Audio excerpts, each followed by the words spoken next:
Tik-Tok of Oz by Lyman Frank Baum. Chapter 1. Anne's Army. "I won't," cried Anne. "I won't sweep the floor. It is beneath my dignity." "Someone must sweep it," replied Anne's younger sister Sally, "else we shall soon be wading in dust. And you're the eldest and the head of the family." "I'm Queen of Oogaboo," said Anne proudly. "But," she added with a sigh, "my kingdom is the smallest and the poorest in all the land of Oz." This was quite true. Away up in the mountains, in a far corner of the beautiful fairyland of Oz, lies a small valley which is named Oogaboo, and in this valley lived a few people who were usually happy and contented, and never cared to wander over the mountain paths into the more settled parts of the land. They knew that all of Oz, including their own territory, was ruled by a beautiful princess named Ozma, who lived in the splendid Emerald City. Yet the simple folk of Oogaboo never visited Ozma. They had a royal family of their own, not especially to rule over them, but just as a matter of pride. Ozma permitted the various parts of her country to have their kings and queens and emperors and the like, but all were ruled over by the lovely girl queen of the Emerald City. The king of Oogaboo used to be a man named Joel Jemkeef Soforth, who for many years did all the drudgery of deciding disputes and telling his people when to plant cabbages and pickle onions. But the king's wife had a sharp tongue and small respect for the king, her husband. Therefore one night King Joel crept over the pass into the land of Oz and disappeared from Oogaboo for good and all.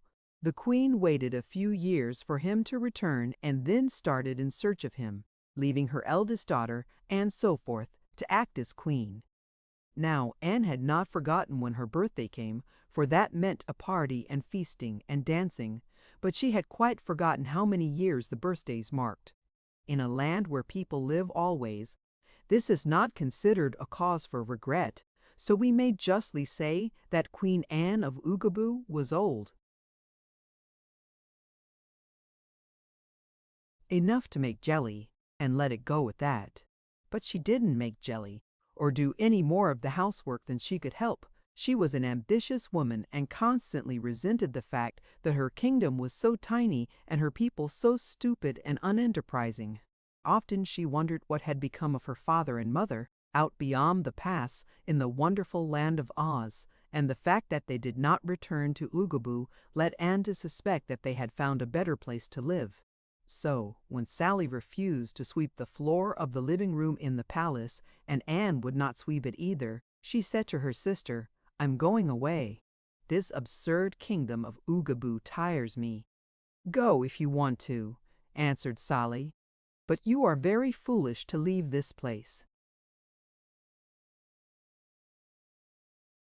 "Why?" asked Anne. "Because in the land of Oz, which is Ozma's country, you will be a nobody, while here you are a queen."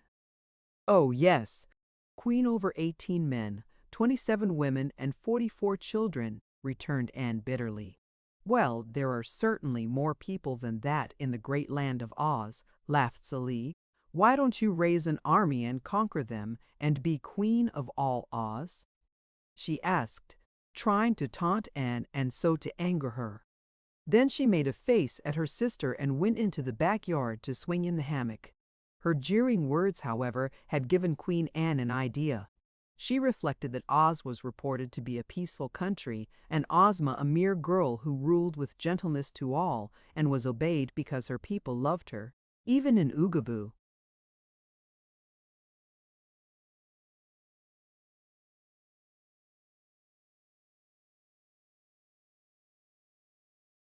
The story was told that Ozma's sole army consisted of 27 fine officers who wore beautiful uniforms but carried no weapons because there was no one to fight.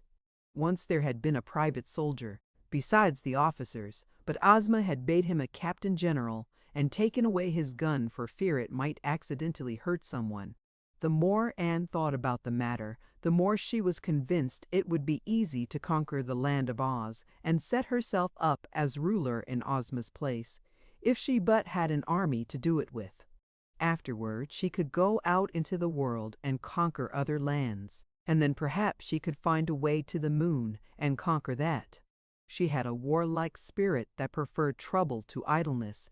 It all depended on an army, Anne decided. She carefully counted in her mind all the men of her kingdom. Yes, there were exactly 18 of them all told. That would not make a very big army, but by surprising Ozma's unarmed officers men might easily subdue them. Gentle people are always afraid of those that bluster, Anne told herself. I don't wish to shed any blood, for that would shock my nerves and I might faint. But if we threaten and flash our weapons, I am sure the people of Oz will fall upon their knees before me and surrender. This argument, which she repeated to herself more than once, finally determined the Queen of Oogaboo to undertake the audacious venture. Whatever happens, she reflected, can make me no more unhappy than my staying shut up in this miserable valley and sweeping floors and quarreling with Sister Sally. So I will venture all and win what I may. That very day she started out to organize her army. The first man she came to was Joe Apple, so called because he had an apple orchard.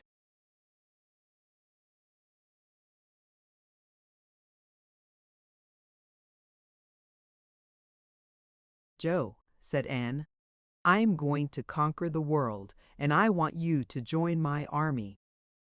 Don't ask me to do such a fool thing, for I must politely refuse your majesty, said Joe Apple. I have no intention of asking you. I shall command you, as Queen of Oogaboo, to join, said Anne. In that case, I suppose I must obey, the man remarked in a sad voice. But I pray you to consider that I am a very important citizen, and for that reason am entitled to an office of high rank. You shall be a general, promised Anne. With gold epaulets and a sword? He asked.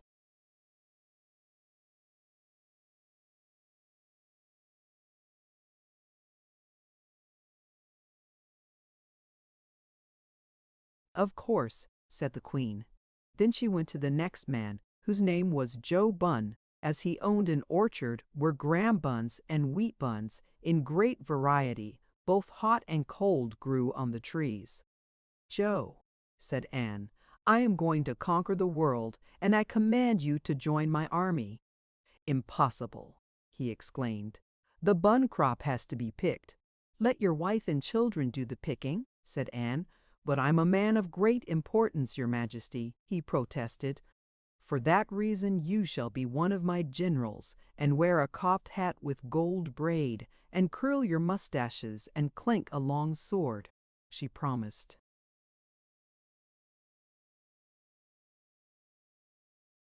So he consented, although sorely against his will, and the Queen walked on to the next cottage.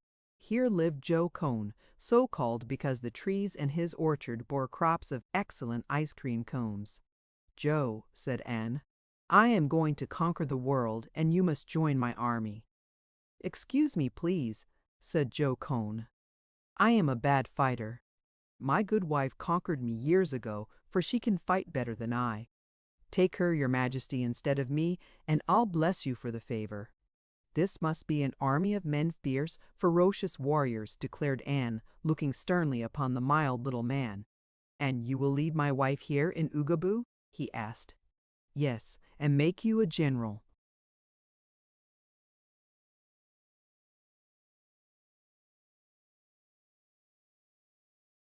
I'll go, said Joe Cone, and Anne went on to the cottage of Joe Clock, who had an orchard of clock trees.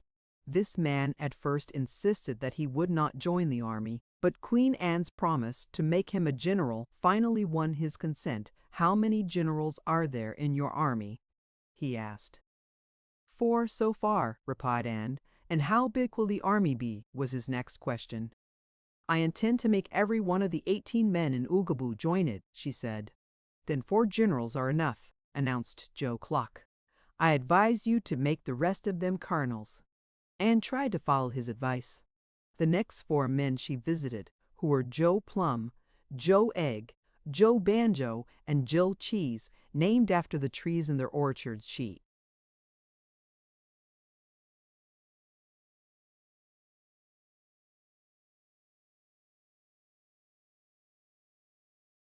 made colonels of her army, but the fifth one, Joe Nails, said colonels and generals were getting to be altogether too common in the army of Oogaboo, and he preferred to be a major. So Joe Nails, Joe Cake, Joe Ham, and Joe Stockings were all four made majors, while the next four, Joe Sandwich, Joe Padlocks, Joe Sunday, and Joe Buttons, were appointed captains of the army. But now Queen Anne was in a quandary. There remained but two other men in all Oogaboo, and if she made these two lieutenants, while there were four captains, four majors, four colonels, and four generals, there was likely to be jealousy in her army, and perhaps mutiny and desertions. One of these men, however, was Joe Candy, and he would not go at all. No promises could tempt him, nor could threats move him. He said he must remain at home to harvest his crop of Jackson balls, lemon drops, bonbons, and chocolate creams. Also, he had large fields of Cracker Jack and buttered popcorn to be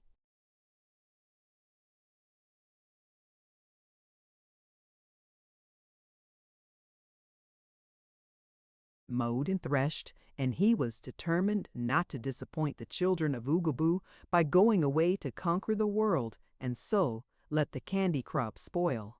Finding Joe Candy so obstinate, Queen Anne let him have his own way, and continued her journey to the house of the 18th and last man in Oogaboo, who was a young fellow named Joe Files.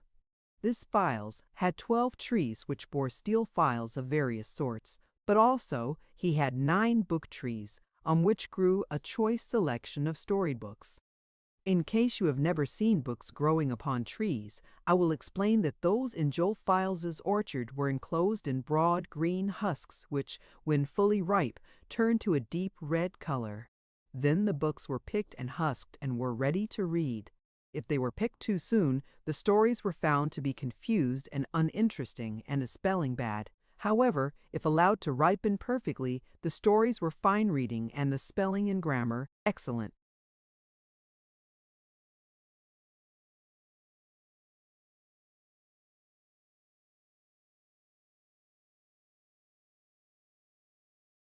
Files freely gave his books to all who wanted them, but the people of Oogaboo cared little for books, and so he had to read most of them himself before they spoiled.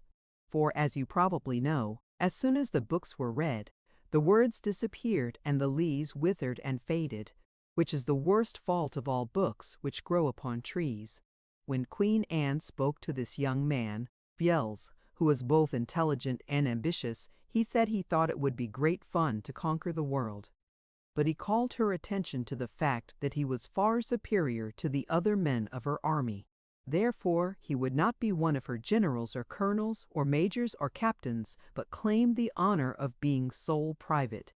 Anne did not like this idea at all. "I hate to have a private soldier in my army," she said. "They're so common. I am told that Princess Ozma once had a private soldier, but she made him her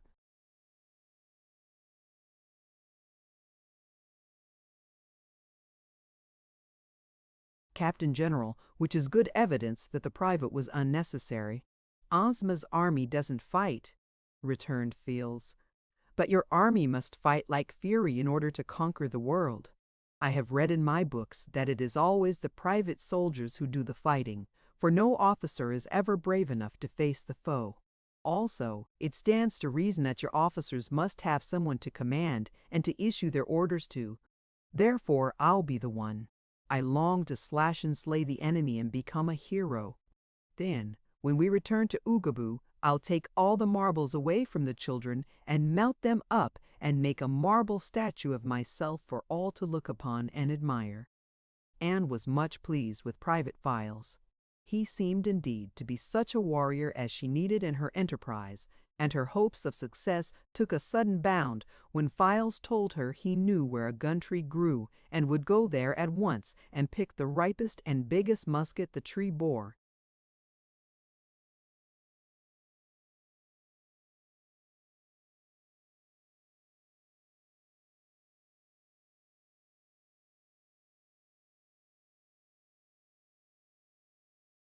Chapter 2. Out of Oogaboo. 3 days later, the grand army of Oogaboo assembled in the square in front of the royal palace. The 16 officers were attired in gorgeous uniforms and carried sharp, glittering swords. The private had picked his gun, and although it was not a very big weapon, Files tried to look fierce and succeeded so well that all his commanding officers were secretly afraid of him. The women were there, protesting that Queen Anne so forth had no right to take their husbands and fathers from them. But Anne commanded them to keep silent, and that was the hardest order to obey they had ever received. The Queen appeared before her army, dressed in an imposing uniform of green, covered with gold braid. She wore a green soldier cap with a purple plume in it and looked so royal and dignified that everyone in Oogaboo except the army was glad she was going. The army was sorry she was not going alone. "Form ranks," she cried in her shrill voice. Sally leaned out of the palace window and laughed. "I believe your army can run better than it can fight," she observed. "Of course," replied General Bunn proudly. "We're not looking for trouble, you know, but for plunder. The more plunder and the less fighting we get, the better we shall like our work." "For my part," said Files, "I prefer war and carnage to anything. The only way to become a hero is to conquer, and the storybooks all say that the easiest way to conquer is to fight." "That's the idea, my brave man," agreed Anne. "To fight is to conquer, and to conquer is to secure plunder, and to secure plunder is to become a hero. With such noble determination to back me, the world is mine. Goodbye, Sally. When we return, we shall be rich and famous. Come, generals, let us march."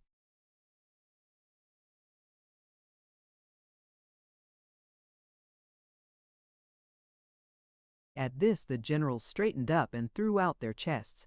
Then they swung their glittering swords in rapid circles and cried to the colonels, "Forward march!" Then the colonels shouted to the majors, "Forward march!" and the majors yelled to the captains, "Forward march!" and the captains screamed to the private, "Forward march!" So Files shouldered his gun and began to march, and all the officers followed after him. Queen Anne came last of all, rejoicing in her noble army and wondering why she had not decided long ago to conquer the world. In this order, the procession marched out of Oogaboo and took the narrow mountain pass which led into the lovely fairyland of Oz.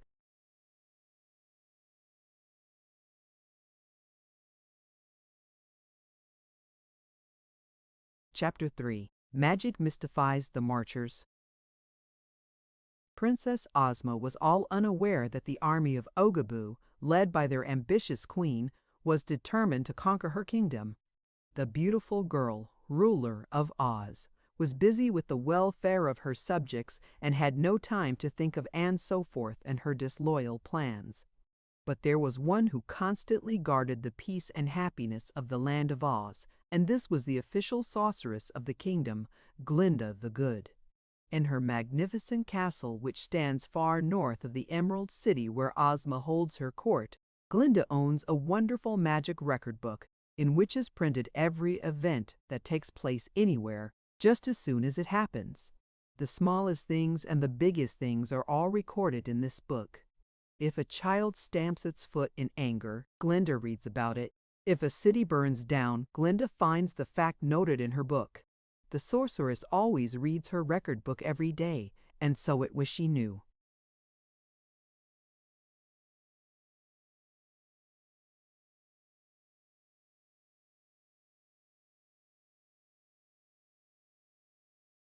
That Anne Soforth, Queen of Oogaboo, had foolishly assembled an army of 16 officers and 1 private soldier, with which she intended to invade and conquer the land of Oz.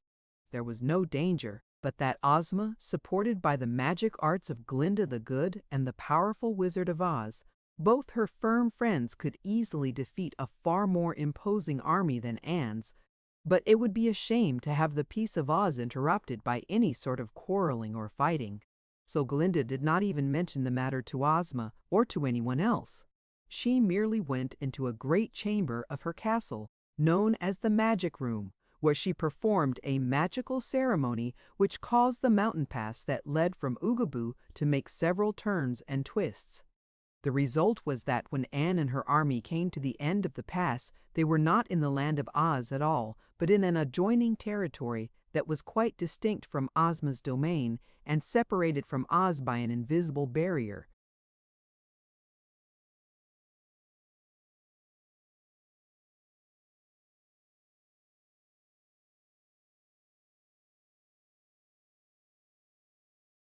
As the Oogaboo people emerged into this country, the pass they had traversed disappeared behind them, and it was not likely they would ever find their way back into the valley of Oogaboo.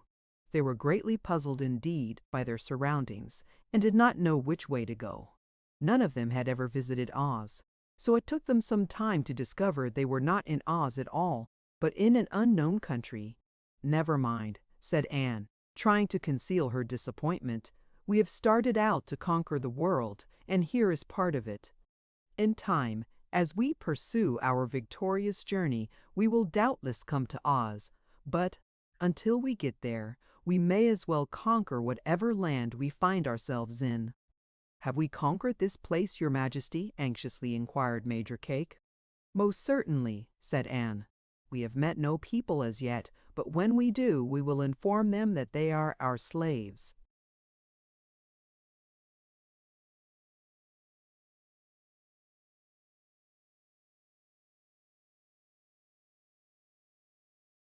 "And afterward we will plunder them of all their possessions," added General Apple. "They may not possess anything," objected Private Files, "but I hope they will fight us just the same. A peaceful conquest wouldn't be any fun at all." "Don't worry," said the Queen. "We can fight, whether our foes do or not, and perhaps we would find it more comfortable to have the enemy surrender promptly." It was a barren country and not very pleasant to travel in. Moreover, there was little for them to eat, and as the officers became hungry, they became fretful. Many would have deserted had they been able to find their way home, but as the Oogaboo people were now hopelessly lost in a strange country, they considered it more safe to keep together than to separate.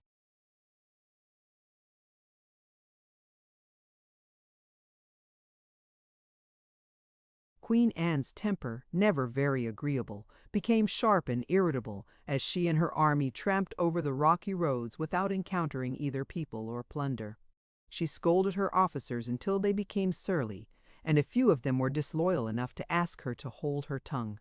Others began to reproach her for leading them into difficulties, and in the space of 3 unhappy days, every man was mourning for his orchard in the pretty valley of Oogaboo. Files, however, proved a different sort. The more difficulties he encountered, the more cheerful he became, and the sighs of the officers were answered by the merry whistle of the private. His pleasant disposition did much to encourage Queen Anne, and before long she consulted the private soldier more often than she did his superiors.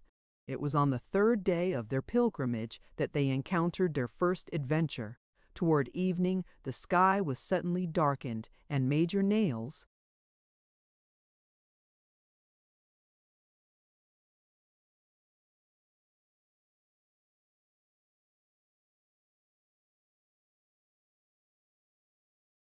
exclaimed, "A fog is coming toward us."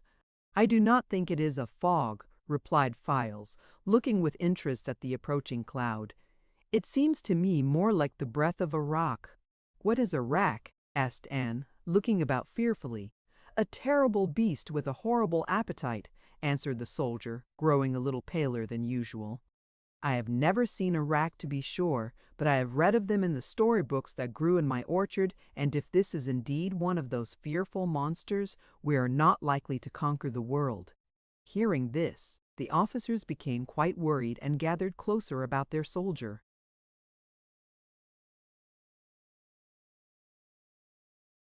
"What is the thing like?" asked one. "The only picture of a roc that I ever saw in a book was rather blurred," said Files, "because the book was not quite ripe when it was picked. But the creature can fly in the air and run like a deer and swim like a fish." Inside its body is a glowing furnace of fire, and the rack breathes in air and breathes out smoke, which darkens the sky for miles around wherever it goes. It is bigger than 100 men and feeds on any living thing. The officers now began to groan and to tremble, but Files tried to cheer them, saying, "It may not be a rock, after all, that we see approaching us, and you must not forget that we people of Oogaboo, which is part of the fairyland of Oz, cannot be killed."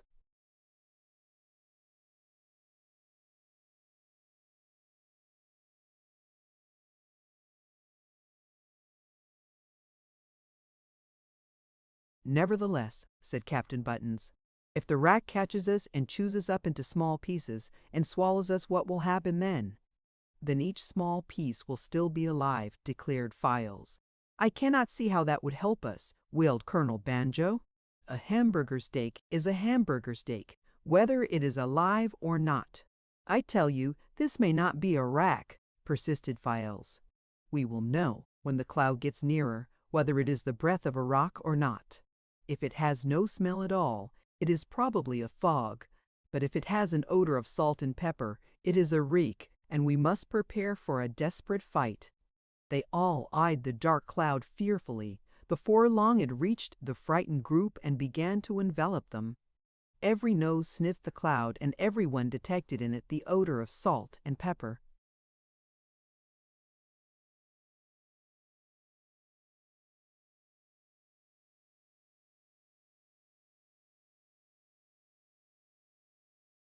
"The rack!" shouted Private Files, and with a howl of despair the 16 officers fell to the ground, writhing and moaning in anguish.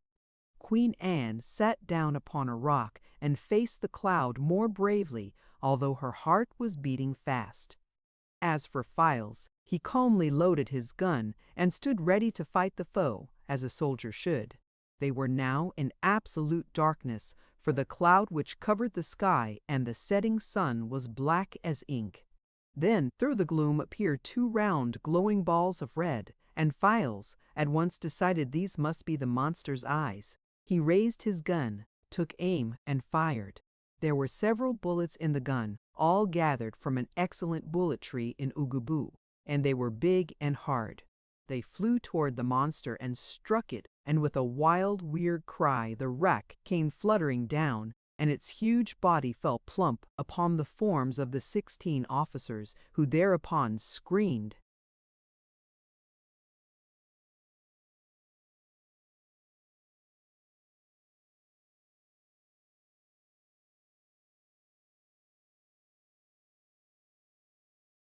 Louder than before. "Badness me," moaned the rack. "See what you've done with that dangerous gun of yours."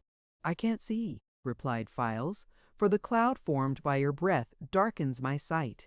"Don't tell me it was an accident," continued the rack reproachfully, as it still flapped its wings in a helpless manner.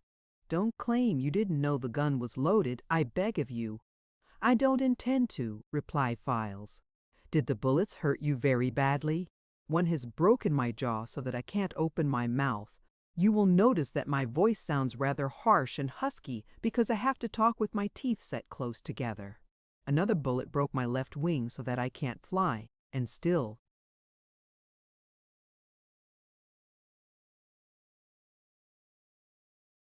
"Another broke my right leg so that I can't walk. It was the most careless shot I ever heard of." "Can't you manage to lift your body off from my commanding officers?" inquired Files. "From their cries, I'm afraid your great weight is crushing them." "I hope it is," growled the rack. "I want to crush them if possible, for I have a bad disposition. If only I could open my mouth, I'd eat all of you, although my appetite is poorly this warm weather." With this the rack began to roll its immense body sidewise, so as to crush the officers more easily. But in doing this it rolled completely off from them, and the entire 16 scrambled to their feet and made off as fast as they could run. Private Files could not see them go, but he knew from the sound of their voices that they had escaped, so he ceased to worry about them.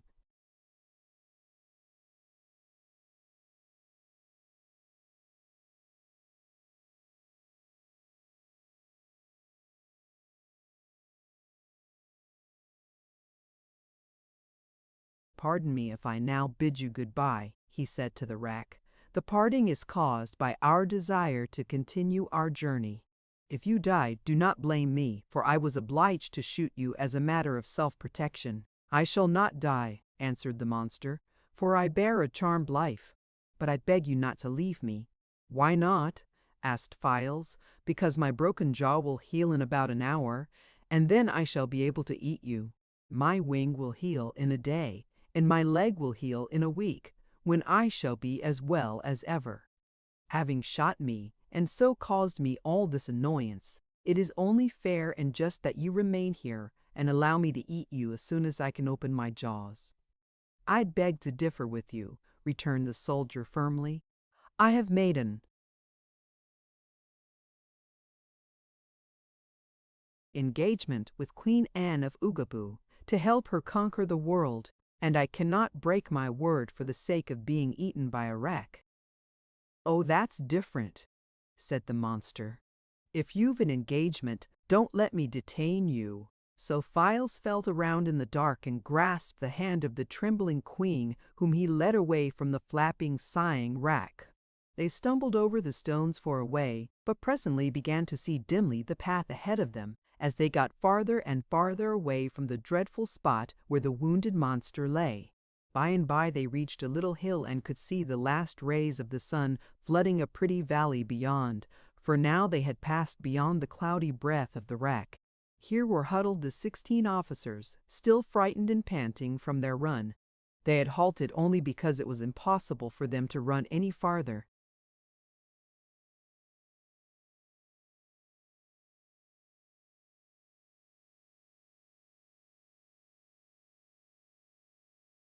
Queen Anne gave them a severe scolding for their cowardice, at the same time praising Files for his courage. "We are wiser than he, however," muttered General Clock, "for by running away we are now able to assist your Majesty in conquering the world. Whereas, had Files been eaten by the wreck, he would have deserted your army." After a brief rest, they descended into the valley, and as soon as they were out of sight of the wreck, the spirits of the entire party rose quickly. Just at dusk they came to a brook, on the banks of which Queen Anne commanded them to make camp for the night. Each officer carried in his pocket a tiny white tent. This, when placed upon the ground, quickly grew in size until it was large enough to permit the owner to enter it and sleep within its canvas walls. Files was obliged to carry a knapsack, in which was not only his own tent, but an elaborate pavilion for Queen Anne.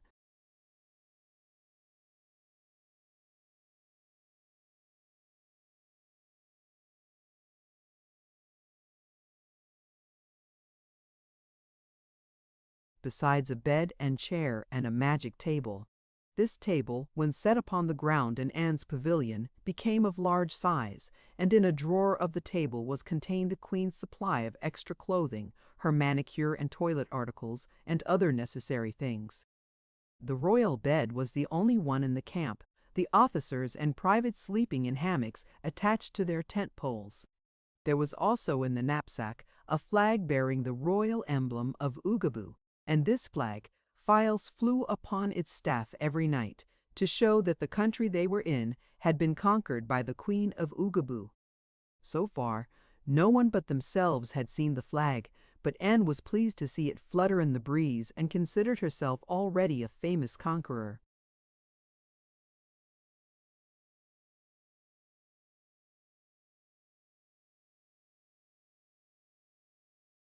Chapter 4. Betsy Braves the Billows. The waves dashed, and the lightning flashed, and the thunder rolled, and the ship struck a rock. Betsy Bobbin was running across the deck, and the shock sent her flying through the air until she fell with a splash into the dark blue water. The same shock caught Hank, a thin little sad-faced mule, and tumbled him also into the sea, far from the ship's side. When Betsy came up, gasping for breath because the wet plunge had surprised her, she reached out in the dark and grabbed a bunch of hair.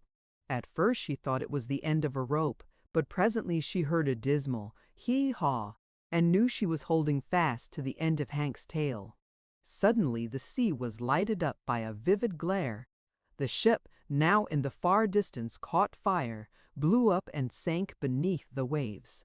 Betsy shuddered at the sight, but just then her eye caught a mass of wreckage floating near her, and she let go the mule's tail and seized the rude raft, pulling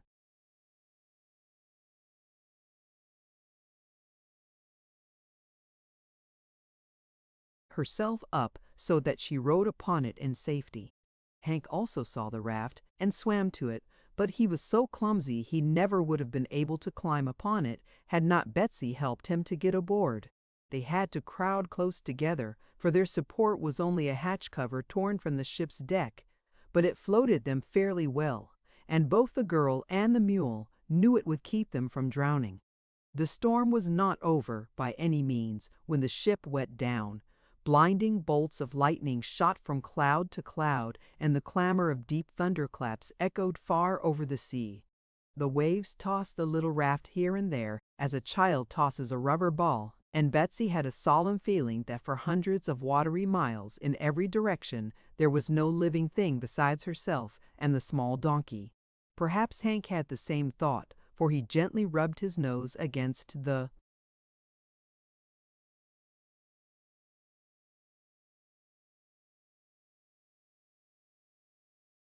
frightened girl and said, "Hee-haw," in his softest voice, as if to comfort her. "You'll protect me, Hank dear, won't you?" she cried helplessly. And the mule said, "Hee-haw," again in tones that meant a promise. On board the ship, during the days that preceded the wreck, when the sea was calm, Betsy and Hank had become good friends. So, while the girl might have preferred a more powerful protector in this dreadful emergency, she felt that the mule would do all in a mule's power to guard her safety. All night they floated, and when the storm had worn itself out and passed away with a few distant growls, and the waves had grown smaller and easier to ride, Betsy stretched herself out on the wet raft and fell asleep.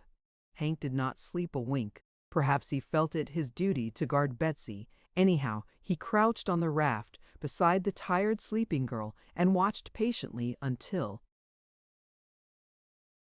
the first light of dawn swept over the sea. The light wakened Betsy Bobbin. She sat up, rubbed her eyes, and stared across the water. "Oh, Hank, there's land ahead," she exclaimed. "Hee-haw," answered Hank in his plaintive voice. The raft was floating swiftly toward a very beautiful country, and as they drew near, Betsy could see banks of lovely flowers showing brightly between leafy trees. But no people were to be seen at all.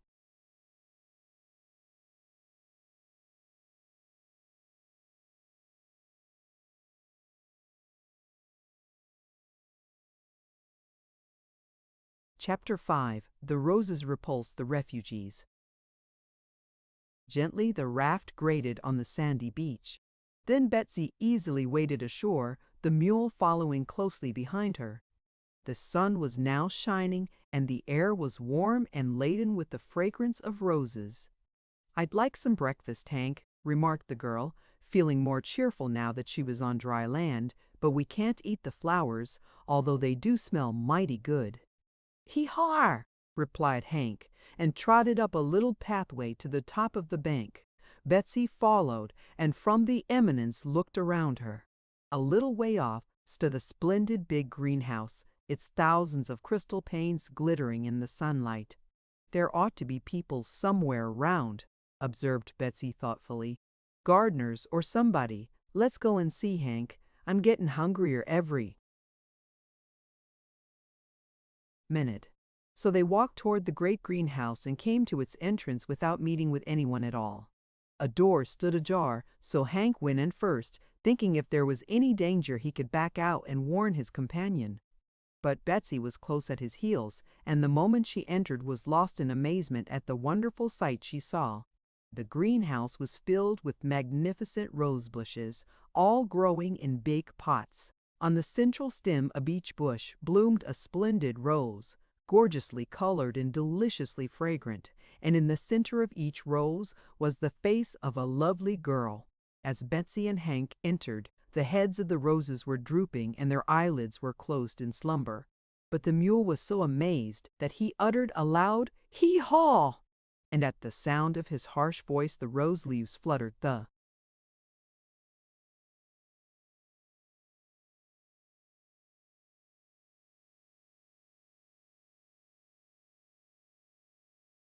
Roses raised their heads, and 100 startled eyes were instantly fixed upon the intruders. I beg your pardon," stammered Betsy, blushing and confused. "Oh, oh, oh!" cried the roses in a sort of sighing chorus, and one of them added, "What a horrid noise!" "Why, that was only Hank," said Betsy, and as if to prove the truth of her words, the mule uttered another loud hee-haw. At this all, the roses turned on their stems as far as they were able and trembled as if someone were shaking their bushes. A dainty moss rose gasped, "Dear me, how dreadfully dreadful!" "It isn't dreadful at all," said Betsy, somewhat indignant. "When you get used to Hank's voice, it will put you to sleep."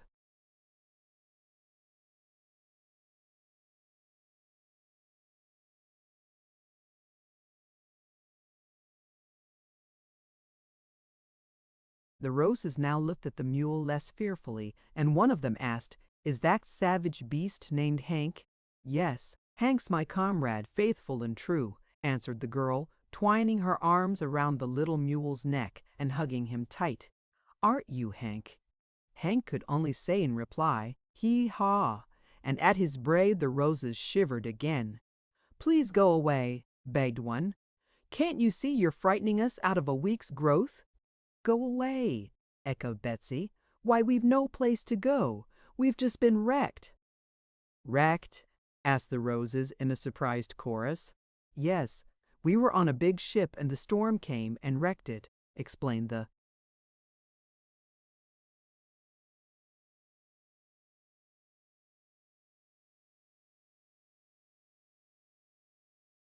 girl. "But Hank and I caught hold of a raft and floated ashore to this place, and we're tired and hungry. What country is this, please?" "This is the Rose Kingdom," replied the moss rose haughtily, "and it is devoted to the culture of the rarest and fairest roses grown." "I believe it," said Betsy, admiring the pretty blossoms. "But only roses are allowed here," continued a delicate tea rose, bending her brows in a frown. "Therefore you must go away before the royal gardener finds you and casts you back into the sea." "Oh, is there a royal gardener then?" inquired Betsy. "To be sure. And is he a rose also?"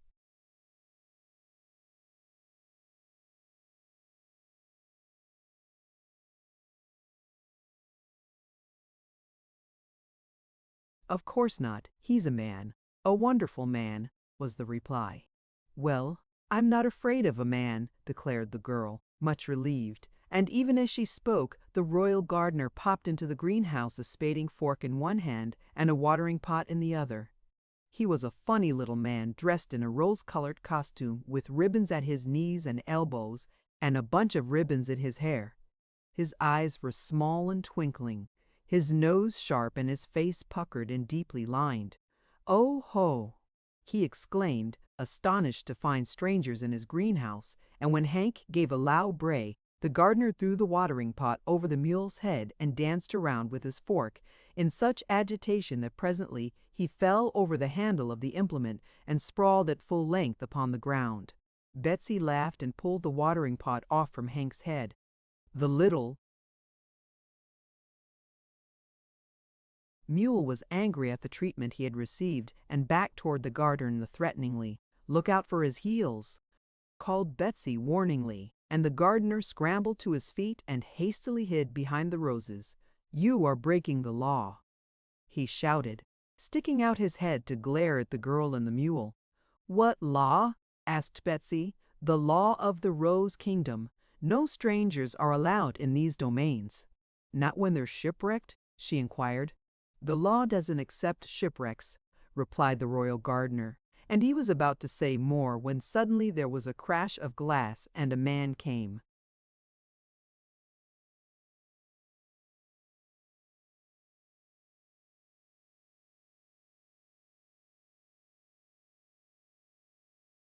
Tumbling through the roof of the greenhouse and fell plump to the ground. Chapter 6. Shaggy Seeks His Stray Brother. This sudden arrival was a queer-looking man, dressed all in garments so shaggy that Betsy at first thought he must be some animal. But the stranger ended his fall in a sitting position, and then the girl saw it was really a man.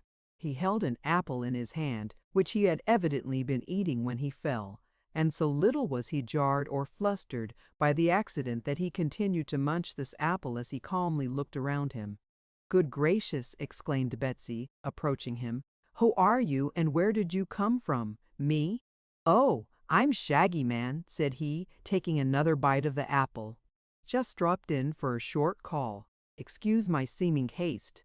"Why, I suppose you couldn't help the haste," said Betsy. "No, I climbed an apple tree outside. Branch gave way, and here I am."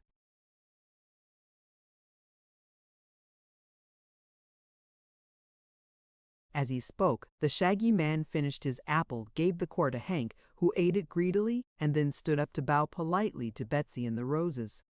The royal gardener had been frightened nearly into fits by the crash of glass and the fall of the shaggy stranger into the bower of roses, but now he peeped out from behind a bush and cried in his squeaky voice, "You're breaking the law! You're breaking the law!" Shaggy stared at him solemnly. "Is the glass the law in this country?" he asked. "Breaking the glass is breaking the law," squeaked the gardener angrily. "Also, to intrude in any part of the Rose Kingdom is breaking the law." "How do you know?" asked Shaggy.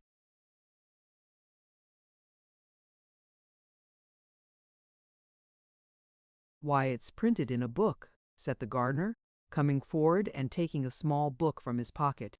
"Page 13. Here it is: if any stranger enters the Rose Kingdom, he shall at once be condemned by the ruler and put to death. So you see, strangers," he continued triumphantly, "it's death for you all, and your time has come." But just here Hank interposed. He had been stealthily backing toward the royal gardener, whom he disliked, and now the mule's heels shot out and struck the little man in the middle. He doubled up like the letter U and flew out of the door so swiftly, never touching the ground, that he was gone before Betsy had time to wink. But the mule's attack frightened the girl. "Come," she whispered, approaching the Shaggy Man and taking his hand. "Let's go somewhere else. They'll surely kill us if we stay here."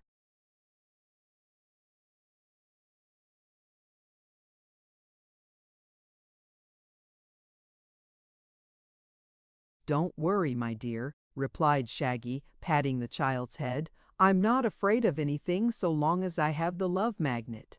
"The Love Magnet? Why, what is that?" asked Betsy. "It's a charming little enchantment that wins the heart of everyone who looks upon it," was the reply. "The Love Magnet used to hang over the gateway to the Emerald City in the Land of Oz. But when I started on this journey, our beloved ruler, Ozma of Oz, allowed me to take it with me." "Oh," cried Betsy, staring hard at him. "Are you really from the wonderful Land of Oz?" "Yes." "Ever been there, my dear?" "No, but I've heard about it." "And do you know Princess Ozma?"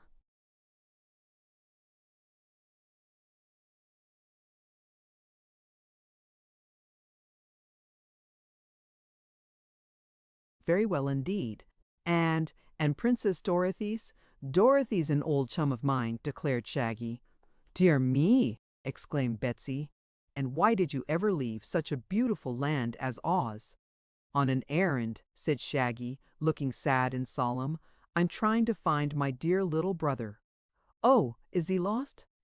questioned Betsy, feeling very sorry for the poor man. "Been lost these 10 years," replied Shaggy, taking out a handkerchief and wiping a tear from his eye. "I didn't know it until lately, when I saw it recorded in the magic record book of the sorceress Glinda in the Land of Oz. So now I'm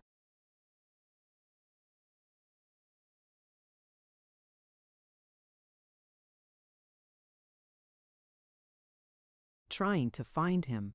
"Where was he lost?" asked the girl sympathetically. "Back in Colorado, where I used to live before I went to Oz. Brother was a miner and dug gold out of a mine. One day he went into his mine and never came out. They searched for him, but he was not there. Disappeared entirely." Shaggy ended miserably. "For goodness sake, what do you suppose became of him?" she asked. There is only one explanation, replied Shaggy, taking another apple from his pocket and eating it to relieve his misery. The Gnome King probably got him. The Gnome King. Who is he? Why, he's sometimes called the Metal Monarch, and his name is Ruggedo.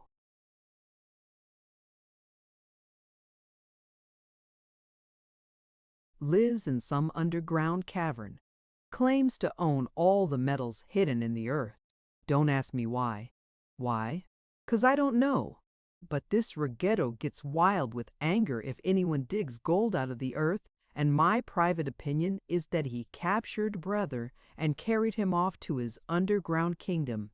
No, don't ask me why. I see you're dying to ask me why, but I don't know. But dear me, in that case you will never find your lost brother, exclaimed the girl. Maybe not, but it's my duty to try, answered Shaggy. I've wandered so far without finding him, but that only proves he is not where I've been looking. What I seek now is the hidden passage to the underground cavern of the Terrible. Metal Monarch. Well, said Betsy doubtfully, it strikes me that if you ever manage to get there, the Metal Monarch will make you too his prisoner. Nonsense, answered Shaggy carelessly. You mustn't forget the love magnet. What about it? She asked. When the fierce Metal Monarch sees the love magnet, he will love me dearly and do anything I ask. It must be wonderful, said Betsy with awe. It is, the man assured her. Shall I show it to you? Oh, do, she cried. So Shaggy searched in his shaggy pocket and drew out a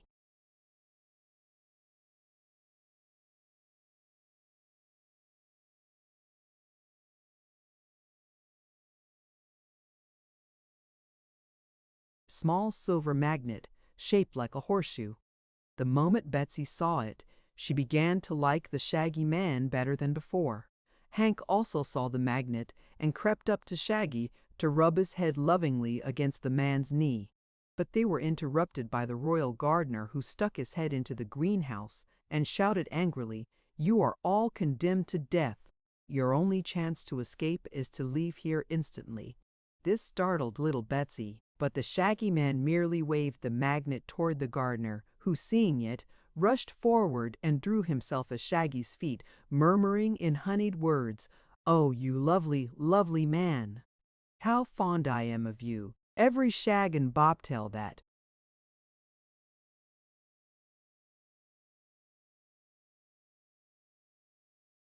decorates you is dear to me. All I have is yours. But for goodness sake, get out of here before you die the death." "I'm not going to die," declared Shaggy Man. "You must. It's the law," exclaimed the gardener, beginning to weep real tears. "It breaks my heart to tell you this bad news, but the law says that all strangers must be condemned by the ruler to die the death." "No ruler has condemned us yet," said Betsy. "Of course not," added Shaggy. "We haven't even seen the ruler of the Rose Kingdom." "Well, to tell the truth," said the gardener, in a perplexed tone of voice, "we haven't any real ruler just now. You see, all our rulers grow on bushes in the royal gardens, and the last one we had got mildewed and withered before his time, so we had to plant him, and at this time there is no one growing on the royal bushes who is ripe enough to pick." "How do you know?" asked Betsy. "Why, I'm the royal gardener. Plenty of royalties are growing, I admit, but just now they are all green. Until one ripens, I am supposed to rule the Rose Kingdom myself and see that its laws are obeyed. Therefore, much as I love you, Shaggy, I must put you to death." "Wait a minute," pleaded Betsy. "I'd like to see those royal gardens before I die." "So would I," added Shaggy Man. "Take us there, gardener." "Oh, I can't do that," objected the gardener. But Shaggy again showed him the love magnet, and after one glance at it the gardener could no longer resist.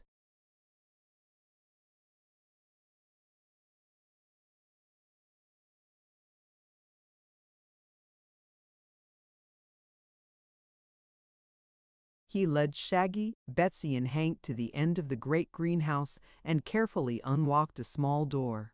Passing through this, they came into the splendid royal garden of the Rose Kingdom. It was all surrounded by a tall hedge, and within the enclosure grew several enormous rose bushes having thick green leaves of the texture of velvet. Upon these bushes grew the members of the royal family of the Rose Kingdom, men, women, and children in all stages of maturity. They all seemed to have a light green hue, as if unripe or not fully developed, their flesh and clothing being a light green. They stood perfectly lifeless upon their branches, which swayed softly in the breeze, and their wide open eyes stared straight ahead, unseeing and unintelligent. While examining these curious growing people, Betsy passed behind a big central bush and at once uttered an exclamation of surprise and pleasure, for there, blooming in perfect color and shape, stood a royal princess whose beauty was amazing. "Why, she's ripe!" cried Betsy, pushing aside some of the broad leaves to observe her more clearly. "Well, perhaps so," admitted the gardener, who had come to the girl's side, "but she's a girl, and so we can't use her for a ruler." "No, indeed," came a chorus of soft voices, and looking around, Betsy discovered that all the roses had followed them from the greenhouse and were now grouped before the entrance. "You see," explained the gardener, "the subjects of Rose Kingdom don't want a girl ruler, they want a king." "A king! We want a king!" repeated the chorus of roses.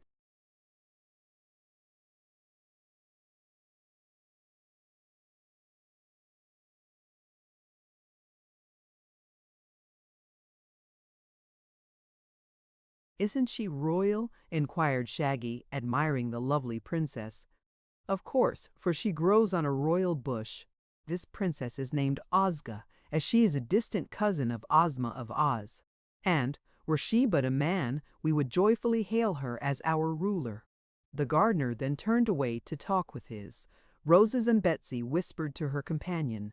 "Let's pick her, Shaggy." "All right," said he.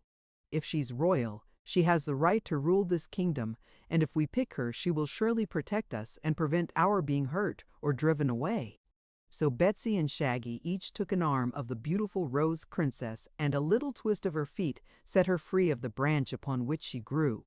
Very gracefully she stepped down from the bush to the ground, where she bowed low to Betsy.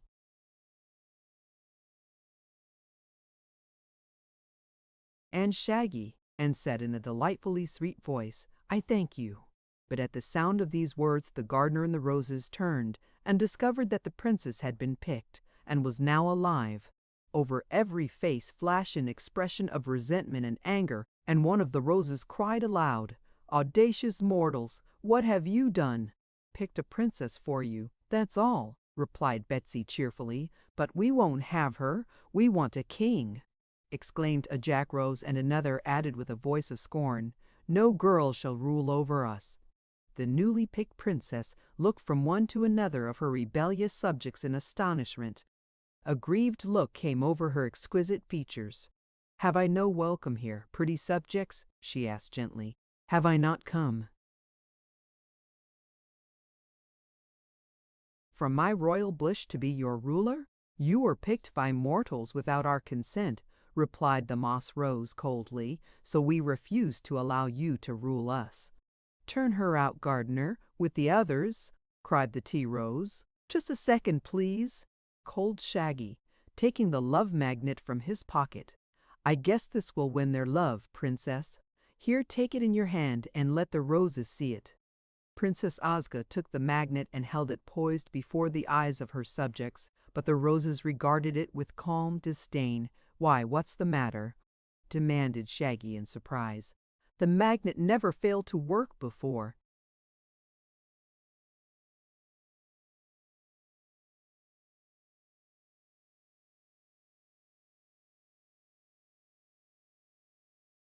"I know," said Betsy, nodding her head wisely. "These roses have no hearts?" "That's it," agreed the gardener. "They're pretty and sweet and alive, but still they are roses. Their stems have thorns, but no hearts." The princess sighed and handed the magnet to the Shaggy Man. "What shall I do?" she asked sorrowfully. "Turn her out, gardener, with the others," commanded the roses. "We will have no ruler until a man rose a king is ripe enough to pick." "Very well," said the gardener meekly. "You must excuse me, my dear Shaggy, for opposing your wishes, but you and the others, including Ozga, must get out of Rose Kingdom immediately, if not before." "Don't you love me, Guardy?" asked Shaggy, carelessly displaying the magnet. "I do. I dote on thee," answered the gardener earnestly. "But no true man will neglect his duty for the sake of love. My duty is to drive you out, so out you go." With this he seized a garden fork and began jabbing it at the strangers in order to force them to leave. Hank the mule was not afraid of the fork, and when he got his heels near to the gardener, the man fell back to avoid a kick. But now the roses crowded around the outcasts, and it was soon discovered that beneath their draperies of green leaves were many sharp thorns, which were more dangerous than Hank's heels. Neither Betsy nor Ozga nor Shaggy nor the mule cared to brave those thorns, and when they pressed away from them, they found themselves slowly driven through the garden door into the greenhouse. From there they were forced out at the entrance, and so through the territory of the flower-strewn Rose Kingdom, which was not of very great extent. The Rose Princess was sobbing bitterly. Betsy was indignant and angry. Hank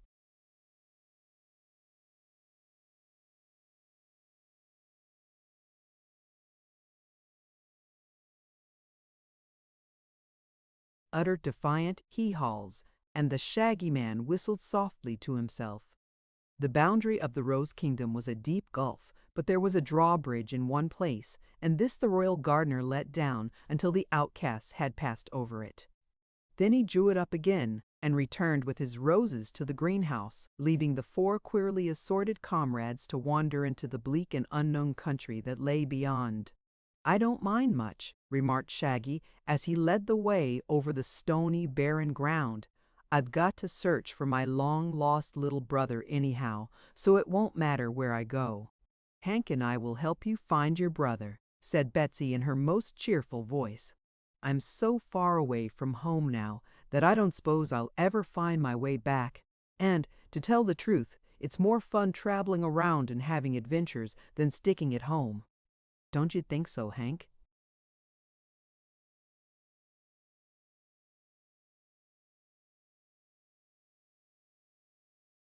"Hee-haw," said Hank, and the Shaggy Man thanked them both.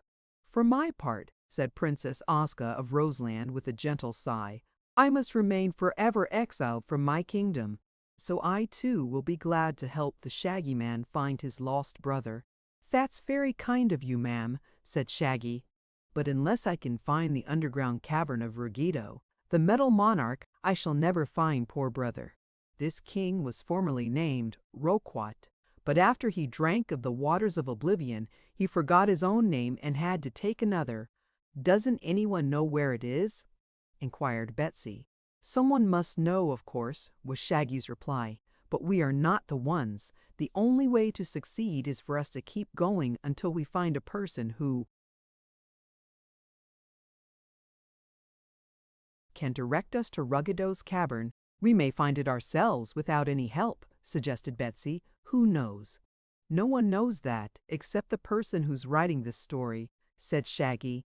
"But we won't find anything, not even supper, unless we travel on. Here's a path. Let's take it and see where it leads to."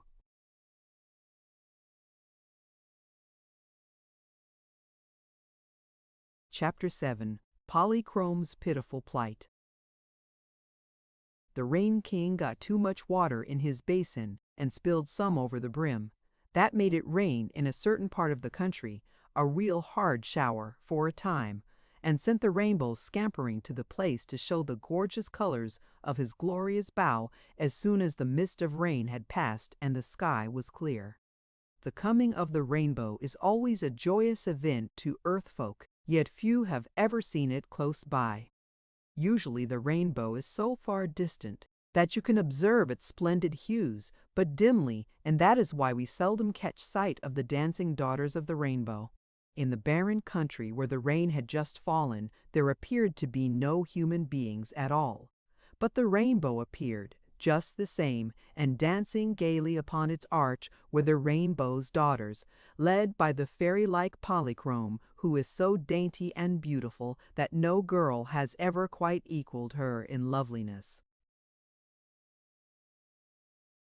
Polychrome was in a merry mood and danced down the arch of the bow to the ground, daring her sisters to follow her. Laughing and gleeful, they also touched the ground with their twinkling feet. But all the daughters of the rainbow knew that this was a dangerous pastime, so they quickly climbed upon their bow again. All but Polychrome. Though the sweetest and merriest of them all, she was likewise the most reckless. Moreover, it was an unusual sensation to pat the cold, damp earth with her rosy toes. Before she realized it, the bow had lifted and disappeared in the billowy blue sky, and here was Polychrome standing helpless upon a rock, her gauzy draperies floating about her like brilliant cobwebs, and not a soul, fairy or mortal, to help her regain her lost bow. "Dear me," she exclaimed, a frown passing across her pretty face, "I'm caught again.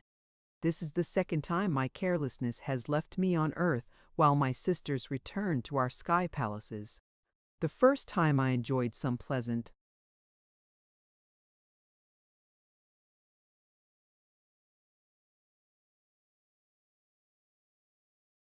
adventures, but this is a lonely, forsaken country, and I shall be very unhappy until my rainbow comes again and I can climb aboard. Let me think what is best to be done." She crouched low upon the flat rock, drew her draperies about her, and bowed her head. It was in this position that Betsy Bobbin spied Polychrome as she came along the stony path, followed by Hank, the princess, and Shaggy. At once the girl ran up to the radiant daughter of the rainbow and exclaimed, "Oh, what a lovely, lovely creature!" Polychrome raised her golden head. There were tears in her blue eyes. "I'm the most miserable girl in the whole world," she sobbed.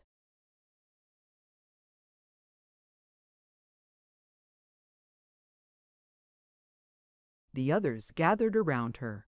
"Tell us your troubles, pretty one," urged the princess. I've lost my bow," wailed Polychrome. "Take me, my dear," said Shaggy Man in a sympathetic tone, thinking she meant bow instead of bow. "I don't want you," cried Polychrome, stamping her foot imperiously. "I want my rainbow." "Oh, that's different," said Shaggy, "but try to forget it. When I was young, I used to cry for the rainbow myself, but I couldn't have it. Looks as if you couldn't have it either, so please don't cry." Polychrome looked at him reproachfully.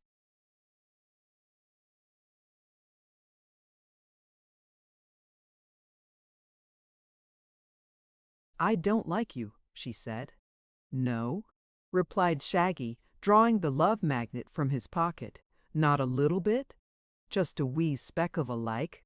"Yes, yes," said Polychrome, clasping her hands in ecstasy as she gazed at the enchanted talisman. "I love you, Shaggy Man." "Of course you do," said he calmly, "but I don't take any credit for it. It's the love magnet's powerful charm." "But you seem quite alone and friendless, little Rainbow. Don't you want to join our party until you find your father and sisters again? Where are you going?" she asked. "We don't just know that," said Betsy, taking her hand, "but we're trying to find Shaggy's long-lost brother who has been captured by the terrible metal."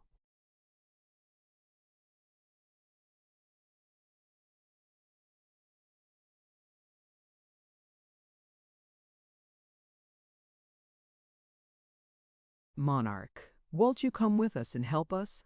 Polychrome looked from one to another of the queer party of travelers, and a bewitching smile suddenly lighted her face. "A donkey, a mortal maid, a rose princess, and a Shaggy Man," she exclaimed. "Surely you need help if you intend to face Ruggedo." "Do you know him, then?" inquired Betsy. "No, indeed. Ruggedo's caverns are beneath the earth's surface, where no rainbow can ever penetrate, but I've heard of the Metal Monarch. He is also called the Gnome King, you know, and he has made trouble for a good many people, mortals and fairies, in his time," said Polychrome. "Do you fear him, then?" asked the princess, anxiously.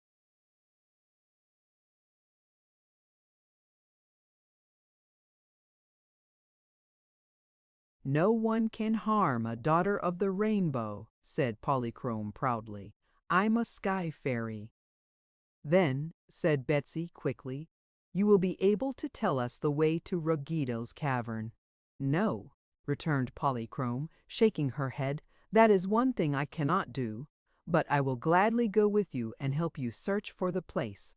This promise delighted all the wanderers, and after the Shaggy Man had found the path again, they began moving along it in a more happy mood. The Rainbow's Daughter danced lightly over the rocky trail, no longer sad, but with her beautiful features wreathed in smiles. Shaggy came next, walking steadily and now and then supporting the Rose Princess who followed him. Betsy and Hank brought up the rear, and if she tired with walking, the girl got upon Hank's back and let the stout little donkey carry her for a while.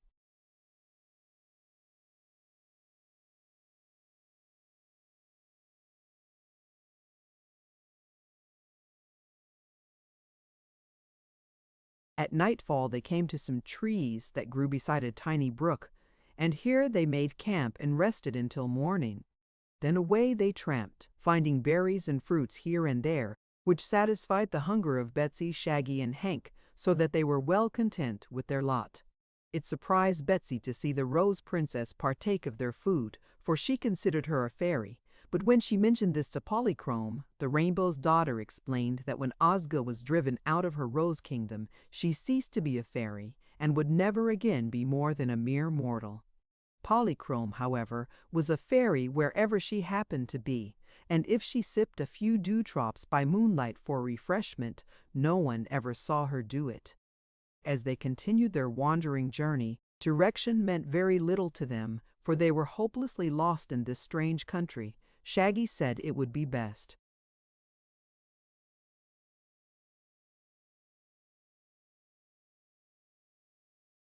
to go toward the mountains, as the natural entrance to Ruggedo's underground cavern was likely to be hidden in some rocky, deserted place, but mountains seemed all around them, except in the one direction that they had come from, which led to the Rose Kingdom and the sea.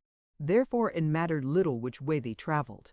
By and by they espied a faint trail that looked like a path, and after following this for some time they reached a crossroads. Here were many paths leading in various directions, and there was a signpost so old that there were now no words upon the sign. At one side was an old well, with a chain windlass for drawing water, yet there was no house or other building anywhere in sight. While the party halted, puzzled which way to proceed, the mule approached the well and tried to look into it. "He's thirsty," said Betsy.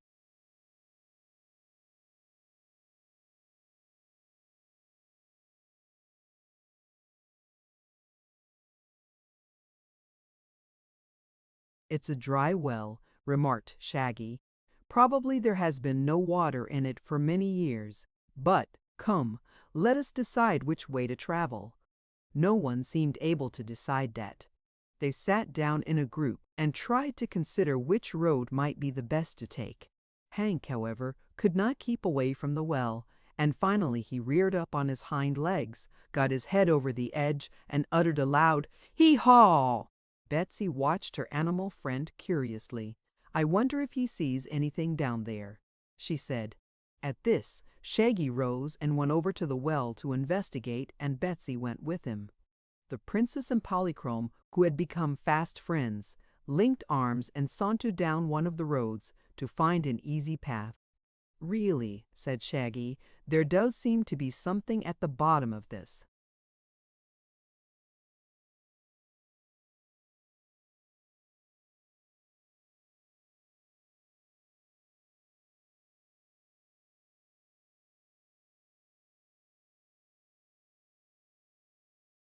"Old well.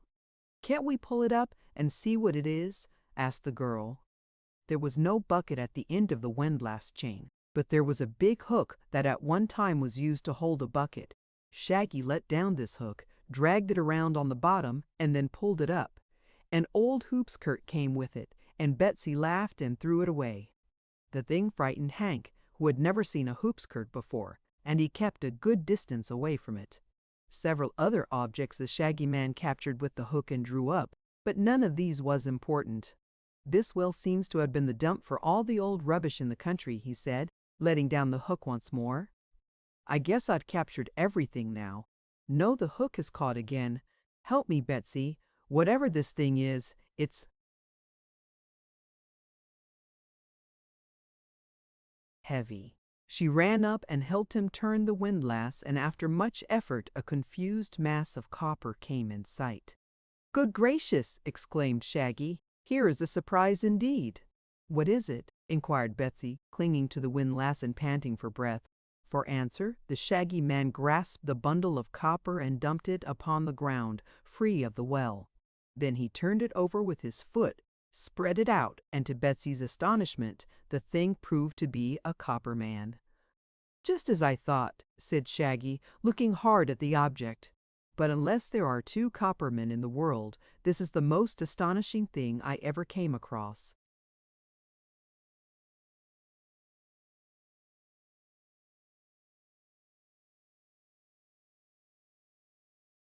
At this moment the Rainbow's Daughter and the Rose Princess approached them, and Polychrome said, "What have you found, Shaggy One?" "Either an old friend or a stranger," he replied. "Oh, here's a sign on his back," cried Betsy, who had knelt down to examine the man. "Dear me, how funny! Listen to this." Then she read the following words. Engraved upon the copper plates of the man's body, Sniff and Tinker's patent double action, extra responsive, thought-creating, perfect talking, mechanical man, fitted with our special clockwork attachment. Thinks, speaks, acts, and does everything but live.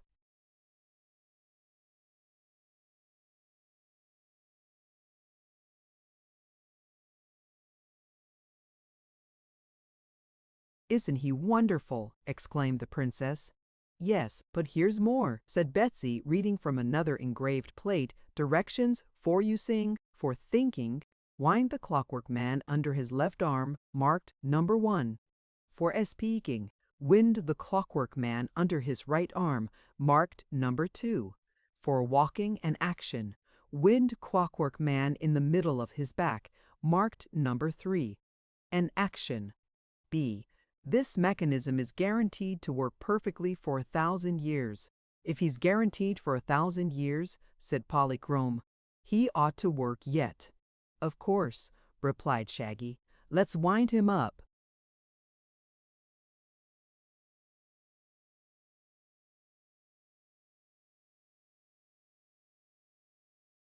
In order to do this, they were obliged to set the copper man upon his feet in an upright position, and this was no easy task. He was inclined to topple over and had to be propped again and again. The girls assisted Shaggy, and at last Tik-Tok seemed to be balanced and stood alone upon his broad feet. "Yes," said Shaggy, looking at the copper man carefully, "this must be, indeed, my old friend Tik-Tok, whom I left ticking merrily in the land of Oz. But how he came to this lonely place and got into that old well is surely a mystery." "If we wind him, perhaps he will tell us," suggested Betsy. "Here's the key, hanging to a hook on his back. What part of him shall I wind up first?" "His thoughts, of course," said Polychrome, "for it requires thought to speak or move intelligently." So Betsy wound him under his left arm, and at once little flashes of light began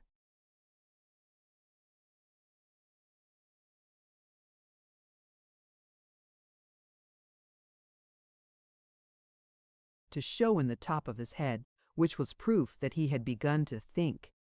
"Now then," said Shaggy, "wind up his phonograph." "What's that?" she asked. "Why, his talking machine." "His thoughts may be interesting, but they don't tell us anything." So Betsy wound the copper man under his right arm, and then from the interior of his copper body came in jerky tones the words, "Ma Nye, thanks." "Hurrah!" cried Shaggy joyfully, and he slapped Tik-Tok upon the back in such a hearty manner that the copper man lost his balance and tumbled to the ground in a heap. But the clockwork that enabled him to speak had been wound up, and he kept saying, "Pick me up, pick me up, pick me up." until they had again raised him and balanced him upon his feet, when he added politely, "Money."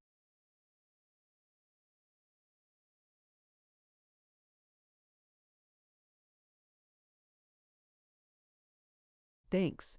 He won't be self-supporting until we wind up his action," remarked Shaggy. So Betsy wound it as tight as she could, for the key turned rather hard, and then Tik-Tok lifted his feet, marched around in a circle, and ended by stopping before the group and making them all a low bow. "How in the world did you happen to be in that well when I left you safe in Oz?" inquired Shaggy. "It is a long story," replied Tik-Tok, "but I'll tell it in a few words. I've dared you had gone in search of your brother. Ozma saw you wandering in strange lands, whenever she looked in her mag-eye cafeture, and she also saw your brother in the Gnome King's cavern. So she sent me to tell you where to find your brother, and told me to help you if I could. The sore Sirius, Glyn to the good, transporty be to this place in the wink of an eye. But here I met the Gnome King him."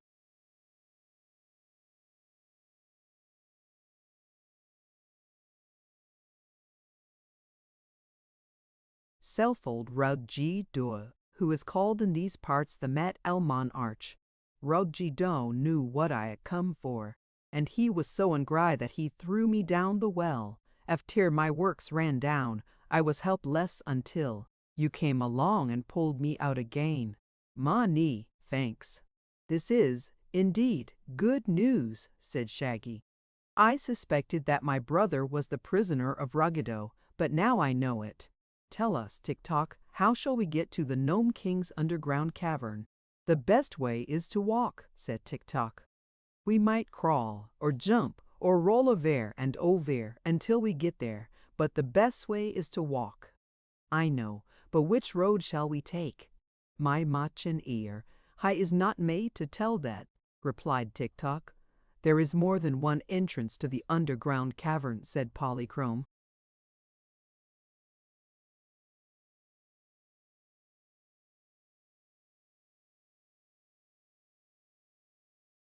"But old Ruggedo has cleverly concealed every opening so that earth dwellers cannot intrude in his domain. If we find our way underground at all, it will be by chance." "Then," said Betsy, "let us select any road, haphazard, and see where it leads us." "That seems sensible," declared the princess.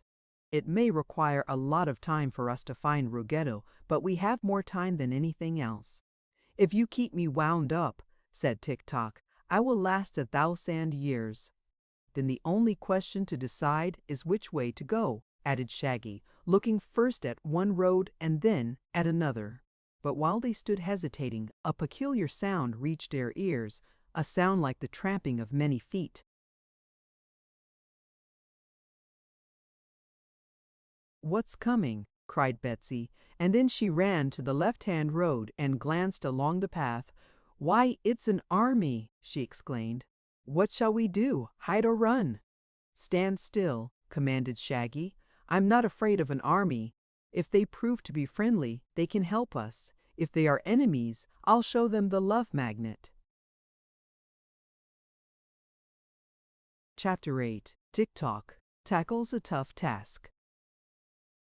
While Shaggy and his companions stood huddled in a group at one side, the army of Oogaboo was approaching along the pathway, the tramp of their feet being now and then accompanied by a dismal groan as one of the officers stepped on a sharp stone or knocked his funny bone against his neighbor's sword handle. Then out from among the trees marched private files, bearing the banner of Oogaboo, which fluttered from a long pole. This pole he stuck in the ground just in front of the well, and then he cried in a loud voice, "I hereby conquer this territory in the name of Queen Anne Soforth of Oogaboo, and all the inhabitants of the land I proclaim her slaves." Some of the officers now stepped their heads out of the bushes and asked, "Is the coast clear, Private Files?" "There is no coast here," was the reply, "but all's well."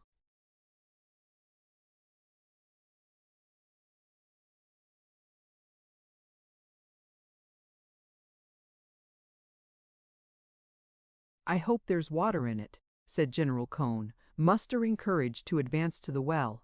But just then he caught a glimpse of Tik-Tok and Shaggy, and at once fell upon his knees, trembling and frightened, and cried out, "Mercy, kind enemies!" Trembling and frightened, and cried out, "Mercy, kind enemies! Mercy, spare us, and we will be your slaves forever." The other officers, who had now advanced into the clearing, likewise fell upon their knees and begged for mercy. Files turned around, and seeing the strangers for the first time, examined them with much curiosity. Then, discovering that 3 of the party were girls, he lifted his cap and made a polite bow. "What's all this?" demanded a harsh voice, as Queen Anne reached the place and beheld her kneeling army. "Permit us to introduce ourselves," replied Shaggy, stepping forward. "This is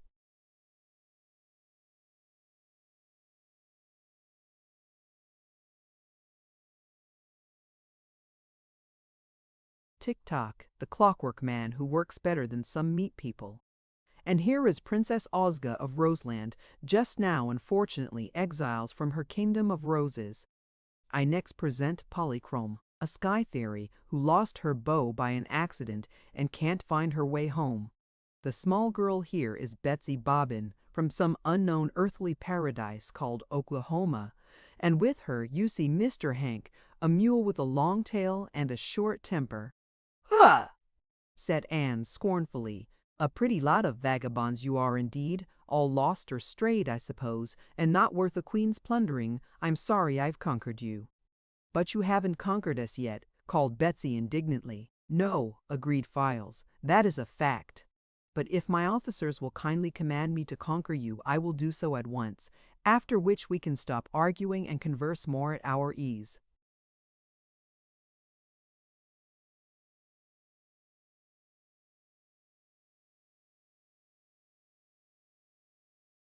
The officers had by this time risen from their knees and brushed the dust from their trousers. To them the enemy did not look very fierce, so the generals and colonels and majors and captains gained courage to face them and began strutting in their most haughty manner. "You must understand," said Anne, "that I am the Queen of Oogaboo, and this is my invincible army. We are busy conquering the world, and since you seem to be a part of the world and are obstructing our journey, it is necessary for us to conquer you, unworthy though you may be of such high honor." "That's all right," replied Shaggy. "Conquer us as often as you like. We don't mind." "But we won't be anybody's slaves," added Betsy positively. "We'll see about that," retorted the Queen angrily. "Advance, Private Files, and bind the enemy hand and foot." But Private Files looked at pretty Betsy and fascinating Polychrome and the beautiful Rose Princess and shook his head.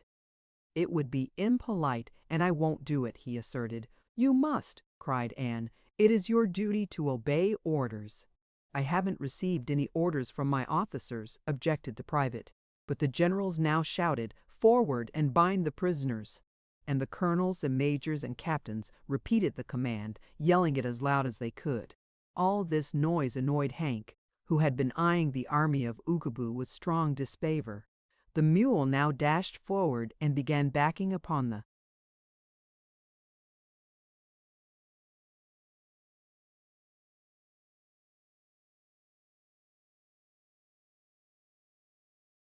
officers and kicking fierce and dangerous heels at them. The attack was so sudden that the officers scattered like dust in a whirlwind, dropping their swords as they ran and trying to seek refuge behind the trees and bushes. Betsy laughed joyously at the comical rout of the noble army, and Polychrome danced with glee. But Anne was furious at this ignoble defeat of her gallant forces by one small mule. "Private Files, I command you to do your duty," she cried again, and then she herself ducked to escape the mule's heels, for Hank made no distinction in favor of a lady who was an open enemy. Betsy grabbed her champion by the forelock, however, and so held him fast, and when the officers saw that the mule was restrained from further attacks, they crept fearfully back and picked up their discarded swords. "Private Files, seize and bind these prisoners," screamed the Queen.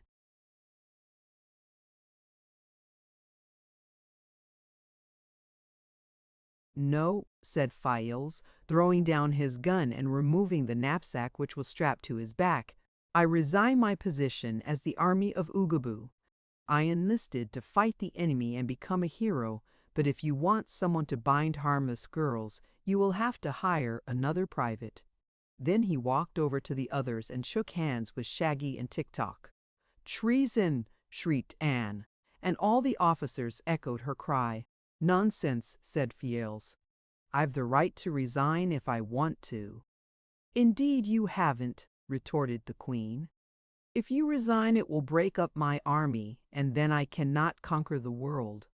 She now turned to the officers and said, "I must ask you to do me a favor. I know it is undignified in officers to fight, but unless you immediately capture Private Files and force him to obey my orders, there will be no plunder for any of us. Also, it is likely you will all suffer."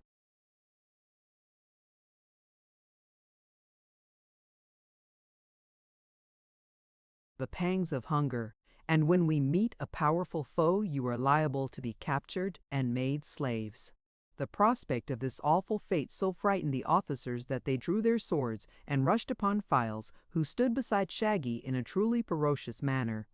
The next instant, however, they halted and again fell upon their knees, for there before them was the glistening love magnet held in the hand of the smiling Shaggy Man, and the sight of this magic talisman at once won the heart of every Oogaboot. Even Anne saw the love magnet, and forgetting all enmity and anger, threw herself upon Shaggy and embraced him lovingly. Quite disconcerted by this unexpected effect of the magnet, Shaggy disengaged himself from the Queen's encircling arms and quickly hid the talisman in his pocket. The adventurers from Oogaboo were now his firm friends, and there was no more talk about conquering and binding any of his party.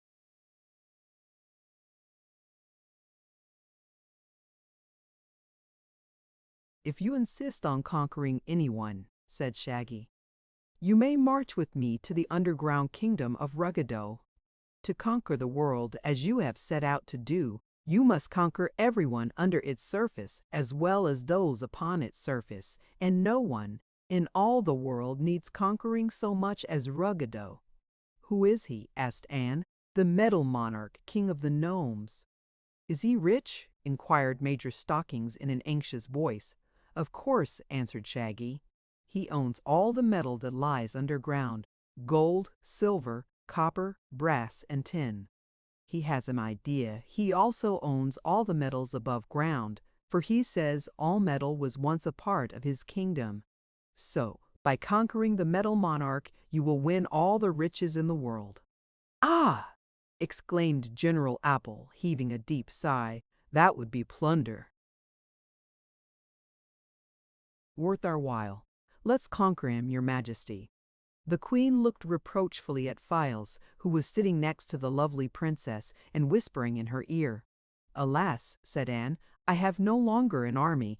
I have plenty of brave officers indeed, but no private soldier for them to command. Therefore I cannot conquer Ruggedo and win all his wealth." "Why don't you make one of your officers the private?" asked Shaggy. But at once every officer began to protest, and the Queen of Oogaboo shook her head as she replied, "That is impossible. A private soldier must be a terrible fighter, and my officers are unable to fight.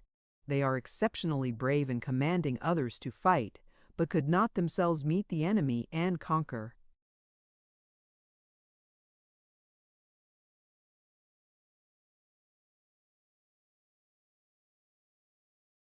"Very true, Your Majesty," said Colonel Plum eagerly. "There are many kinds of bravery, and one cannot be expected to possess them all.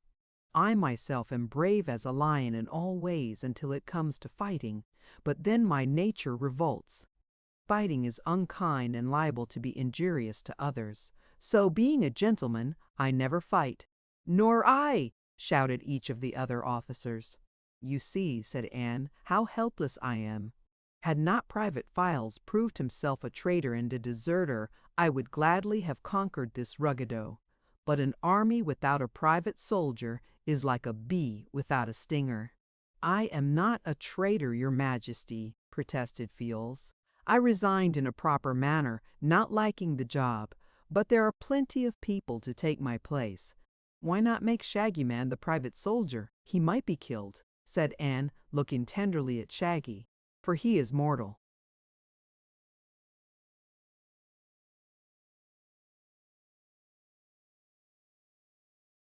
and able to die.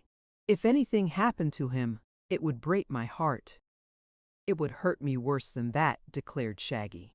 "You must admit, Your Majesty, that I am commander of this expedition, for it is my brother we are seeking rather than plunder. But I and my companions would like the assistance of your army, and if you help us to conquer Ruggedo and to rescue my brother from captivity, we will allow you to keep all the gold and jewels and other plunder you may find." This prospect was so tempting that the officers began whispering together, and presently Colonel Cheese said, "Your Majesty, by combining our brains we have just evolved a most brilliant idea. We will make the Clockwork Man the private soldier." "Who? Me?" asked Tik-Tok. "Not for a singly secondu. I cannot fight, and you must not forget that it was Rug-Jadoo who threw me in the well."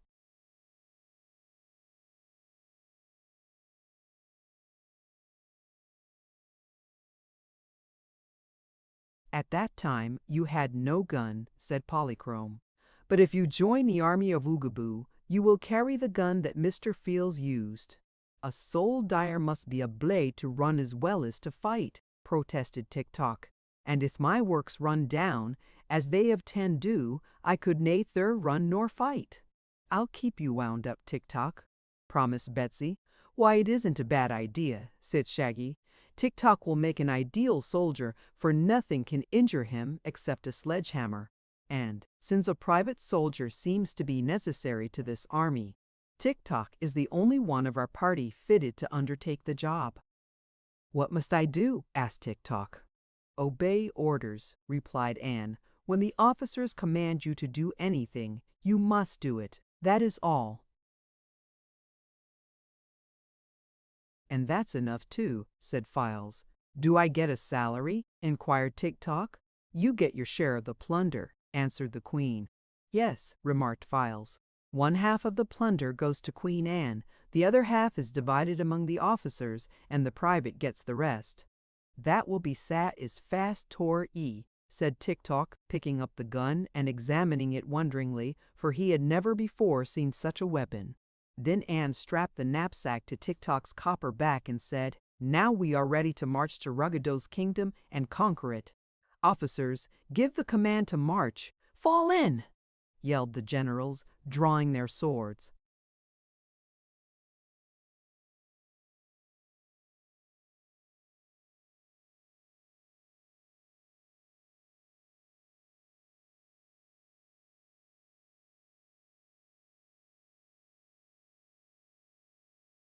"Fall in!" cried the colonels, drawing their swords. "Fall in!" shouted the majors, drawing their swords. "Fall in!" bawled the captains, drawing their swords. Tik-Tok looked at them and then around him in surprise. "Fall in what? The well?" he asked. "No," said Queen Anne. "You must fall in marching order." "Cannot I march without falling into it?" asked the Clockwork Man. "Shoulder your gun and stand ready to march," advised Files. So Tik-Tok held the gun straight and stood still. "What next?" he asked.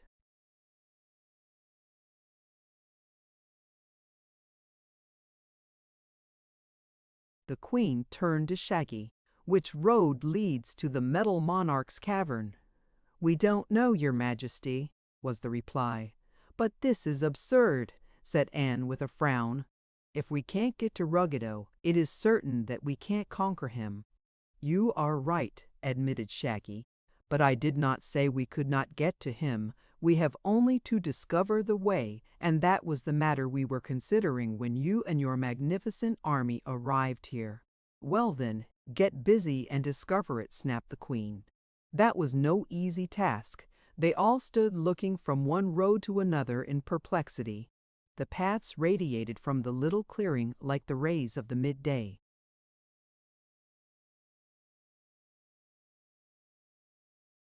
Sun, and each path seemed like all the others. Biles and the Rose Princess, who had by this time become good friends, advanced a little way along one of the roads and found that it was bordered by pretty wild flowers. "Why don't you ask the flowers to tell you the way?" he said to his companion. "The flowers?" returned the princess, surprised at the question. "Of course," said Files. "The field flowers must be second cousins to a rose princess, and I believe if you ask them they will tell you." She looked more closely at the flowers. There were hundreds of white daisies, golden buttercups, bluebells, and daffodils growing by the roadside, and each flower head was firmly set upon its slender but stout stem.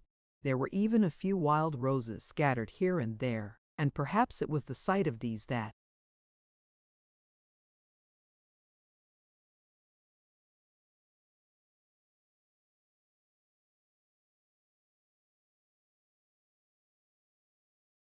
gave the princess courage to ask the important question. She dropped to her knees, facing the flowers, and extended both her arms pleadingly toward them. "Tell me, pretty cousins," she said in her sweet, gentle voice, "which way will lead us to the kingdom of Ruggedo, the Gnome King?" At once all the stems bent gracefully to the right, and the flower heads nodded once, twice, thrice in that direction. "That's it," cried Files joyfully. "Now we know the way." Ozga rose to her feet and looked wonderingly at the field flowers, which had now resumed their upright position. "Was it the wind, do you think?" she asked in a low whisper.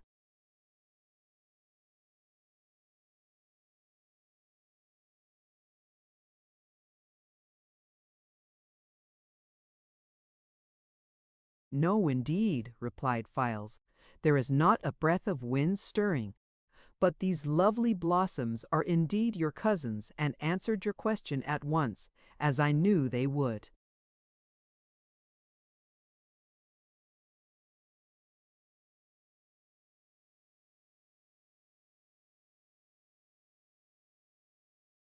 Chapter 9. Ruggedo's Rage is Rash and Reckless.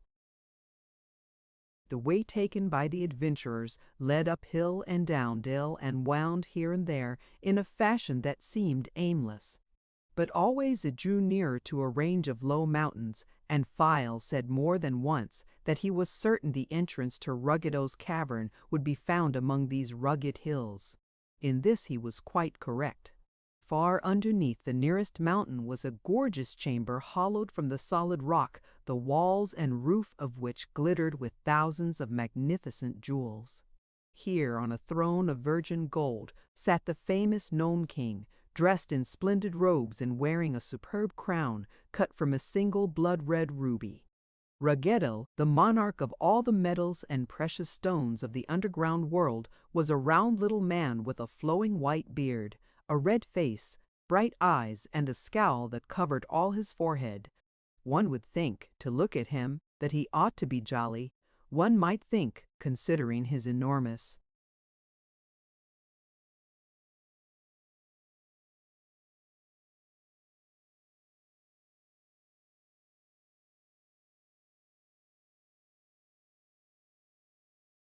wealth, that he ought to be happy, but this was not the case. The metal monarch was surly and cross, because mortals had dug so much treasure out of the earth and kept it above ground, where all the power of Ruggedo and his gnomes was unable to recover it. He hated not only the mortals, but also the fairies who live upon the earth or above it, and instead of being content with the riches he still possessed, he was unhappy because he did not own all the gold and jewels in the world. Ruggedo had been nodding, half asleep, in his chair, when suddenly he sat upright, uttered a roar of rage, and began pounding upon a huge gong that stood beside him. The sound filled the vast cavern and penetrated to many caverns beyond, where countless thousands of gnomes were working at their unending tasks, hammering out gold and silver and other metals, or melting ores in great furnaces, or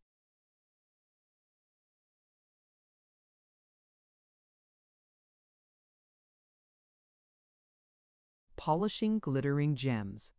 The gnomes trembled at the sound of the king's gong and whispered fearfully to one another that something unpleasant was sure to happen, but none dared pause in his task. The heavy curtains of cloth of gold were pushed aside, and Calico, the king's high chamberlain, entered the royal presence. "What's up, your majesty?" he asked with a wide yawn, for he had just wakened. Up! Roared Ruggedo, stamping his foot viciously. Those foolish mortals are up, that's what, and they want to come down. Down here? Inquired Kaliko. Yes.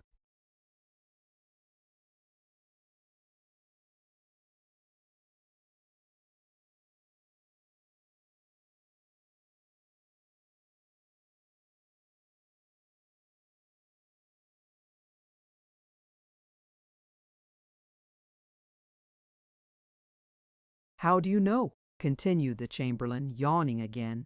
I feel it in my bones, said Raghudo. I can always feel it when those hateful earth crawlers draw near to my kingdom. I am positive, Kaliko, that mortals are this very minute on their way here to annoy me, and I hate mortals more than I do catnip tea. Well, what's to be done? Demanded the gnome. Look through your spyglass and see where the invaders are, commanded the king. So Kaliko went to a tube in the wall of rock and put his eye to it.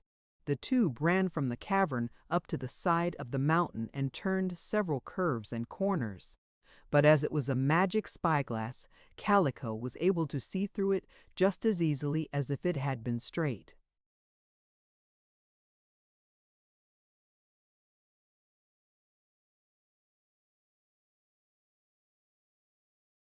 Ho-hum, said he. I see 'em, your majesty. What do they look like? Inquired the monarch. That's a hard question to answer, for a queerer assortment of creatures I never yet beheld, replied the gnome. However, such a collection of curiosities may prove dangerous. There's a copper man, worked by machinery. Bah, that's only Tik-Tok, said Ruggedo. I'm not afraid of him. Why, only the other day I met the fellow and threw him down a well. Then someone must have pulled him out again, said Kaliko. And there's a little girl, Dorothy, asked Ruggedo, jumping up in fear. No, some other girl. In fact, there are several girls of various sizes, but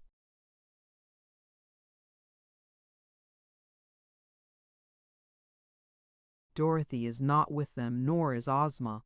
That's good, exclaimed the king, sighing in relief. Kaliko still had his eye to the spyglass. I see, said he, an army of men from Oogaboo. They are all officers and carry swords. And there is a shaggy man who seems very harmless, and a little donkey with big ears. Pooh! Cried Ruggedo, snapping his fingers in scorn. I've no fear of such a mob as that. A dozen of my gnomes can destroy them all in a jiffy.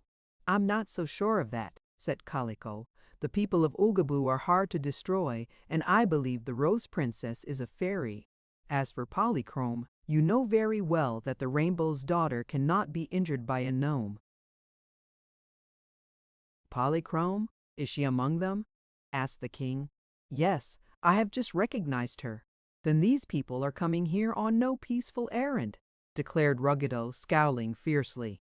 In fact, no one ever comes here on a peaceful errand. I hate everybody, and everybody hates me. Very true, said Kaliko. I must in some way prevent these people from reaching my dominions. Where are they now? Just now they are crossing the rubber country, your majesty. Good. Are your magnetic rubber wires in working order? I think so, replied Kaliko. Is it your royal will that we have some fun with?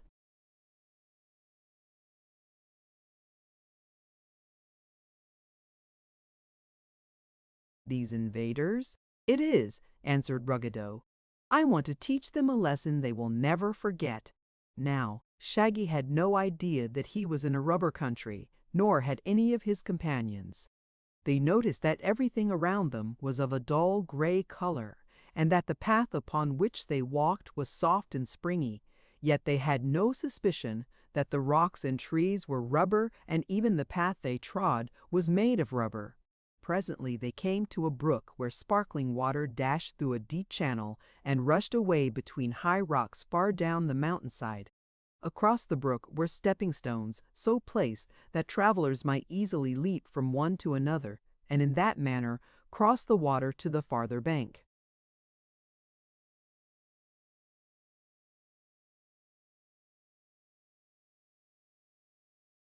Tik-Tok was marching ahead, followed by his officers and Queen Anne. After them came Betsy Bobbin and Hank, Polychrome and Shaggy, and last of all the Rose Princess with Files. The Clockwork Man saw the stream and the stepping stones and, without making a pause, placed his foot upon the first stone. The result was astonishing. First he sank down in the soft rubber, which then rebounded and sent Tik-Tok soaring high in the air, where he turned a succession of flip-flops and alighted upon a rubber rock far in the rear of the party. General Apple did not see Tik-Tok bound, so quickly had he disappeared. Therefore he also stepped upon the stone which you will guess was connected with Kaliko's magnetic rubber wire and instantly shot upward like an arrow. General Cone came next and met with a like fate, but the others now noticed that something was wrong, and with one accord they halted the column and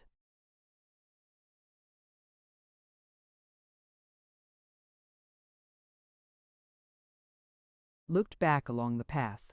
There was Tik-Tok, still bounding from one rubber rock to another, each time rising a less distance from the ground.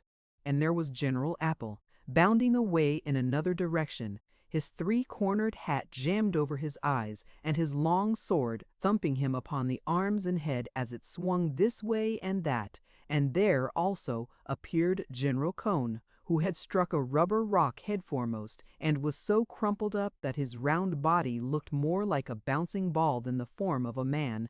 Betsy laughed merrily at the strange sight, and Polychrome echoed her laughter. But Ozga was grave and wondering, while Queen Anne became angry at seeing the chief officers of the army of Oogaboo bounding around in so undignified a manner. She shouted to them to stop, but they were unable to obey, even though they would have been glad to do so. Finally, however, they all ceased bounding.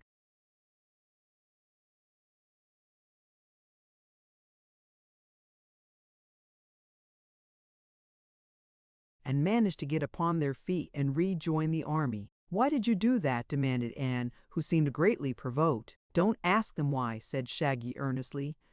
"I knew you would ask them why, but you ought not to do it. The reason is plain. Those stones are rubber. Therefore they are not stones. Those rocks around us are rubber, and therefore they are not rocks. Even this path is not a path. It's rubber. Unless we are very careful, Your Majesty, we are all likely to get the bounce, just as your poor officers and Tik-Tok did." "Then let's be careful," remarked Files, who was full of wisdom, but Polychrome wanted to test the quality of the rubber, so she began dancing. Every step sent her higher and higher into the air, so that she resembled a big butterfly fluttering lightly. Presently she made a great bound and bounded way across the stream, landing lightly and steadily on the other side.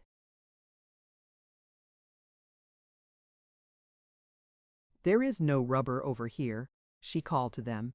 "Suppose you all try to bound over the stream without touching the stepping stones." Anne and her officers were reluctant to undertake such a risky adventure, but Betsy at once grasped the value of the suggestion and began jumping up and down until she found herself bounding almost as high as Polychrome had done. Then she suddenly leaned forward, and the next bound took her easily across the brook, where she alighted by the side of the Rainbow's Daughter.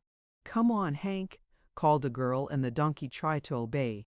He managed to bound pretty high, but when he tried to bound across the stream he misjudged the distance and fell with a splash into the middle of the water. "Hee-haw!" he wailed, struggling toward the far bank. Betsy rushed forward to help him out, but when the mule stood safely beside her, she was amazed to find he was not wet at all.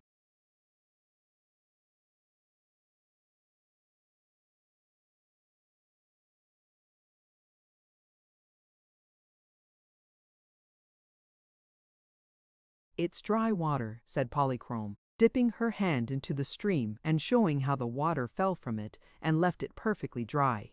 "In that case," returned Betsy, "they can all walk through the water." She called to Ozga and Shaggy to wade across, assuring them the water was shallow and would not wet them. At once they followed her advice, avoiding the rubber stepping stones, and made the crossing with ease. This encouraged the entire party to wade through the dry water, and in a few minutes all had assembled on the bank and renewed their journey along the path that led to the Gnome King's dominions. When Calico again looked through his magic spyglass, he exclaimed, "Bad luck, your majesty. All the invaders have passed the rubber country and now are fast approaching the entrance to your caverns." Ruggedo raved and stormed at the news, and his anger was so great that several times, as he strode up and down his jeweled cavern, he paused to kick Calico upon his shins, which were so sensitive that the poor gnome howled with pain. Finally, the king said, "There's no help for it. We must drop these audacious invaders down the hollow tube." Calico gave a jump at this and looked at his master wonderingly. "If you do that, your majesty," he said, "you will make Tititi Hoochoo very angry." "Never mind that," retorted Ruggedo. "Tititi Hoochoo lives on the other side of the world, so what do I care for his anger?" Calico shuddered and uttered a little groan.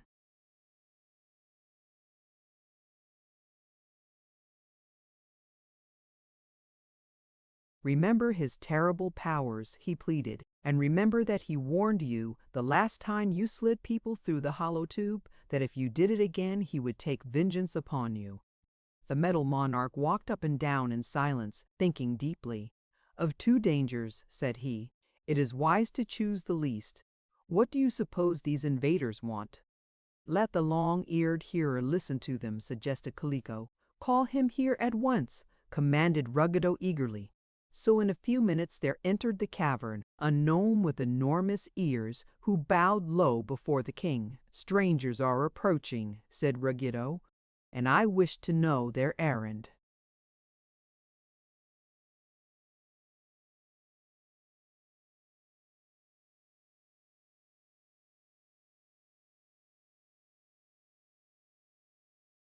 "Listen carefully to their talk and tell me why they are coming here and what for." The gnome bowed again and spread out his great ears, swaying them gently up and down and back and forth. For half an hour he stood silent in an attitude of listening, while both the king and Calico grew impatient at the delay. At last the long-eared hearer spoke. "Shaggy Man is coming here to rescue his brother from captivity," said he. "Ha! The ugly one!" exclaimed Ruggedo. "Well, Shaggy Man may have his ugly brother, for all I care. He's too lazy to work and is always getting in my way. Where is the ugly one now, Calico? The last time your majesty stumbled over the prisoner you commanded me to send him to the metal forest, which I did. I suppose he is still there."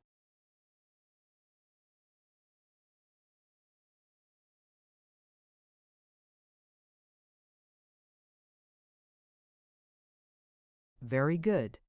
The invaders will have a hard time finding the metal forest," said the king with a grin of malicious delight. "For half the time I can't find it myself, yet I created the forest and made every tree out of gold and silver so as to keep the precious metals in a safe place and out of the reach of mortals. But tell me, hearer, do the strangers want anything else?" "Yes, indeed they do," returned the gnome. "The army of Oogaboo is determined to capture all the rich metals and rare jewels in your kingdom, and the officers and their queen have arranged to divide the spoils and carry them away." When he heard this, Ruggedo uttered a bellow of rage and began dancing up and down, rolling his eyes, clicking his teeth together, and swinging his arms furiously. Then, in an ecstasy of anger, he seized the long ears of the hearer and pulled and twisted them cruelly. But Calico grabbed up the king's scepter and racked him over the knuckles with it, so that Ruggedo let go the ears and began to chase his royal chamberlain around the throne. The hearer took advantage of this opportunity to slip away from the cavern and escape, and after the king had tired himself out chasing Calico, he threw himself into his throne and panted for breath while he glared wickedly at his defiant subject. "You'd better save your strength to fight the enemy," suggested Calico. "There will be a terrible battle when the army of Oogaboo gets here." "The army won't get here," said the king, still coughing and panting. "I'll drop 'em down the hollow tube, every man Jack and every girl Jill of 'em." "And defy Titty Hoochoo?" asked Calico. "Yes, go at once to my chief magician and order him to turn the path toward."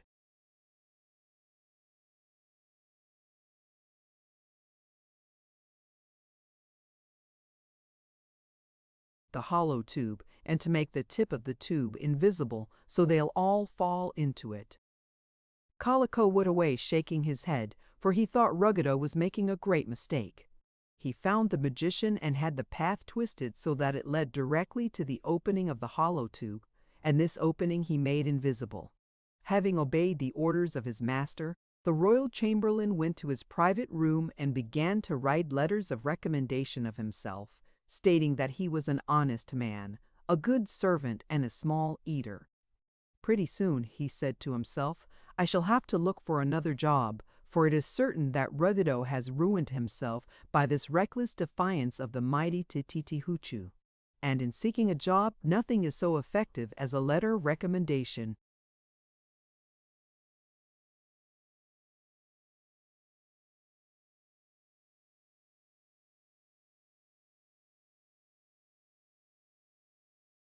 Chapter 10. A Terrible Tumble Through a Tube. I suppose that Polychrome, and perhaps Queen Anne and her army, might have been able to dispel the enchantment of Ruggedo's chief magician had they known that danger lay in their pathway. For the Rainbow's daughter was a fairy, and as Oogaboo is a part of the land of Oz, its inhabitants cannot easily be deceived by such common magic as the Gnome King could command. But no one suspected any especial danger until after they had entered Ruggedo's cavern, and so they were journeying along in quite a contented manner when Tik-Tok, who marched ahead, suddenly disappeared. The officers thought he must have turned a corner, so they kept on their way, and all of them likewise disappeared one after another.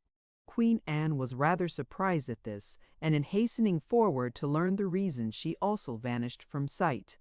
Betsy Bobbin had tired her feet by walking, so she was now riding upon the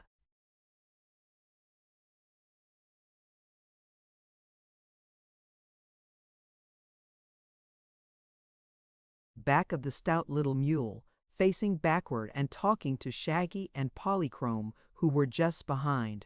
Suddenly Hank pitched forward and began falling, and Betsy would have tumbled over his head had she not grabbed the mule's shaggy neck with both arms and held on for dear life.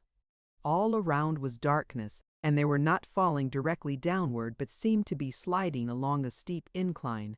Hank's hoofs were resting upon some smooth substance over which he slid with the swiftness of the wind. Once Betsy's heels flew up and struck a similar substance overhead. They were indeed descending the hollow tube that led to the other side of the world. "Stop, Hank, stop!" cried the girl, but Hank only uttered a plaintive hee-haw, for it was impossible for him to obey. After several minutes had passed and no harm had befallen them, Betsy gained courage. She could see nothing at all, nor could she hear anything except a rush of air past her ears as they plunged downward along the tube. Whether she and Hank were alone, or the others were with them, she could not tell. But had someone been able to take a flashlight photograph of the tube at that time, a most curious picture would have resulted. There was Tik-Tok, flat upon his back and sliding headforemost down the incline, and there were the officers of the army of Oogaboo, all tangled up in a confused crowd, flapping their arms and trying to shield their faces from the clanking swords, which swung back and forth during the swift journey and pommeled everyone within their reach. Now followed Queen Anne, who had struck the tube in a sitting position and went flying along with a dash and abandon that thoroughly bewildered the poor lady, who had no idea what had happened to her. Then, a little distance away, but unseen by the others in the inky darkness, slid Betsy and Hank, while behind them were Shaggy and Polychrome, and finally Files and the princess. When first they tumbled into the tube, all were too dazed to think clearly, but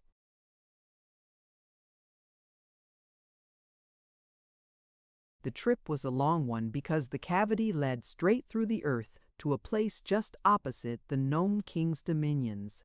And long before the adventurers got to the end, they had begun to recover their wits. "This is awful, Hank!" cried Betsy in a loud voice, and Queen Anne heard her and called out, "Are you safe, Betsy?" "Mercy, no," answered the little girl. "How could anyone be safe when she's going about 60 miles a minute?" Then, after a pause, she added, "But where do you suppose we're going to, your majesty?" "Don't ask her that, please don't," said Shaggy, who was not too far away to overhear them. "And please don't ask me why either." "Why?" said Betsy. "No one can tell where we are going until we get there," replied Shaggy, and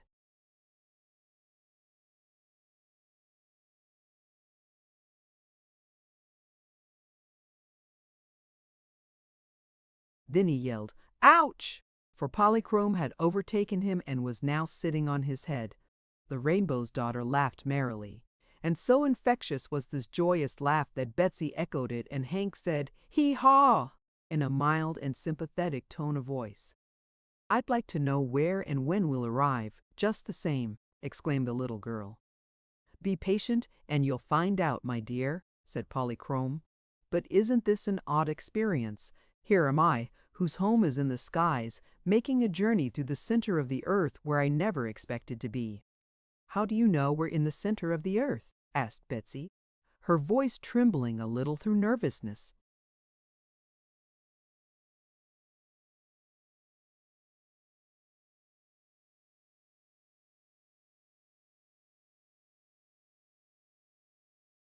"Why, we can to be anywhere else," replied Polychrome.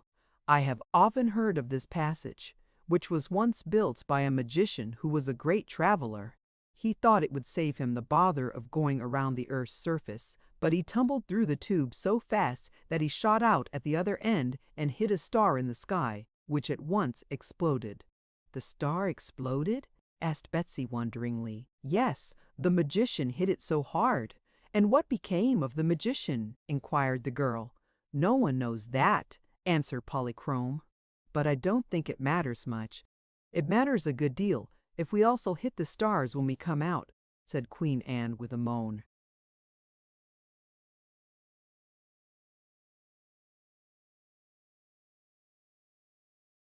"Don't worry," advised Polychrome. "I believe the magician was going the other way, and probably he went much faster than we are going."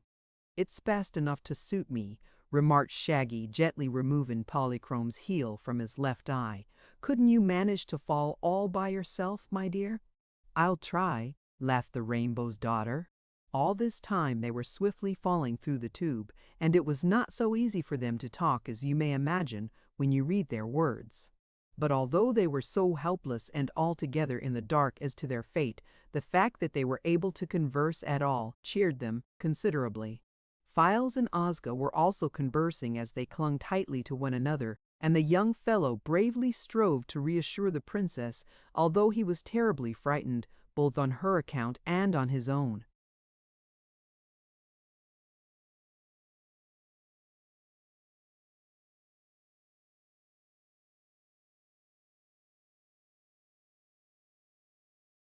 An hour under such trying circumstances is a very long time, and for more than an hour they continued their fearful journey. Then, just as they began to fear the tube would never end, Tik-Tok popped out into broad daylight and, after making a graceful circle in the air, fell with a splash into a great marble fountain. Out came the officers in quick succession, tumbling heels over head and striking the ground in many undignified attitudes. "For the love of sassafras!"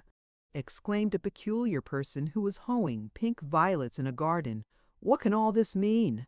For answer, Queen Anne sailed up from the tube, took a ride through the air as high as the treetops, and alighted squarely on top of the peculiar person's head, smashing a jeweled crown over his eyes and tumbling him to the ground.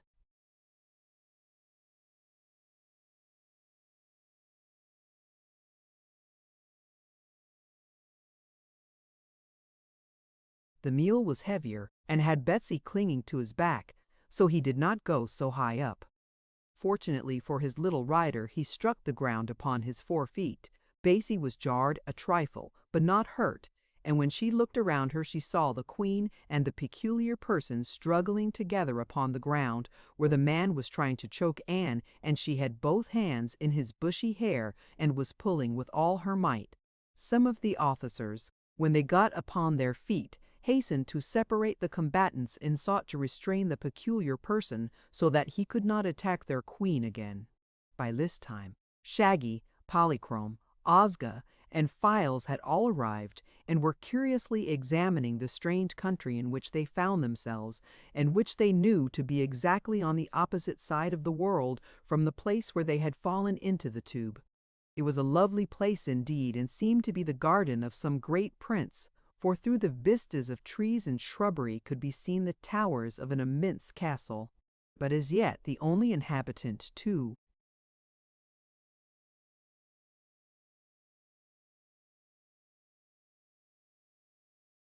greet them was the peculiar person just mentioned, who had shaken off the grasp of the officers without effort, and was now trying to pull the battered crown from off his eyes. Shaggy, who was always polite, helped him to do this, and when the man was free and could see again, he looked at his visitors with evident amazement. "Well, well, well!" he exclaimed. "Where did you come from, and how did you get here?" Betsy tried to answer him, for Queen Anne was surly and silent. "I can't say exactly where we came from, 'cause I don't know the name of the place," said the girl. "But the way we got here was through the hollow tube." "Don't call it a hollow tube, please," exclaimed the peculiar person in an irritated tone of voice. "If it's a tube, it's sure to be hollow."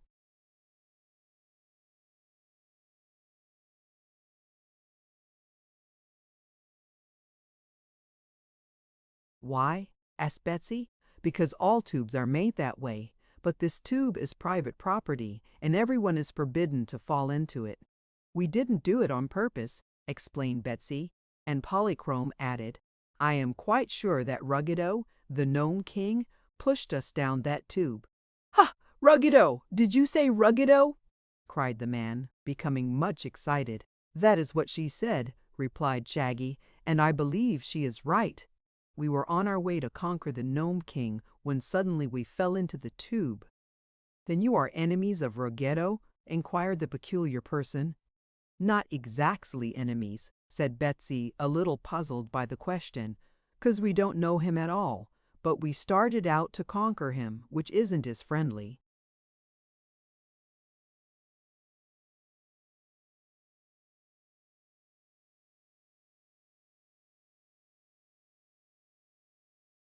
"As it might be. True," agreed the man. He looked thoughtfully from one to another of them for a while, and then he turned his head over his shoulder and said, "Never mind the fire and pincers, my good brothers. It will be best to take these strangers to the private citizen."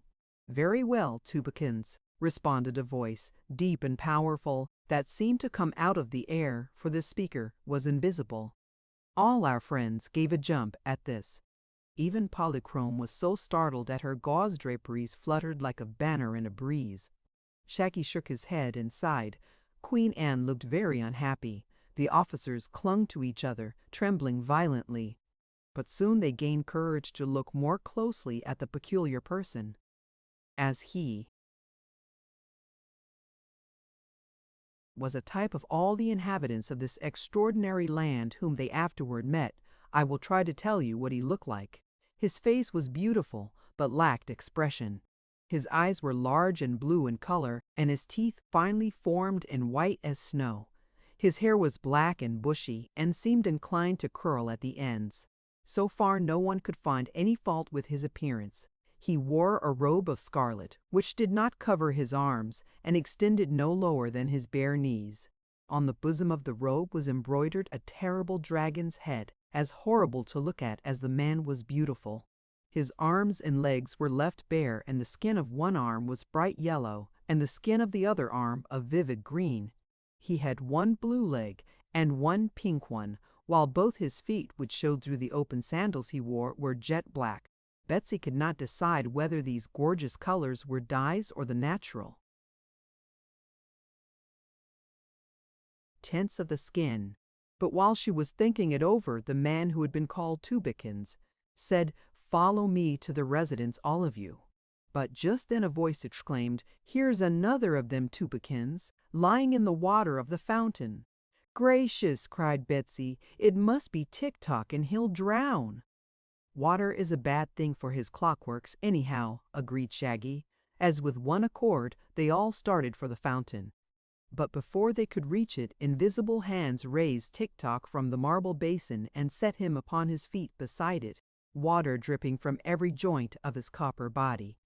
"Ma knitted his hat, thanks," he said, and then his copper jaws clicked together and he could say no more. He next made an attempt to walk, but after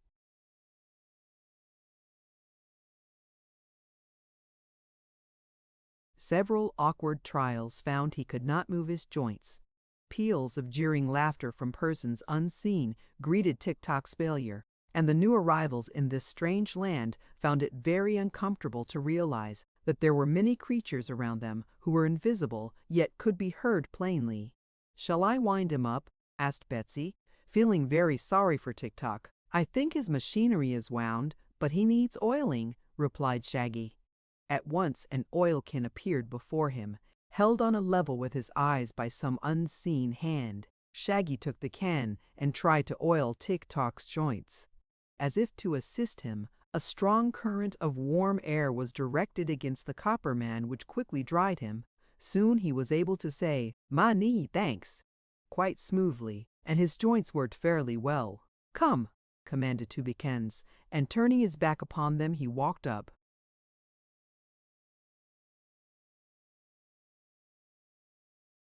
the path toward the castle. "Shall we go?" asked Queen Anne uncertainly, but just then she received a shove that almost pitched her forward on her head, so she decided to go. The officers who hesitated received several energetic kicks, but could not see who delivered them, therefore they also decided very wisely to go. The others followed willingly enough, for unless they ventured upon another terrible journey through the tube, they must make the best of the unknown country they were in, and the best seemed to be to obey orders.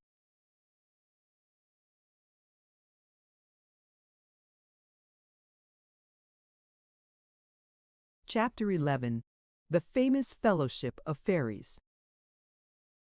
After a short walk through very beautiful gardens, they came to the castle and followed Tubekins through the entrance and into a great domed chamber, where he commanded them to be seated. From the crown which he wore, Betsy had thought this man must be the king of the country they were in, yet after he had seated all the strangers upon benches that were ranged in a semicircle before a high throne, Tubekins bowed humbly before the vacant throne and in a flash became invisible and disappeared. The hall was an immense place, but there seemed to be no one in it beside themselves. Presently, however, they heard a low cough near them, and here and there was the faint rustling of a robe and a slight patter as of footsteps. Then suddenly there rang out the clear tone of a bell, and at the sound all was changed. Gazing around the hall in bewilderment, they saw that it was filled with hundreds of men and women, all with beautiful faces and staring blue eyes, and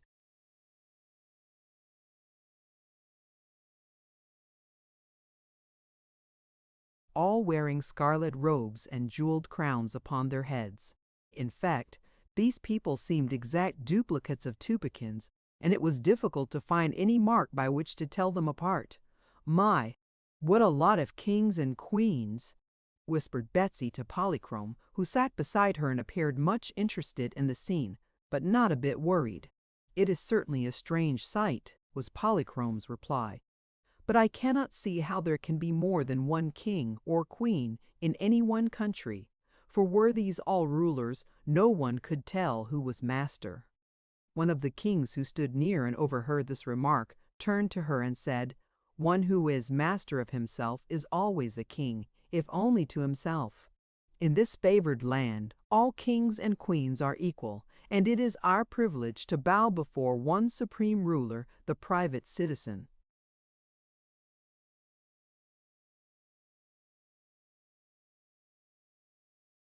"Who's he?" inquired Betsy. As if to answer her, the clear tones of the bell again rang out, and instantly there appeared seated in the throne the man who was lord and master of all these royal ones.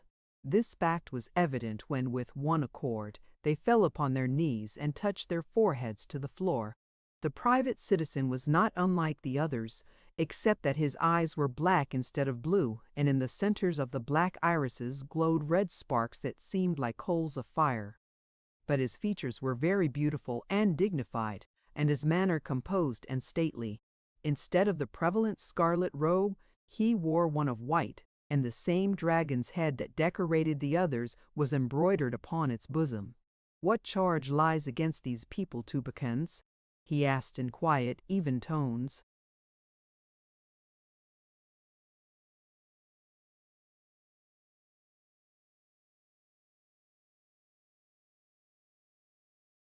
"They came through the forbidden tube, O mighty citizen," was the reply. "You see, it was this way," said Betsy. "We were marching to the Gnome King to conquer him and set Shaggy's brother free, when on a sudden, 'Who are you?' demanded the private citizen sternly. "Me? Oh, I'm Betsy Bobbin. And who is the leader of this party?" asked the citizen. "Sir, I am Queen Anne of Oogaboo, and—" "Then keep quiet," said the citizen. "Who is the leader?" No one answered for a moment.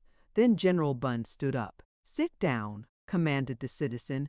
"I can see that 16 of you are merely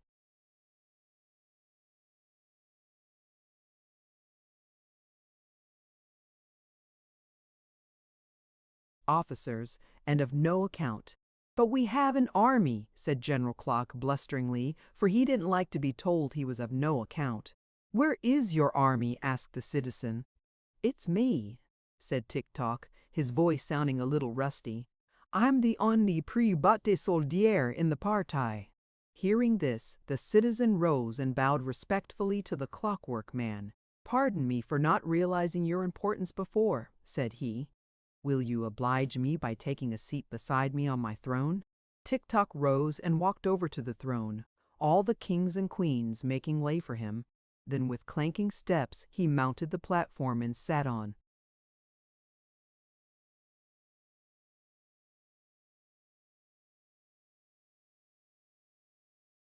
Broad seat beside the citizen. Anne was greatly provoked at this mark of favor shown to the humble Clockwork Man, but Shaggy seemed much pleased that his old friend's importance had been recognized by the ruler of this remarkable country. The citizen now began to question Tik-Tok, who told in his mechanical voice about Shaggy's quest of his lost brother, and how Ozma of Oz had sent the Clockwork Man to assist him, and how they had fallen in with Queen Anne and her people from Oogaboo. Also he told how Betsy and Hank and Polychrome and the Rose Princess had happened to join their party. "And you intended to conquer Ruggedo, the Metal Monarch and King of the Gnomes?" asked the citizen. "Yes, that seemed the only thing for us to do," was Tik-Tok's reply. "But he was too clever for us. When we got close to his cavern he made our path lead to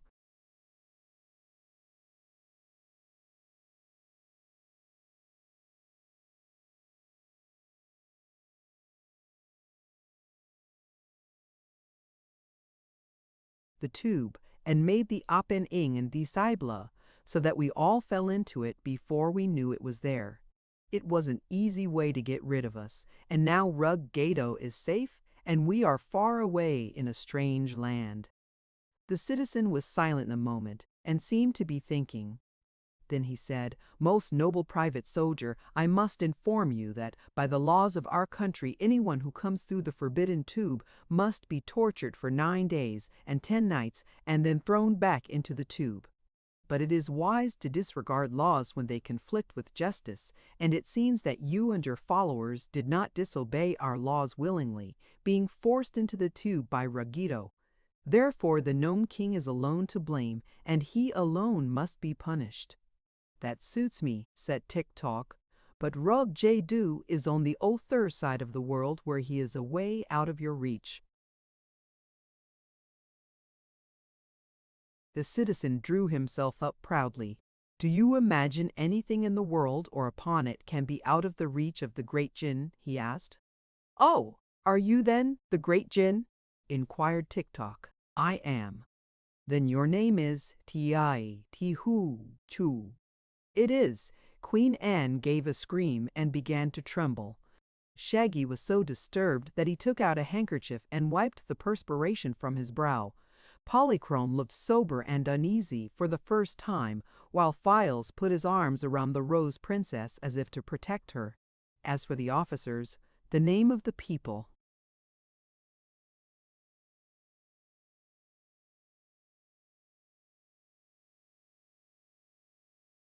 Great Jin set them moaning and weeping at a great rate, and everyone fell upon his knees before the throne, begging for mercy. Betsy was worried at seeing her companions so disturbed, but did not know what it was all about. Only Tik-Tok was unmoved at the discovery. "Then," said he, "if you are Tia, Tihu Chu Tu, and think Ruggy Doo is to blame, I am sure that something queer will happen to the king of the gnomes." "I wonder what 'twill be," said Betsy. The private citizen, otherwise known as Titi Huchu, the great Jinn, looked at the little girl steadily. "I will presently decide what is to happen to Ruggedo," said he in a hard, stern voice. Then, turning to the throng of kings and queens, he continued, "Tik-Tok has spoken truly, for his machinery will not allow him to lie, nor will it allow his."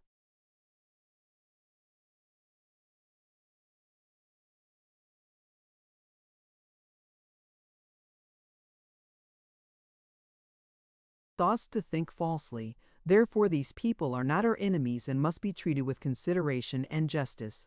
Take them to your palaces and entertain them as guests until tomorrow, when I command that they be brought again to my residence. By then I shall have formed my plans." No sooner had Titihuchu spoken than he disappeared from sight. Immediately after, most of the kings and queens likewise disappeared, but several of them remained visible and approached the strangers with great respect. One of the lovely queens said to Betsy, "I trust you will honor me by being my guest." "I am Irma, Queen of Light. May Hank come with me?" asked the girl. "The King of Animals will care for your mule," was the reply. "But do not fear for him, for he will be treated royally. All of your party will be reunited on the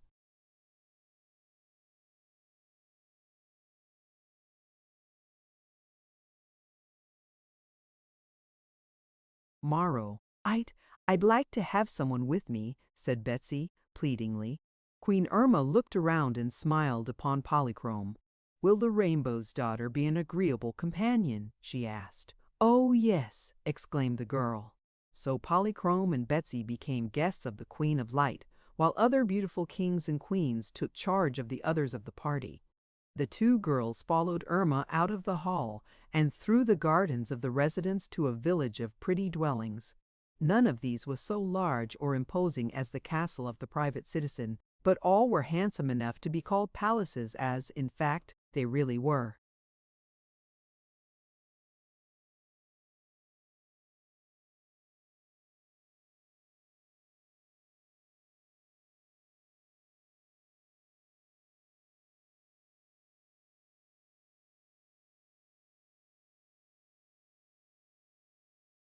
Chapter 12.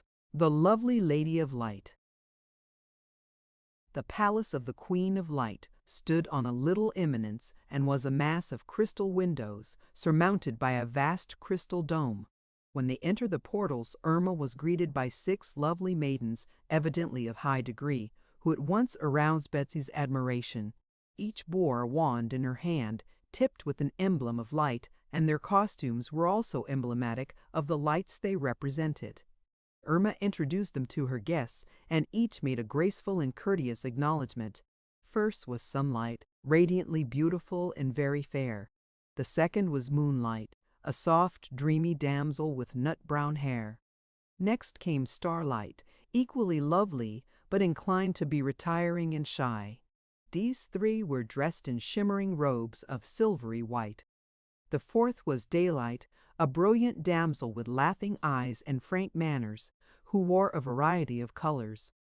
Then came Firelight, clothed in a fleecy flame-colored robe that wavered around her shapely form in a very attractive manner. The 6th maiden, Electra, was the most beautiful of all, and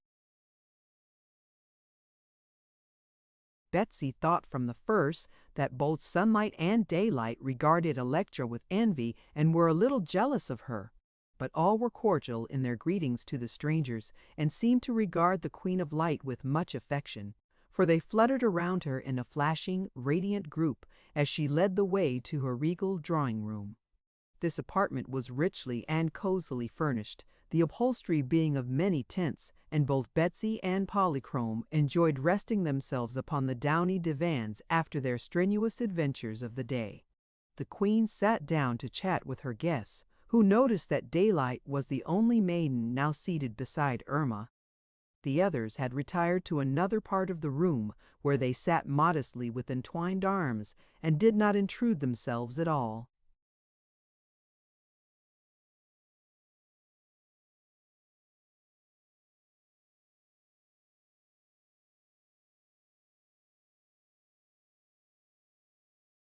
The queen told the strangers all about this beautiful land, which is one of the chief residences of fairies who minister to the needs of mankind. So many important fairies live there that, to avoid rivalry, they had elected as their ruler the only important personage in the country who had no duties to mankind to perform and was, in effect, a private citizen. This ruler, or Jinjin, as was his title, bore the name of Tititi-Hoochoo, and the most singular thing about him was that he had no heart. But instead of this, he possessed a high degree of reason and justice, and while he showed no mercy in his judgments, he never punished unjustly or without reason. To wrongdoers, Titi-Hoochoo was as terrible as he was heartless. But those who were innocent of evil had nothing to fear from him. All the kings and queens of this fairyland paid reverence to Jinjin, for as they expected to be obeyed by others, they were willing to obey the one in authority over them. The inhabitants of the land of Oz had heard many tales of this fearfully just Jinjin, whose punishments were always equal to the faults committed. Polychrome also knew of him, although this was the first time she had ever seen him face to face. But to Betsy the story was all new, and she was greatly interested in Titi-Hoochoo, whom she no longer feared. Time sped swiftly during their talk, and suddenly Betsy noticed that Moonlight was sitting beside the Queen of Light instead of Daylight. "But tell me, please," she pleaded, "why do you all wear a dragon's head embroidered on your gowns?" Irma's pleasant face became grave as she answered, "The dragon, as you must know, was the first living creature ever made. Therefore, the dragon is the oldest and wisest of living things. By good fortune."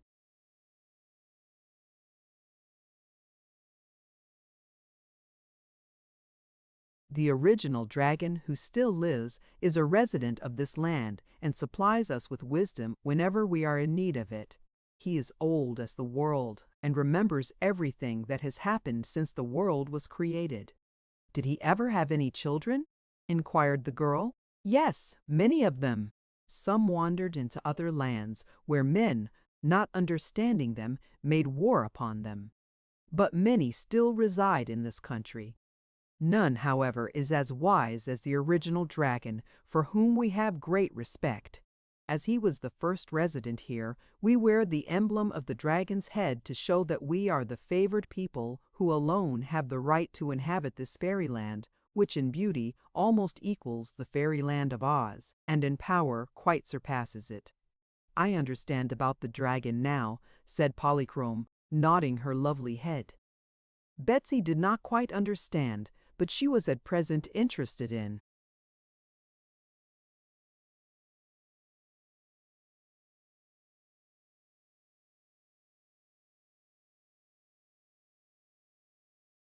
observing the changing lights.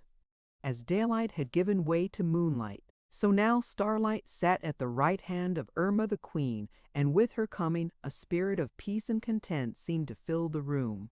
Polychrome, being herself a fairy, had many questions to ask about the various kings and queens who lived in this far-away secluded place, and before Irma had finished answering them, a rosy glow filled the room and Firelight took her place beside the queen. Betsy liked Firelight, but to gaze upon her warm and glowing features made the little girl sleepy, and presently she began to nod. Thereupon Irma rose and took Betsy's hand gently in her own. "Come," said she, "the feast time has arrived and the feast is spread." "That's nice," exclaimed the small mortal. "Now that I think of it, I'm awful hungry. But p'raps I can't eat your fairy food."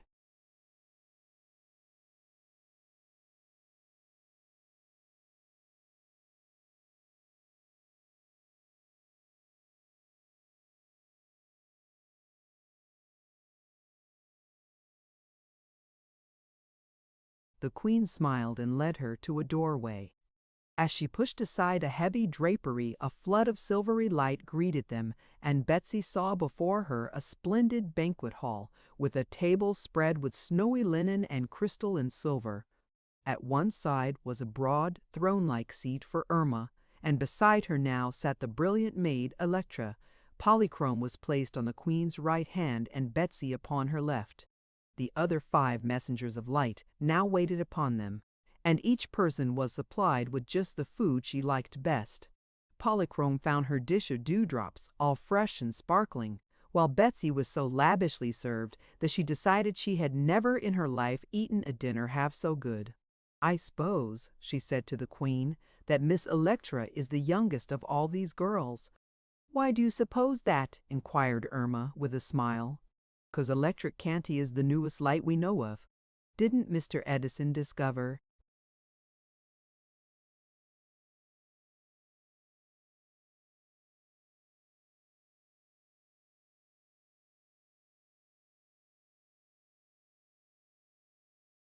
it?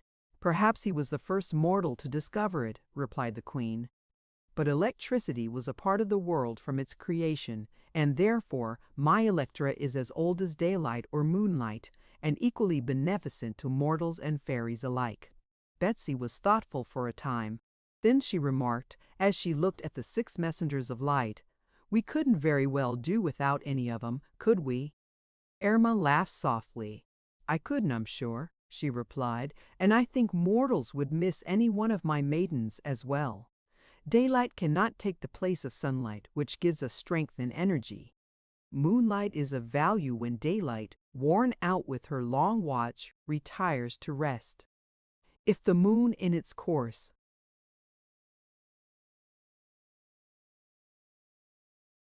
is hidden behind the earth's rim, and my sweet moonlight cannot cheer us, starlight takes her place, for the skies always lend her power. Without firelight, we should miss much of our warmth and comfort, as well as much cheer when the walls of houses encompass us. But always when other lights forsake us, our glorious Electra is ready to flood us with bright rays. As Queen of Light, I love all my maidens, for I know them to be faithful and true." "I love 'em too," declared Betsy. "But sometimes, when I'm real sleepy, I can get along without any light at all." "Are you sleepy now?" inquired Irma, for the feast had ended. "A little," admitted the girl. So Electra showed her to a pretty chamber where there was a soft, white bed, and waited patiently until Betsy had undressed and put on a shimmery silken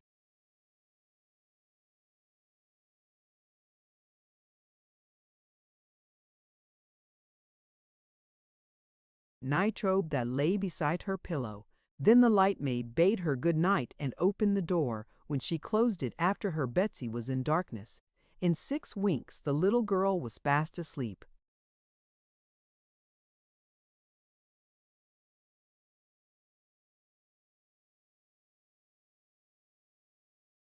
Chapter 13. The Just Judgment. All the adventurers were reunited next morning when they were brought from various palaces to the residence of Tititi-Hoochoo and ushered into the great hall of state. As before, no one was visible except our friends and their escorts until the first bell sounded. Then in a flash the room was seen to be filled with the beautiful kings and queens of the land. The second bell marked the appearance in the throne of the mighty Jinjin, whose handsome countenance was as composed and expressionless as ever. All bowed low to the ruler. Their voices softly murmured, "We greet the private citizen, mightiest of rulers, whose word is law and whose law is just." Titi-Hoochoo bowed in acknowledgement. Then, looking around the brilliant assemblage and at the little group of adventurers before him, he said,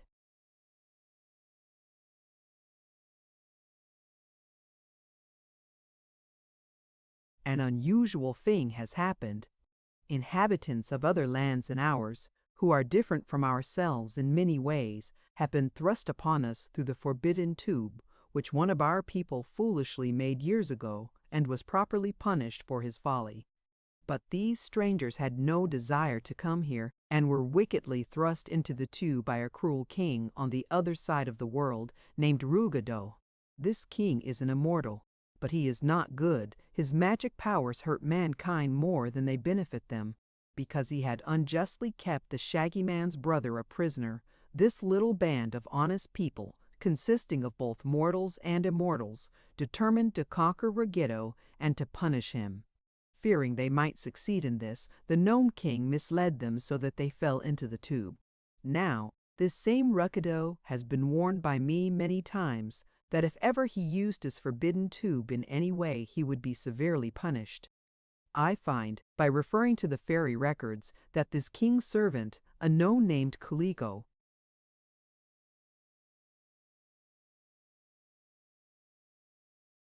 begged his master not to do such a wrong act as to drop these people into the tube and send them tumbling into our country, but Ruggedo defied me and my orders.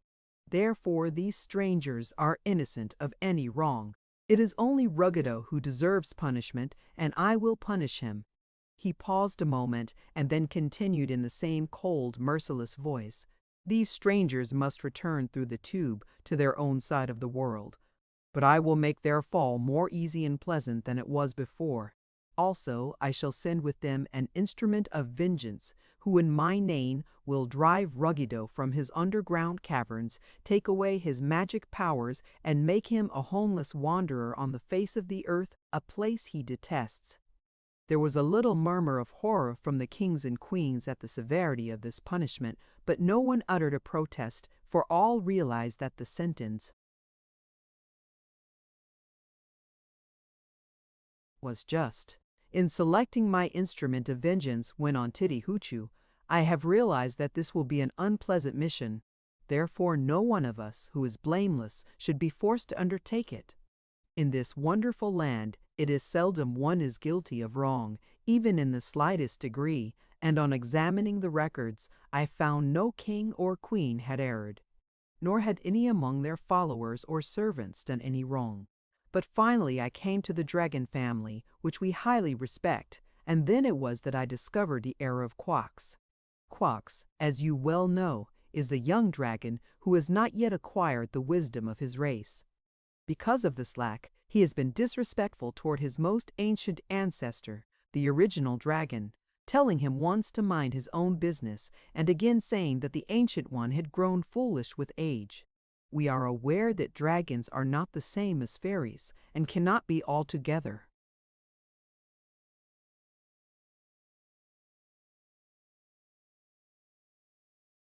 guided by our laws, yet such disrespect as Quox has shown should not be unnoticed by us. Therefore I have selected Quox as my royal instrument of vengeance, and he shall go through the tube with these people and inflict upon Ruggedo the punishment I have decreed." All had listened quietly to this speech, and now the kings and queens bowed gravely to signify their approval of the Jinjin's judgment. Titty Hoochoo turned to Beckons. "I command you," said he, "to escort these strangers to the tube and see that they all enter it." The king of the tube, who had first discovered our friends and brought them to the private citizen, stepped forward and bowed. As he did so, the Jinjin and all the kings and queens suddenly disappeared, and only Tubekins remained visible. "All right," said Betsy with a sigh. "I don't mind going back so very much, 'cause the Jinjin promised to make it easy for us." Indeed, Queen Anne and her officers were the only ones who looked solemn and seemed to fear the return journey. One thing that bothered Anne was her failure to conquer this land of Titty Hoochoo. As they followed their guide through the gardens to the mouth of the tube, she said to Shaggy, "How can I conquer the world if I go away and leave this rich country unconquered?" "You can't," he replied. "Don't ask me why, please, for if you don't know I can't inform you." "Why not?" said Anne, but Shaggy paid no attention to the question.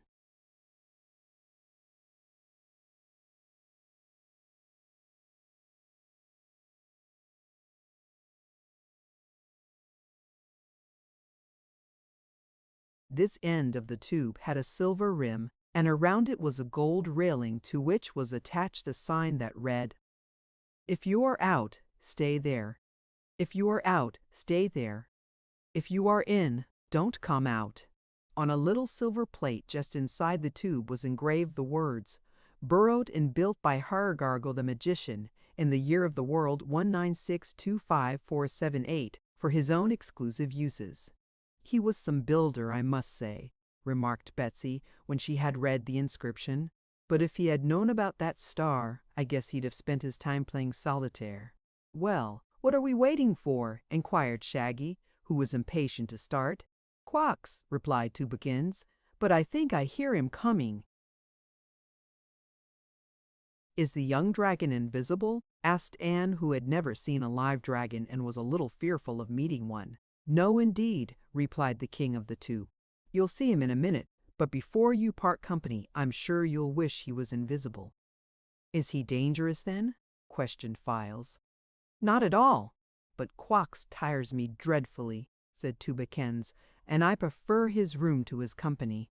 At that instant a scraping sound was heard, drawing nearer and nearer until from between two big bushes appeared a huge dragon who approached the party, nodded his head, and said, "Good morning." Had Quox been at all bashful, I am sure he would have felt uncomfortable at the astonished stare of every eye in the group, except Tubekins, of course, who was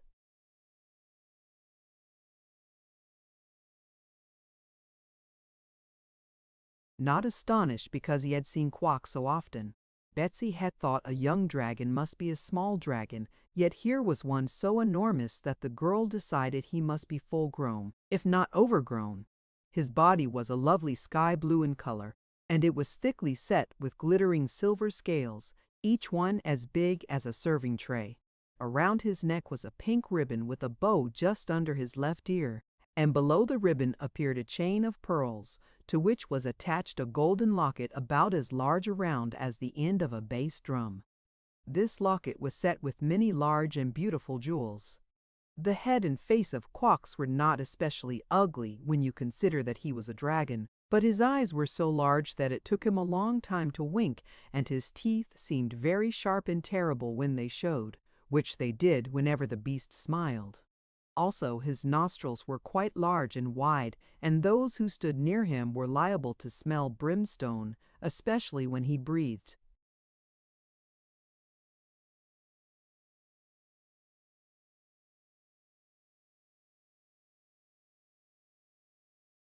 Out fire, as it is the nature of dragons to do. To the end of his long tail was attached a big electric light. Perhaps the most singular thing about the dragon's appearance at this time was the fact that he had a row of seats attached to his back, one seat for each member of the party. These seats were double, with curved backs, so that two could sit in them, and there were 12 of these double seats, all strapped firmly around the dragon's thick body and placed one behind the other, in a row that extended from his shoulders nearly to his tail. "Aha!" exclaimed Tubekins. "I see that Tititi Hoochoo is transformed Quox into a carryall." "I'm glad of that," said Betsy. "I hope, Mr. Dragon, you won't mind our riding on your back."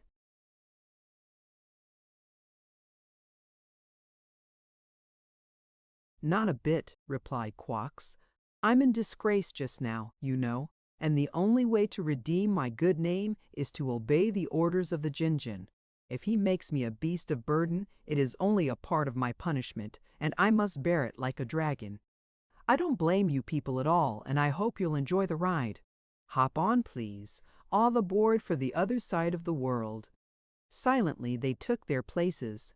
Hank sat in the front seat with Betsy so that he could rest his front hooves upon the dragon's head. Behind them were Shaggy and Polychrome, then Files and the princess, and Queen Anne and Tik-Tok. The officers rode in the rear seats. When all had mounted to their places, the dragon looked very like one of those sightseeing wagons so common in big cities, only he had legs instead of wheels. "All ready?" asked Quox. And when they said they were, he crawled to the mouth of the tube and put his head in.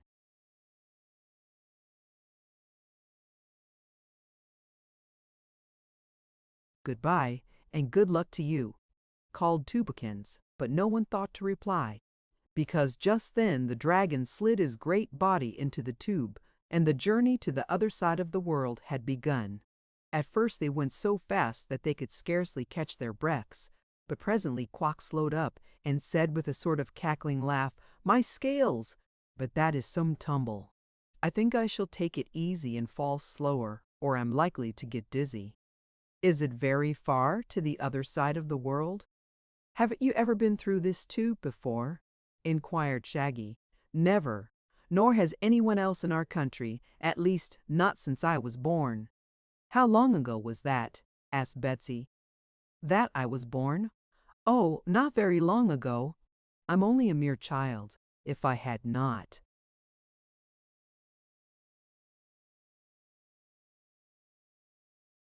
been sent on this journey, I would have celebrated my 356th birthday next Thursday. Mother was going to make me a birthday cake with 3,056 candles on it.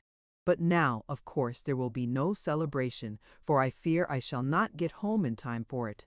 356 years, cried Betsy. "Why, I had no idea anything could live that long."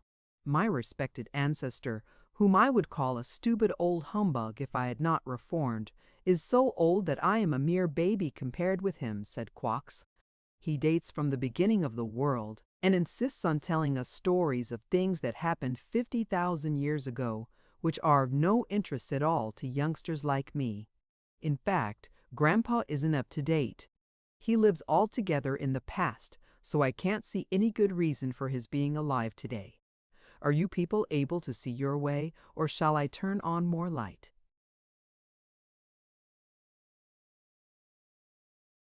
"Oh, we can see very nicely, thank you. Only there's nothing to see but ourselves," answered Betsy. This was true.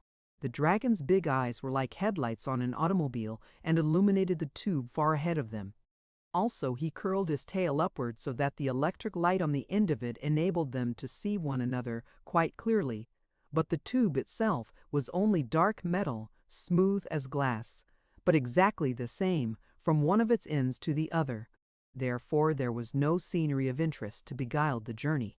They were now falling so gently that the trip was proving entirely comfortable, as the Jinjin had promised it would be, but this meant a longer journey, and the only way they could make time pass was to engage in conversation. The dragon seemed a willing and persistent talker, and he was of so much interest to them that they encouraged him to chatter. His voice was a little gruff, but not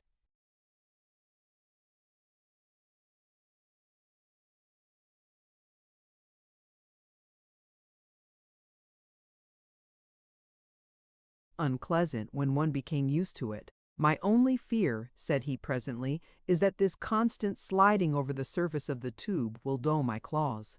You see, this hole isn't straight down, but on a steep slant, and so instead of tumbling freely through the air, I must skate along the tube. Fortunately, there is a file in my toolkit, and if my claws get dull, they can be sharpened again." "Why do you want sharp claws?" asked Betsy. "They are my natural weapons, and you must not forget that I have been sent to conquer Ruggedo." "Oh, you needn't mind about that," remarked Queen Anne in her most haughty manner, "for when we get to Ruggedo, I and my invincible army can conquer him without your assistance."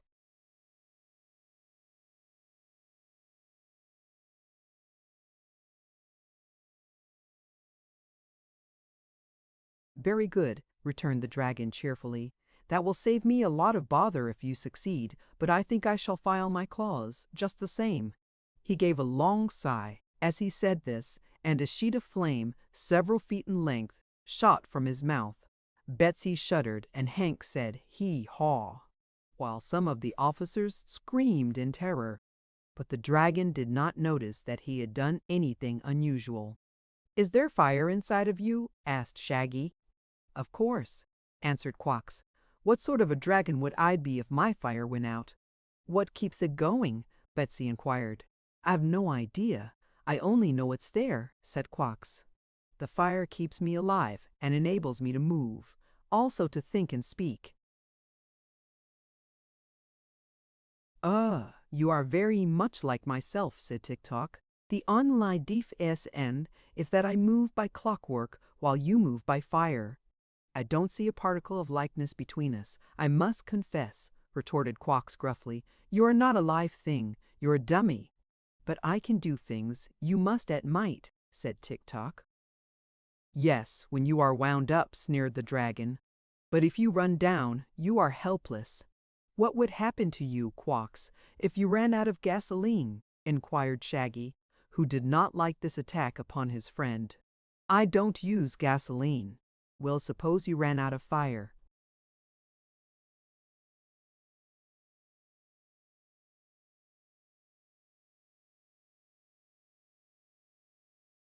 What's the use of supposing that? Asked Quox. My great-great-great-grandfather has lived since the world began, and he has never once run out of fire to keep him going.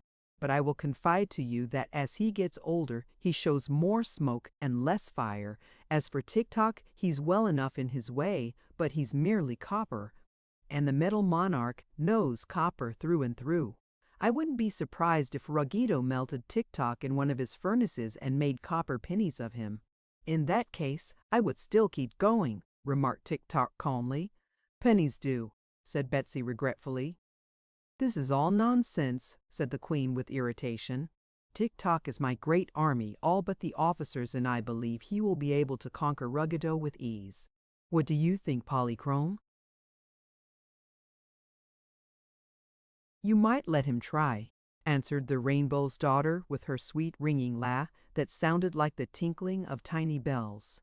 And if Tik-Tok fails, you have still the big fire-breathing dragon to fall back on. Ah, said the dragon, another sheet of flame gushing from his mouth and nostrils. It's a wise little girl, this Polychrome. Anyone would know she is a fairy.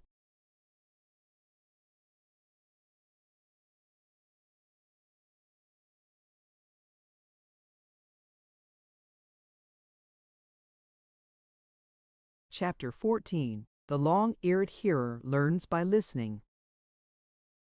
During this time, Ruggedo, the Meadow Monarch and King of the Gnomes, was trying to amuse himself in his splendid jeweled cavern.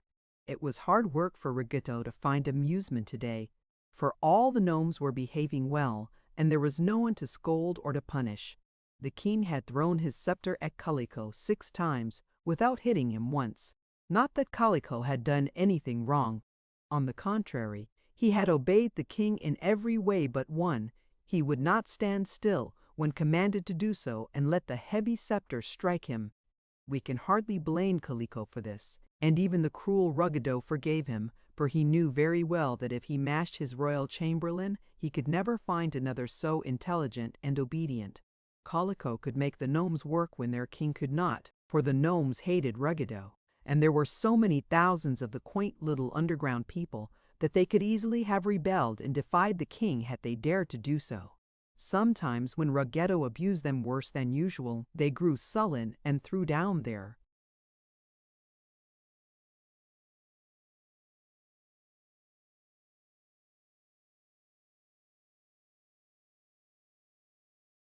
hammers and picks.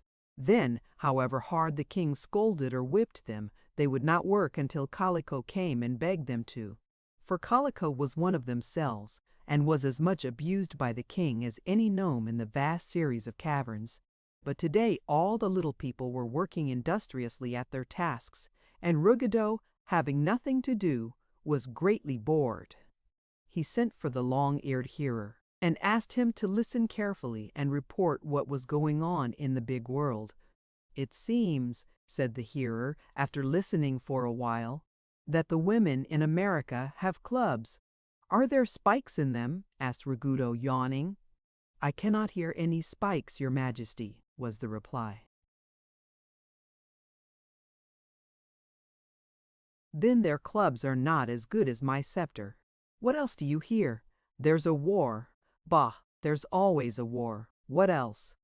For a time the hearer was silent, bending forward and spreading out his big ears to catch the slightest sound.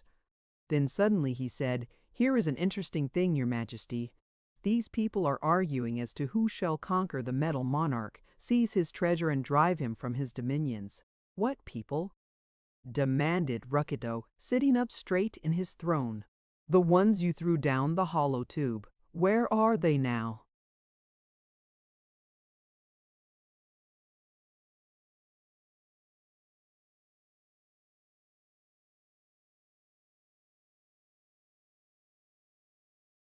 "In the same tube and coming back this way," said the hearer.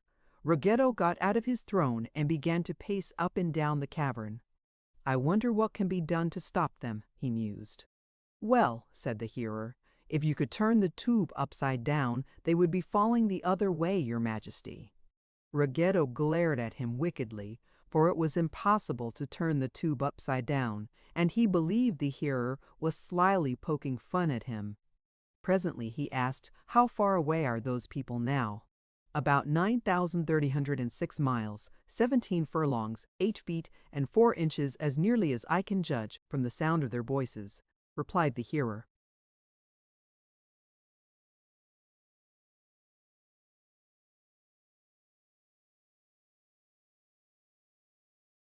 "Aha!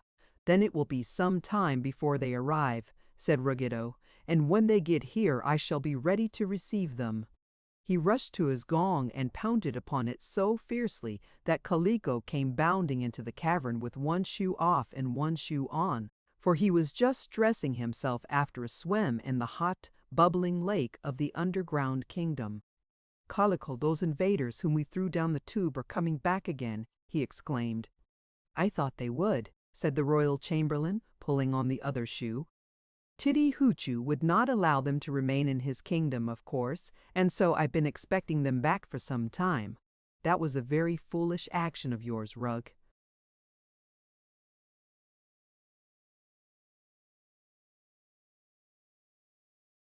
"What? To throw them down the tube? Yes. Titi Hoochoo has forbidden us to throw even rubbish into the tube." "Pooh! What do I care for the Jinjin?" asked Ruggedo scornfully. "He never leaves his own kingdom, which is on the other side of the world." "True, but he might send someone through the tube to punish you," suggested Kaliko. "I'd like to see him do it. Who could conquer my thousands of gnomes?" "Why, they've been conquered before, if I remember aright," answered Kaliko with a grin. "Once I saw you running from a little girl named Dorothy and her friends, as if you were really afraid." "Well, I was afraid that time," admitted the Gnome King with a deep sigh.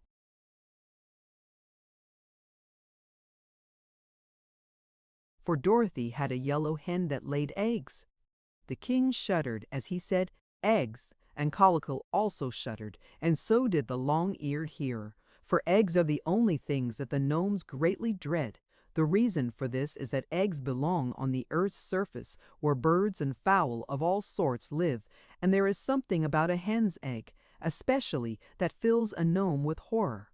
If by chance the inside of an egg touches one of these underground people, he withers up and blows away, and that is the end of him, unless he manages quickly to speak a magical word which only a few of the gnomes know. Therefore Ruggedo and his followers had very good cause to shudder at the mere mention of eggs. "But Dorothy," said the king, "is not with this band of invaders, nor is the yellow hen. As for Tititi Hoochoo, he has no means of knowing that we are afraid of eggs." "You mustn't be too sure of that," Kaliko warned him. "Titty Hoochoo knows a great many things, being a fairy, and his powers are far superior to any we can boast." Ruggedo shrugged impatiently and turned to the hearer. "Listen," said he, "and tell me if you hear any eggs coming through the tube." The long-eared one listened and then shook his head. But Kaliko laughed at the king. "No one can hear an egg, your Majesty," said he. "The only way to discover the truth is to look through the magic spyglass." "That's it!" cried the king. "Why didn't I think of it before? Look at once, Kaliko."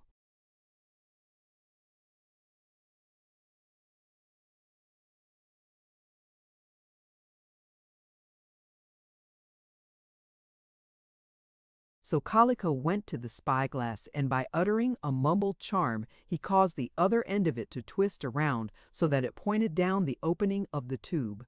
Then he put his eye to the glass and was able to gaze along all the turns and windings of the magic spyglass, and then deep into the tube to where our friends were at that time falling. "Dear me," he exclaimed, "here comes a dragon." "A big one?" asked Raghudo.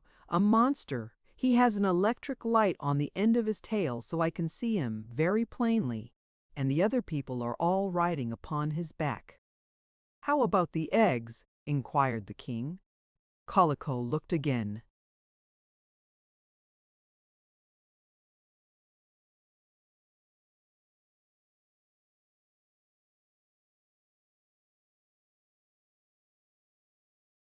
I can see no eggs at all, said he, but I imagine that the dragon is as dangerous as eggs.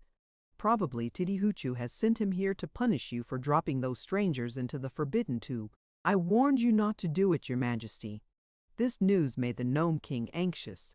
For a few minutes he paced up and down, stroking his long beard and thinking with all his might. After this, he turned to Calico and said, "All the harm a dragon can do is to scratch with his claws and bite with his teeth." "That is not all, but it's quite enough," returned Calico earnestly. "On the other hand, no one can hurt a dragon because he's the toughest creature alive. One flop of his huge tail could smash 100 gnomes to pancakes, and with teeth and claws he could tear even you or me into small bits so that it would be almost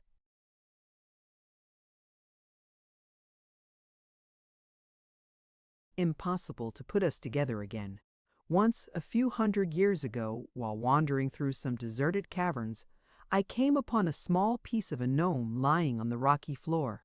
I asked the piece of gnome what had happened to it. Fortunately, the mouth was a part of this piece, the mouth and the left eye, so it was able to tell me that a fierce dragon was the cause. It had attacked the poor gnome and scattered him in every direction, and as there was no friend near to collect his pieces and put him together, they had been separated for a great many years. So you see, your majesty, it is not in good taste to sneer at a dragon. The king had listened attentively to Calico. Said he, "It will only be necessary to chain this dragon which Titty-Hoochoo has sent here in order to prevent his reaching us with his claws and teeth." "He also breathes flames," Calico reminded him.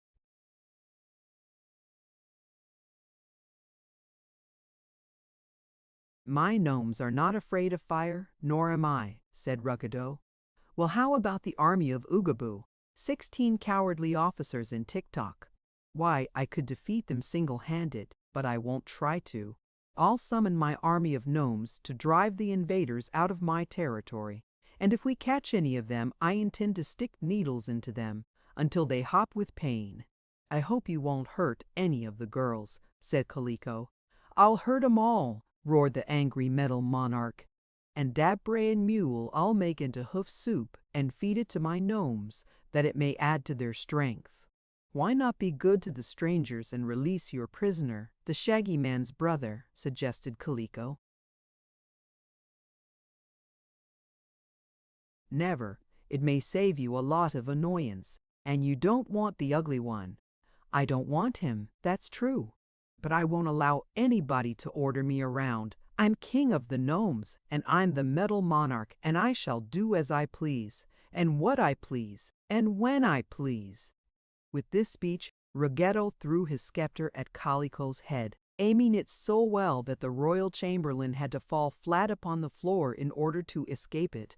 But the hearer did not see the scepter coming, and it swept past his head so closely that it broke off the tip of one of his long ears. He gave a dreadful yell that quite startled Ruggedo, and the king was sorry for the accident because those long ears of the hearer were really valuable to him. So the Gnome King forgot to be angry with Calico and ordered his chamberlain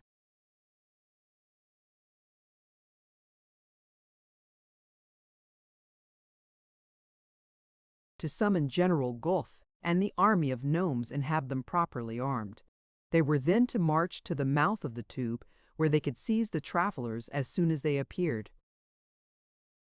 Chapter 15. The Dragon Defies Danger. Although the journey through the tube was longer, this time than before, it was so much more comfortable that none of our friends minded it at all. They talked together most of the time, and as they found the dragon good-natured and fond of the sound of his own voice, they soon became well acquainted with him and accepted him as a companion. "You see," said Shaggy in his frank way, "Quox is on our side, and therefore the dragon is a good fellow. If he happened to be an enemy, instead of a friend, I am sure I should dislike him very much, for his breath smells of brimstone. He is very conceited, and he is so strong and fierce that he would prove a dangerous foe." "Yes, indeed," returned Quox, who had listened to this speech with pleasure. "I suppose I am about as terrible as any living thing. I am glad you find me conceited, for that proves I know my good qualities. As for my breath smelling of brimstone, I really can't help it, and I once met a man whose breath smelled of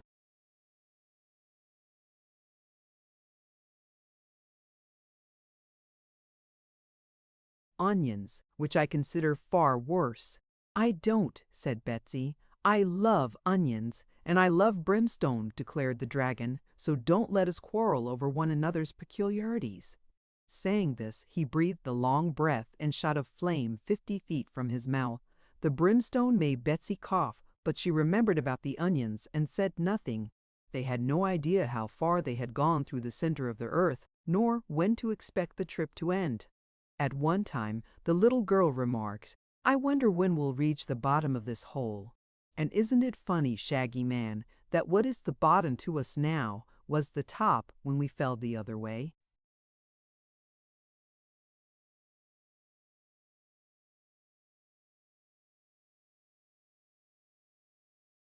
"What puzzles me," said Phils, "is that we are able to fall both ways." "That," announced Tik-Tok, "is because the world is round." "Exactly," responded Shaggy. "The machinery in your head is in fine working order, Tik-Tok. You know, Betsy, that there is such a thing as the attraction of gravitation, which draws everything toward the center of the earth. That is why we fall out of bed and why everything clings to the surface of the earth." "Then why doesn't everything go on down to the center of the earth?" inquired the little girl. "I was afraid you were going to ask me that," replied Shaggy in a sad tone. "The reason, my dear, is that the earth is so solid that other solid things can't get through it. But when there's a hole, as there is in this case, we drop right down to the center of the world." "Why don't we stop there?" asked Betsy. "Because we go so fast that we acquire speed enough to carry us right up to the other end. I don't understand that, and it makes my head ache to try to figure it out," she said after some thought. "One thing draws us to the center and another thing pushes us away from it." "But don't ask me why, please," interrupted the Shaggy Man. "If you can't understand it, let it go at that." "Do you understand it?" she inquired. "All the magic isn't in fairyland," he said gravely. "There's lots of magic in all nature, and you may see it as well in the United States, where you and I once lived, as you can here."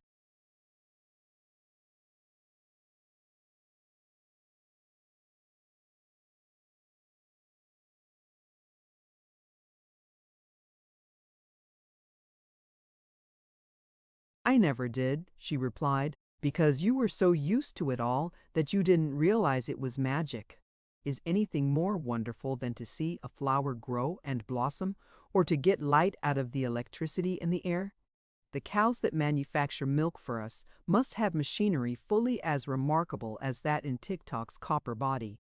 And perhaps you've noticed that." And then, before Shaggy could finish his speech, the strong light of day suddenly broke upon them, grew brighter, and completely enveloped them. The dragon's claws no longer scraped against the metal tube, for he shot into the open air 100 feet or more and sailed so far away from the slanting hull that when he landed it was on the peak of a mountain and just over the entrance to the many underground caverns of the Gnome King. Some of the officers tumbled off their seats when Quox struck the ground, but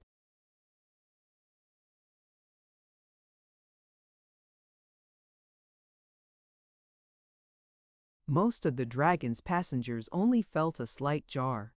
All were glad to be on solid earth again, and they at once dismounted and began to look about them. Queerly enough, as soon as they had left the dragon, the seats that were strapped to the monster's back disappeared, and this probably happened because there was no further use for them and because Quox looked far more dignified in just his silver scales.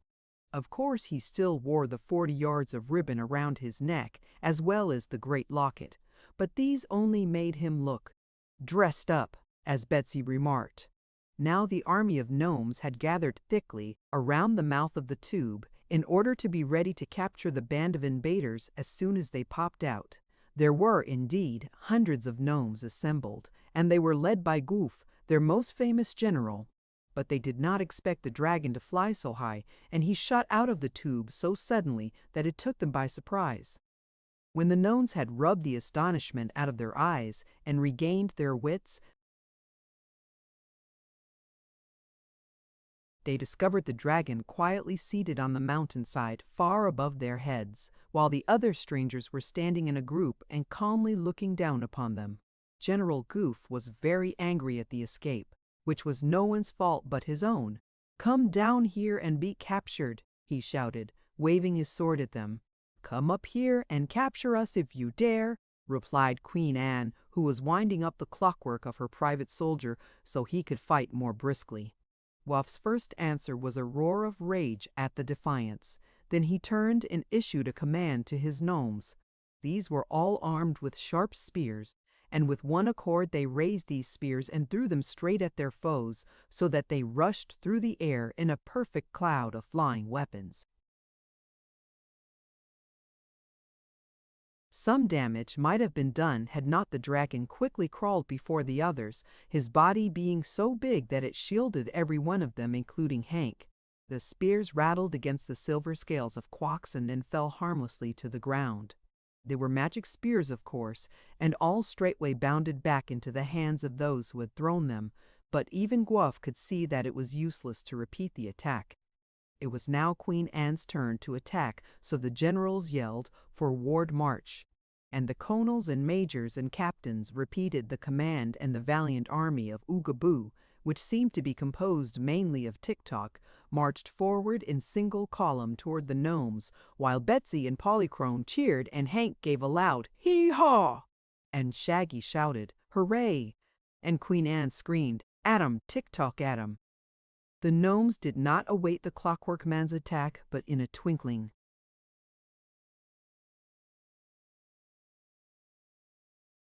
disappeared into the underground caverns.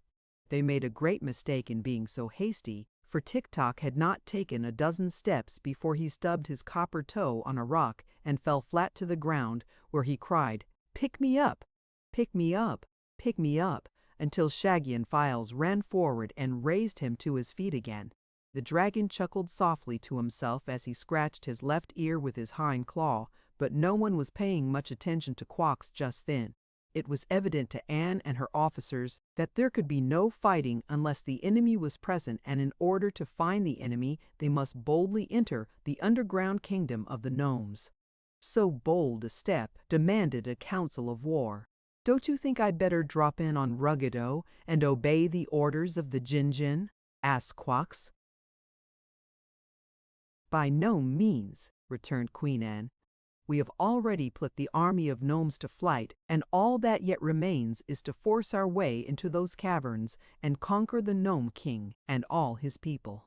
"That seems to me something of a job," said the dragon, closing his eyes sleepily. "But go ahead if you like, and I'll wait here for you. Don't be in any hurry on my account." To one who lives thousands of years, the delay of a few days means nothing at all, and I shall probably sleep until the time comes for me to act. Anne was provoked at this speech. "You may as well go back to Titty-Hoo-Choo now," she said, "for the Gnome King is as good as conquered already." But Quox shook his head. "No," said he, "I'll wait."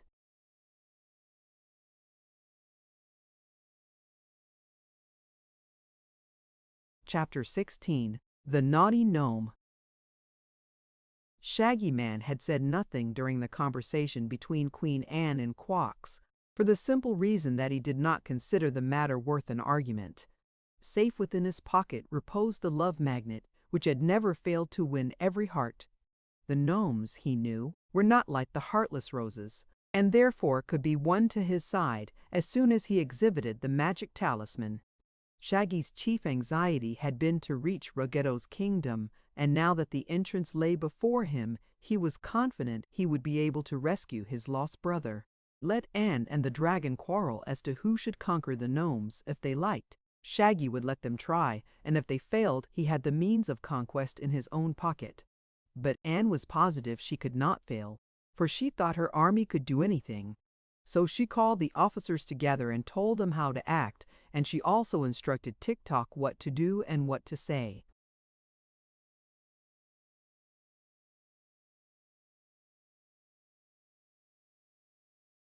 "Please do not shoot your gun except as a last resort," she added, "for I do not wish to be cruel or to shed any blood unless it is absolutely necessary." "All right," replied Tik-Tok, "but I do not think Rug-G-Doo would bleed if I filled him full of holes and put him in a cider press." Then the officers fell in line, the 4 generals abreast, and then the 4 colonels and the 4 majors and the 4 captains.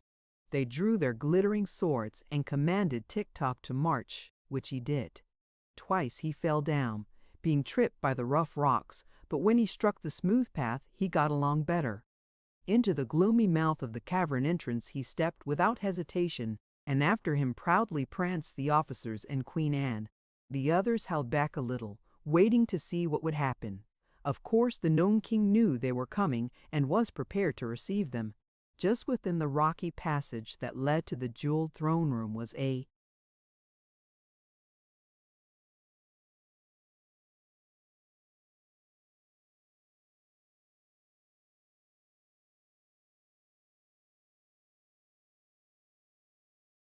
deep pit, which was usually covered. Ruggedo had ordered the cover removed, and it now stood open, scarcely visible in the gloom. The pit was so large around that it nearly filled the passage, and there was barely room for one to walk around it by pressing close to the rock walls. This Tik-Tok did, for his copper eyes saw the pit clearly and he avoided it. But the officers marched straight into the hole and tumbled in a heap on the bottom. An instant later, Queen Anne also walked into the pit, for she had her chin in the air and was careless where she placed her feet. Then one of the gnomes pulled a lever which replaced the cover on the pit and made the officers of Oogaboo and their queen fast prisoners.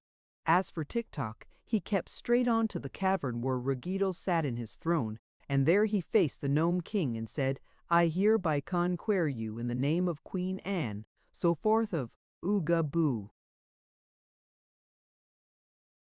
whose are my I am, and I declare that you are her prise on Ruggedo laughed at him. "Where is this famous queen?" he asked. "She'll be here in a minute," said Tik-Tok. Perhaps she stopped to tie her shoestring. "Now see here, Tik-Tok," began the Gnome King in a stern voice, "I've had enough of this nonsense. Your queen and her officers are all prisoners, having fallen into my power, so perhaps you'll tell me what you mean to do." "My orders were to conquer you," replied Tik-Tok, "and my ma chin ear you has done the best it knows how to carry out those orders." Ruggedo pounded on his gong and Calico appeared, followed closely by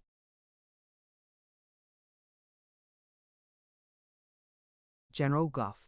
"Take this copper man into the shops and set him to work hammering gold," commanded the king. "Being run by machinery, he ought to be a steady worker. He ought never to have been made, but since he exists, I shall hereafter put him to good use." "If you try to capture me," said Tik-Tok, "I shall fight." "Don't do that," exclaimed General Guaf earnestly, "for it will be useless to resist, and you might hurt someone." But Tik-Tok raised his gun and took aim, and not knowing what damage the gun might do, the gnomes were afraid to face it. While he was thus defying the Gnome King and his high officials, Betsy Bobbin rode calmly into the royal cavern, seated upon the back of Hank the mule. The little girl had grown tired of waiting for something to happen, and so had come to see if Ruggedo had been conquered. "Nails and nuggets!" roared the king. "How dare you bring that beast here and enter my presence unannounced?" "There wasn't anybody to announce me," replied Betsy. "I guess your folks were all busy." "Are you conquered yet?" "No," shouted the king, almost beside himself with rage. "Then please give me something to eat, for I'm awful hungry," said the girl. You see, this conquering business is a good deal like waiting for a circus parade. It takes a long time to get around and don't amount to much anyhow. The gnomes were so much astonished at this speech that for a time they could only glare at her silently, not finding words to reply. The king finally recovered.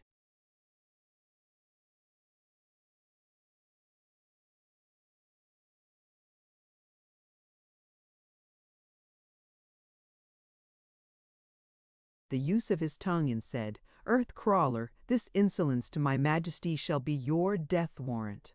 You are an ordinary mortal, and to stop a mortal from living is so easy a thing to do that I will not keep you waiting half so long as you did for my conquest."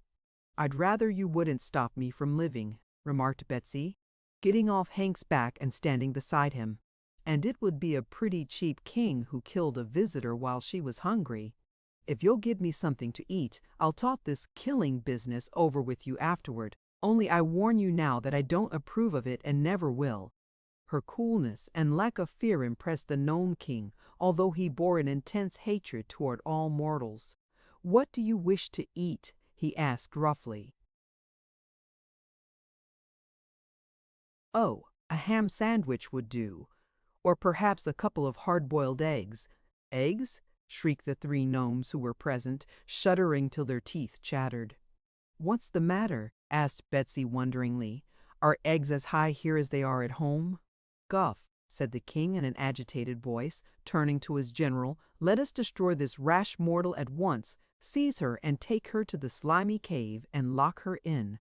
Gwolf glanced at Tik-Tok, whose gun was still pointed, but just then Calico stole softly behind the copper man and kicked his knee joints so that they suddenly bent forward and tumbled Tik-Tok to the floor, his gun falling from his grasp.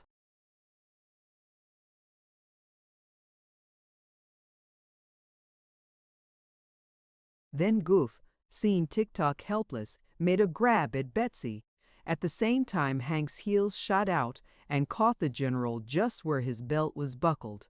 He rose into the air swift as a cannonball, struck the Gnome King fairly and flattened his majesty against the wall of rock on the opposite side of the cavern.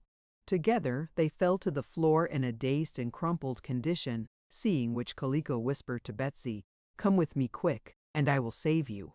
She looked into Kaliko's face inquiringly and thought he seemed honest and good-natured, so she decided to follow him. He led her and the mule through several passages and into a small cavern very nicely and comfortably furnished.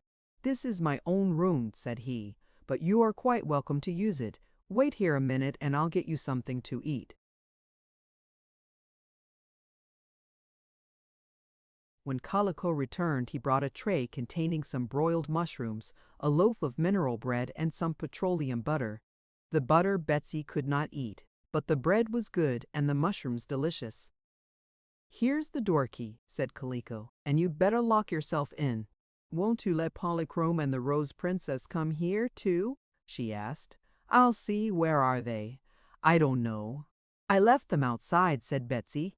"Well, if you hear 3 raps on the door, open it," said Kaliko, "but don't let anyone in unless they give the 3 raps." "All right," promised Betsy, and when Kaliko left the cozy cavern she closed and locked the door.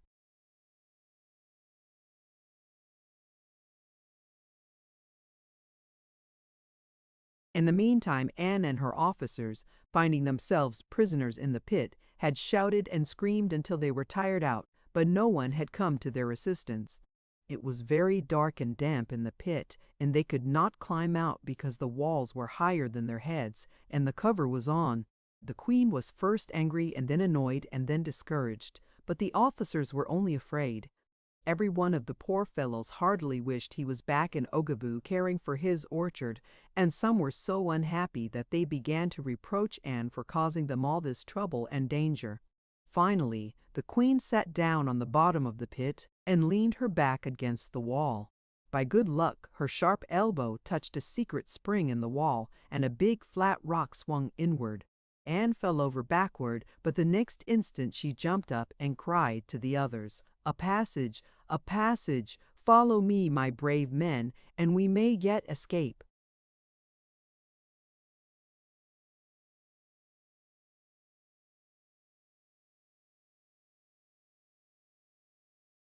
Then she began to crawl through the passage, which was as dark and dank as the pit, and the officers followed her in single file.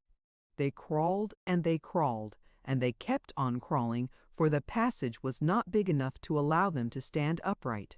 It turned this way and twisted that, sometimes like a corkscrew and sometimes zigzag, but seldom ran for long in a straight line. "It will never end, never," moaned the officers, who were rubbing all the skin off their knees on the rough rocks. "It must end," retorted Anne courageously, "or it never would have been made. We don't know where it will lead us to, but any place is better than that loathsome pit." So she crawled on, and the officers crawled on, and while they were crawling through this awful underground passage, Polychrome and Shaggy and Files and the Rose Princess, who were standing outside the entrance to Ruggedo's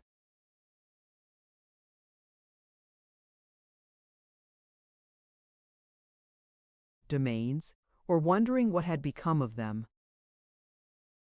Chapter 17. A Tragic Transformation. "Don't let us worry," said Shaggy to his companions, "for it may take the Queen some time to conquer the Metal Monarch, as Tik-Tok has to do everything in his slow, mechanical way." "Do you suppose they are likely to fail?" asked the Rose Princess. "I do indeed," replied Shaggy.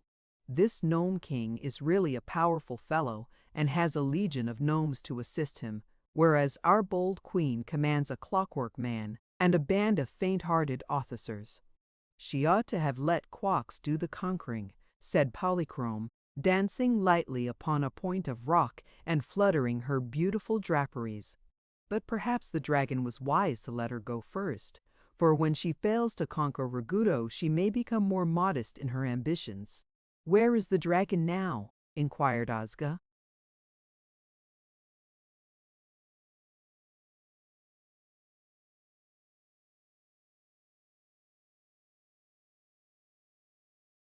"Up there on the rocks," replied Fields. "Look, my dear, you may see him from here.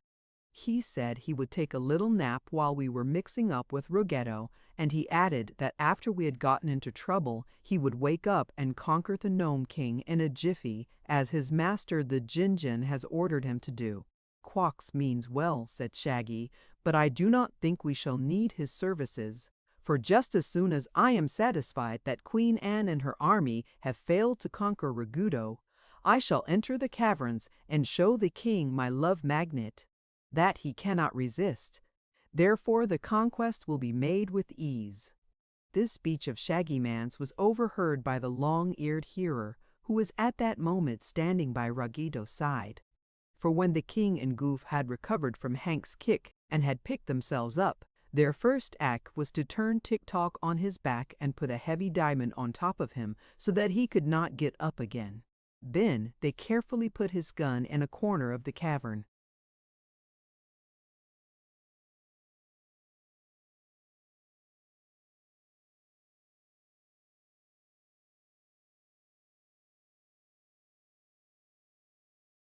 And the king sent Goof to fetch the long-eared hearer.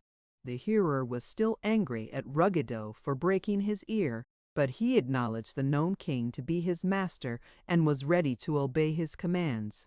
Therefore he repeated Shaggy's speech to the king, who at once realized that his kingdom was in grave danger. For Ruggedo knew of the love magnet and its powers, and was horrified at the thought that Shaggy might show him the magic talisman and turn all the hatred in his heart into love. Ruggedo was proud of his hatred and abhorred love of any sort. "Really," said he, "I'd rather be conquered and lose my wealth and my kingdom than gaze at that awful love magnet. What can I do to prevent the Shaggy Man from taking it out of his pocket?" Calico returned to the cavern in time to overhear this question, and being a loyal gnome and eager to serve his king, he answered by saying,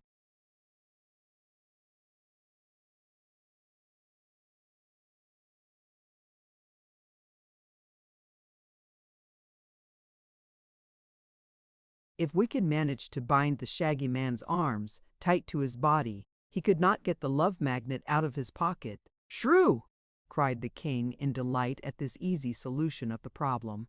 "Get at once a dozen gnomes with ropes and place them in the passage where they can seize and bind Shaggy as soon as he enters.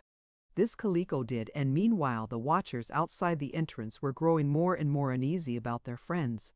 "I don't worry so much about the Oogaboo people," said Polychrome, who had grown sober with waiting and perhaps a little nervous, for they could not be killed, even though Ruggedo might cause them much suffering and perhaps destroy them utterly. But we should not have allowed Betsy and Hank to go alone into the caverns. The little girl is mortal and possesses no magic powers whatever, so if Ruggedo captures her, she will be wholly at his mercy.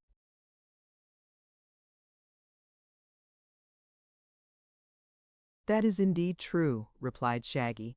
"I wouldn't like to have anything happen to dear little Betsy, so I believe I'll go in right away and put an end to all this worry." "We may as well go with you," asserted Files, "for by means of the love magnet you can soon bring the Gnome King to reason." So it was decided to wait no longer. Shaggy walked through the entrance first, and after him came the others.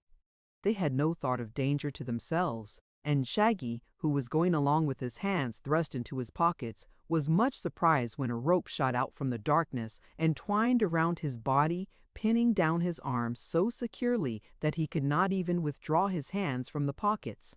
Then appeared several grinning gnomes, who speedily tied knots in the ropes and then led the prisoner along the passage to the cavern. No attention was paid to the others, but Files and the princess followed on after.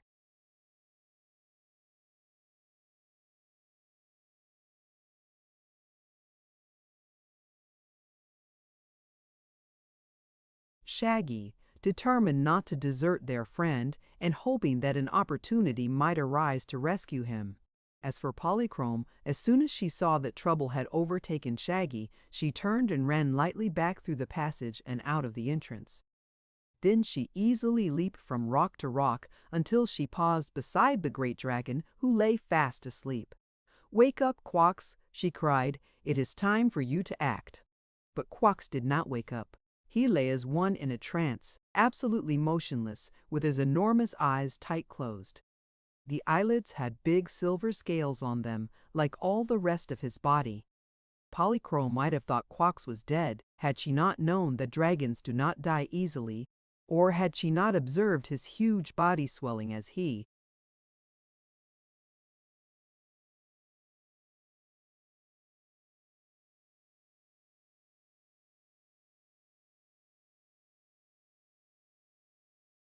breathed. She picked up a piece of rock and pounded against his eyelids with it, saying, "Wake up, Quox, wake up."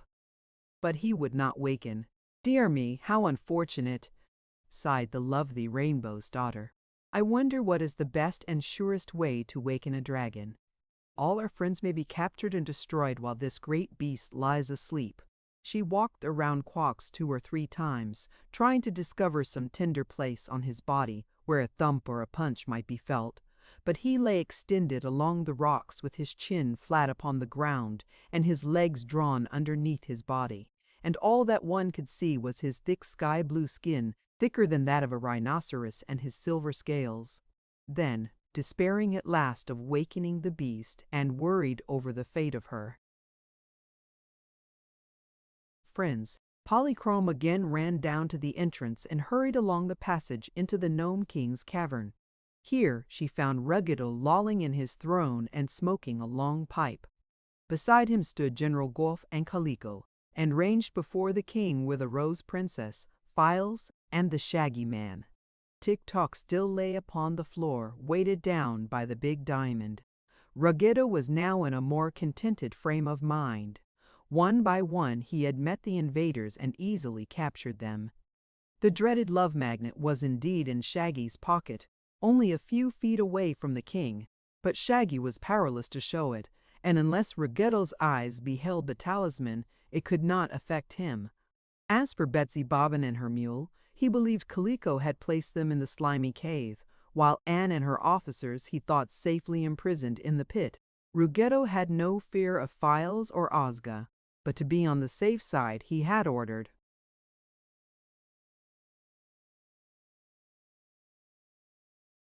golden handcuffs placed upon their wrists. These did not cause them any great annoyance, but prevented them from making an attack had they been inclined to do so. The Gnome King, thinking himself wholly master of the situation, was laughing and jeering at his prisoners when Polychrome, exquisitely beautiful and dancing like a ray of light, entered the cavern. "Oh-ho!" cried the king. "A rainbow underground, eh?" And then he stared hard at Polychrome, and still harder, and then he sat up and pulled the wrinkles out of his robe and arranged his whiskers. "On my word," said he, "you are a very captivating creature. Moreover, I perceive you are a fairy." "I am Polychrome, the Rainbow's daughter," she said proudly. "Well," replied Ruggedo, "I like you. The others I hate. I hate everybody but—"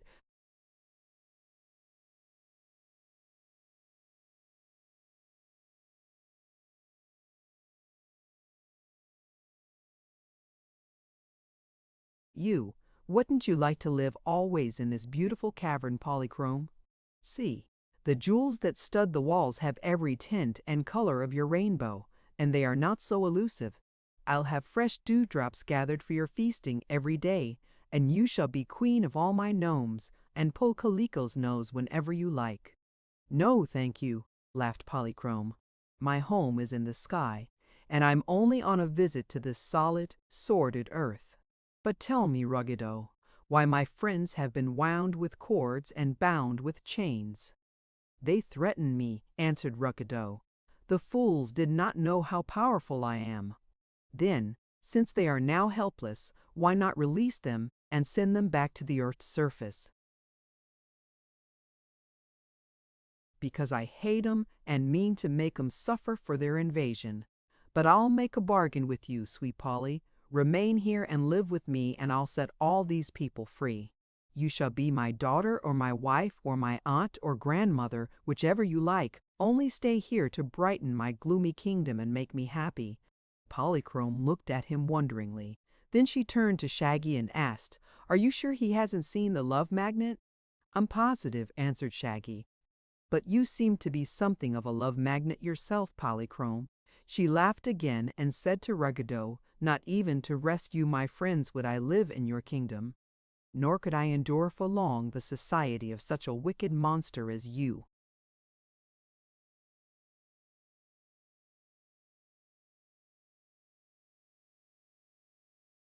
"You forget," retorted the king, scowling darkly, "that you also are in my power." "Not so, Ruggedo. The Rainbow's daughter is beyond the reach of your spite or malice." "Seize her!" suddenly shouted the king, and General Guap sprang forward to obey. Polychrome stood quite still, yet when Guap attempted to clutch her, his hands met in air, and now the Rainbow's daughter was in another part of the room, as smiling and composed as before.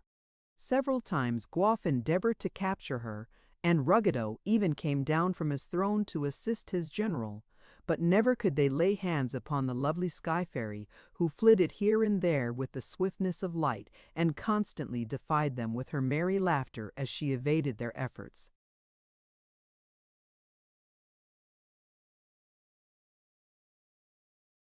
So after a time they abandoned the chase, and Ruggedo returned to his throne and wiped the perspiration from his face with a finely woven handkerchief of cloth of gold.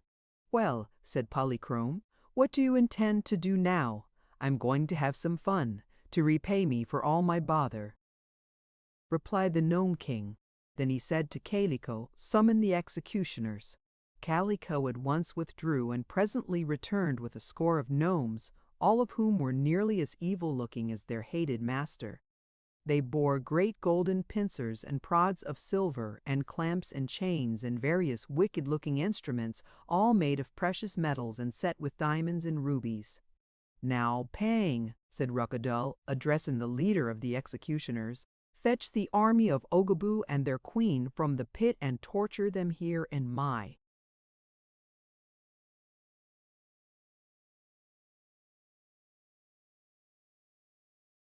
presence, as well as in the presence of their friends. It will be great sport." "I hear your majesty, and I obey your majesty," answered Pang, and went with his gnomes into the passage. In a few minutes he returned and bowed to Ruggedo. "They're all gone," said he. Gone, exclaimed the Gnome King. Gone where? They left no address, your majesty, but they are not in the pit. Picks and puddles, roared the king. Who took the cover off? No one, said Pang. The cover was there, but the prisoners were not under it. In that case, snarled the king, trying to control his disappointment, go to the slimy cave and fetch hither the girl and the donkey.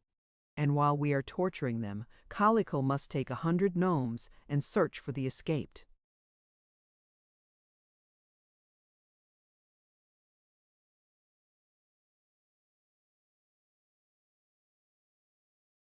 Prisoners the Queen of Oogaboo and her officers. If he does not find them, I will torture Calico. Calico went away looking sad and disturbed, for he knew the king was cruel and unjust enough to carry out this threat. Pang and the executioners also went away in another direction. But when they came back, Betsy Bobbin was not with them, nor was Hank. There is no one in the slimy cave, your majesty, reported Pang. Jumping jelly cakes, screamed the king. Another escape? Are you sure you found the right cave? There is but one slimy cave, and there is no one in it, returned Pang positively. Ruggedo was beginning to be alarmed as well as angry. However, these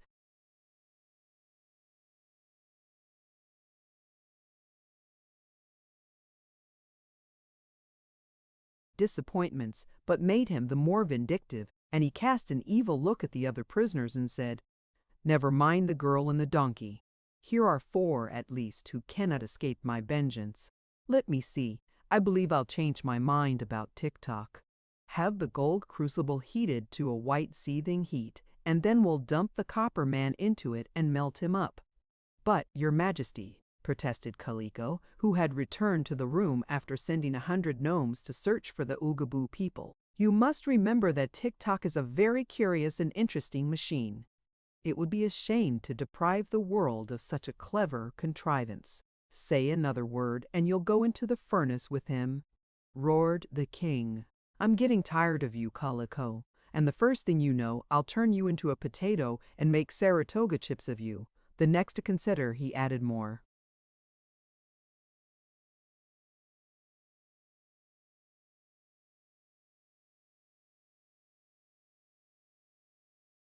Mildly, is the Shaggy Man. As he owns the love magnet, I think I'll transform him into a dove, and then we can practice shooting at him with Tik-Tok's gun. Now, this is a very interesting ceremony, and I beg you all to watch me closely and see that I've nothing up my sleeve. He came out of his throne to stand before the Shaggy Man, and then he waved his hands, palms downward, in 7 semicircles over his victim's head, saying in a low but clear tone of voice the magic wuqua, Adi, Adi, Adi, Adi, Edi, Adi, Udi, Udi, Oo, Ew, Ew, Ew, Adu, Adu, Edia, Ida, Ida, Oo. The effect of this well-known sorcery was instantaneous. Instead of the Shaggy Man, a pretty dove lay fluttering upon the floor, its wings confined by tiny cords wound around them. Ruggedo gave an order to Pang, who cut the cords with a pair of scissors. Being freed, the dove quickly flew upward and alighted on the shoulder of the Rose Princess, who stroked it tenderly.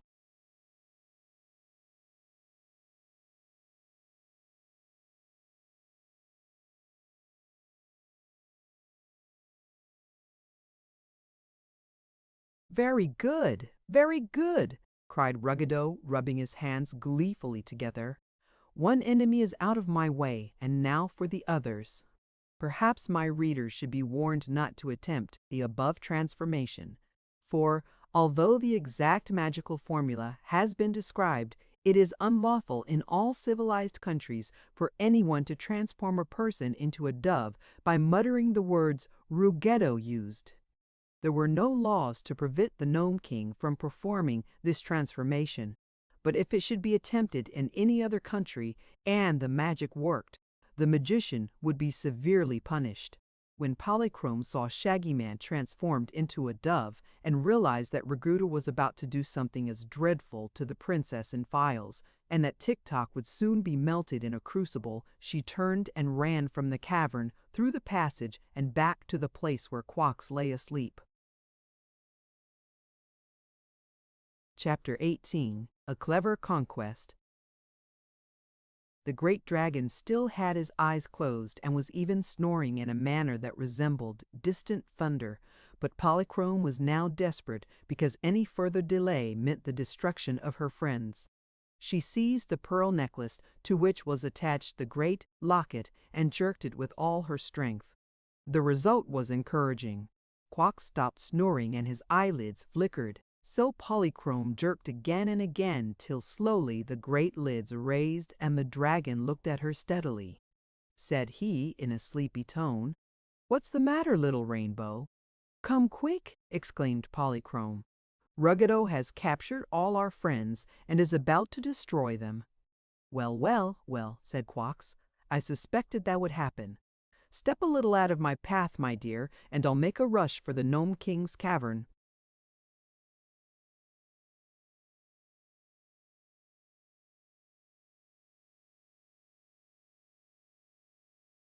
She fell back a few steps, and Quox raised himself on his stout legs, whisked his long tail, and in an instant had slid down the rocks and made a dive to the entrance.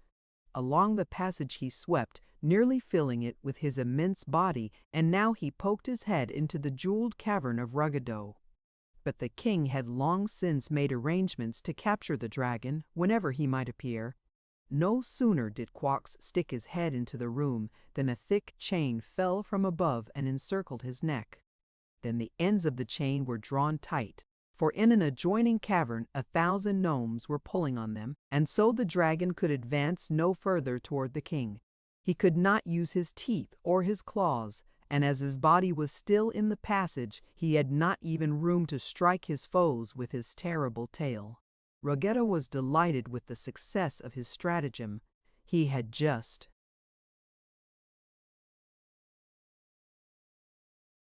transformed the Rose Princess into a fiddle and was about to transform Files into a fiddle bow when the dragon appeared to interrupt him. So he called out, "Welcome, my dear Quox, to my royal entertainment. Since you are here, you shall witness some very neat magic, and after I have finished with Files and Tik-Tok, I mean to transform you into a tiny lizard, one of the chameleon sort, and you shall live in my cavern and amuse me." "Pardon me for contradicting your majesty," returned Quox in a quiet voice, "but I don't believe you'll perform any more magic." "Eh? Why not?" asked the king in surprise. "There's a reason," said Quox. "Do you see this ribbon around my neck?" "Yes, and I'm astonished that a dignified dragon should wear such a silly thing."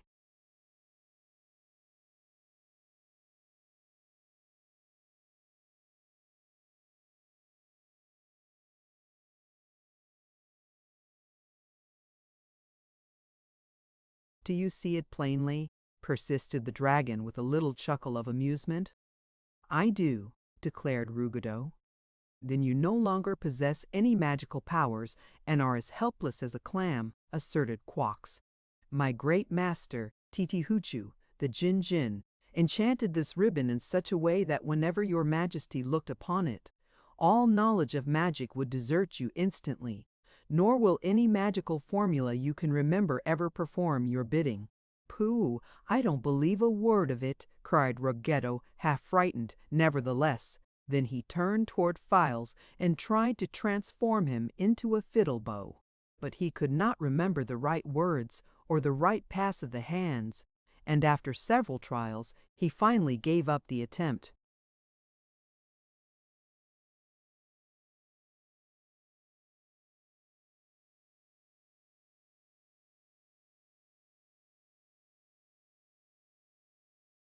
By this time the Gnome King was so alarmed that he was secretly shaking in his shoes. "I told you not to anger Titi-Hoochoo," grumbled Kaliko, "and now you see the result of your disobedience." Ruggedo promptly threw his scepter at his royal chamberlain, who dodged it with his usual cleverness, and then he said with an attempt to swagger, "Never mind, I don't need magic to enable me to destroy these invaders. Fire and the sword will do the business, and I am still king of the gnomes and lord and master of my underground kingdom." "Again, I beg to differ with your majesty," said Quox. The great Jinjin commands you to depart instantly from this kingdom and seek the earth's surface, where you will wander for all time to come, without a home or country.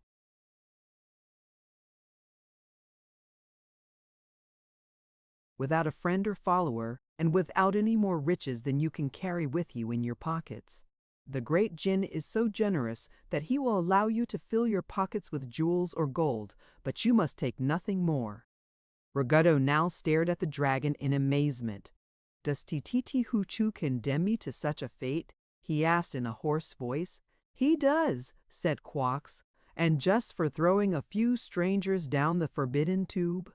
"Just for that," repeated Quox in a stern, gruff voice. "Well, I won't do it. And your crazy old Jinn can't make me do it either," declared Ruggedo. "I intend to remain here king of the gnomes until the end of the world, and I defy your Titty Hoochoo and all his fairies as well as his clumsy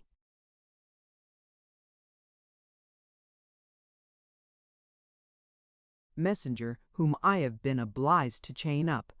The dragon smiled again, but it was not the sort of smile that made Ruggedo feel very happy. Instead, there was something so cold and merciless in the dragon's expression that the condemned gnome king trembled and was sick at heart.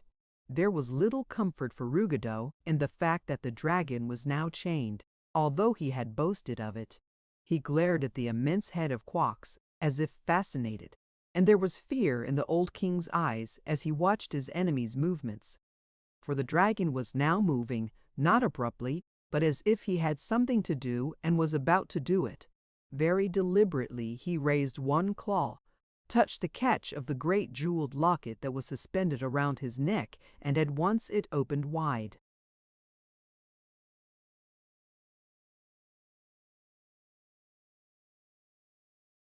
Nothing much happened at first. Half a dozen hens' eggs rolled out upon the floor, and then the locket closed with a sharp click.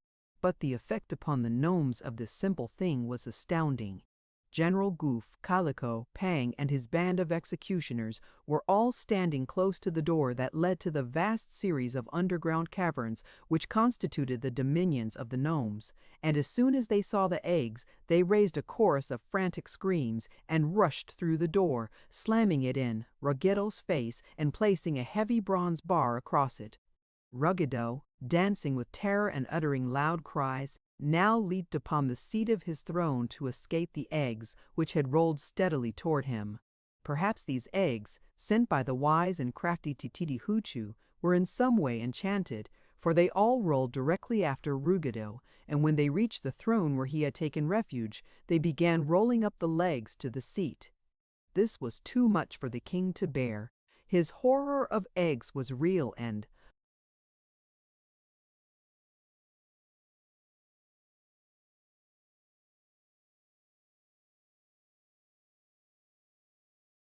absolute, and he made a leap from the throne to the center of the room and then ran to a far corner. The eggs followed, rolling slowly but steadily in his direction. Ruggedo threw his scepter at them, and then his ruby crown, and then he drew off his heavy golden sandals and hurled these at the advancing eggs. But the eggs dodged every missile and continued to draw nearer. The king stood trembling, his eyes staring in terror, until they were but half a yard distant. Then with an agile leap he jumped clear over them and made a rush for the passage that led to the outer entrance. Of course the dragon was in his way, being chained in the passage with his head in the cavern. But when he saw the king making toward him, he crouched as low as he could and dropped his chin to the floor, leaving a small space between his body and the roof of the passage.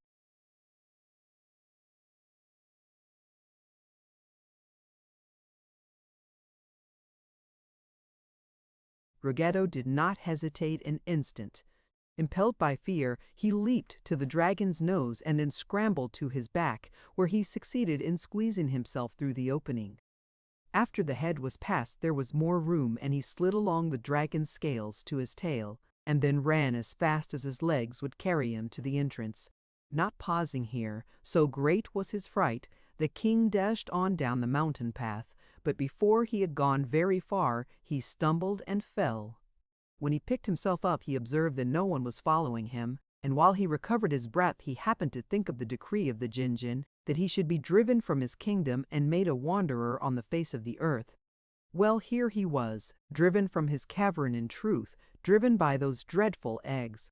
But he would go back and defy them. He would not submit to losing his precious kingdom and his tyrannical powers, all because Titihuchu had said he must.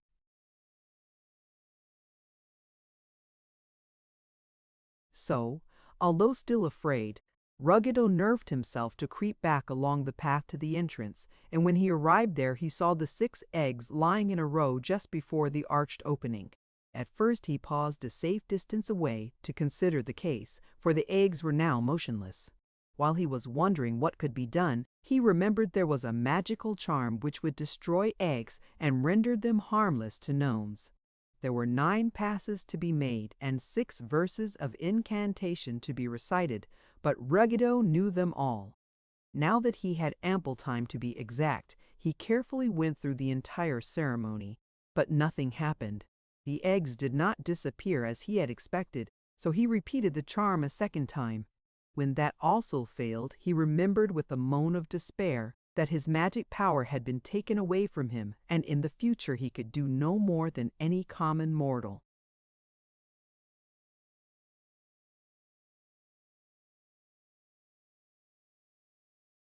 And there were the eggs, forever barring him from the kingdom which he had ruled so long with absolute sway. He threw rocks at them, but could not hit a single egg. He raved and scolded and tore his hair and beard and danced in helpless passion. But that did nothing to avert the just judgment of the Jinjin, which Ruggedo's own evil deeds had brought upon him. From this time on he was an outcast, a wanderer upon the face of the earth, and he had even forgotten to fill his pockets with gold and jewels before he fled from his former kingdom.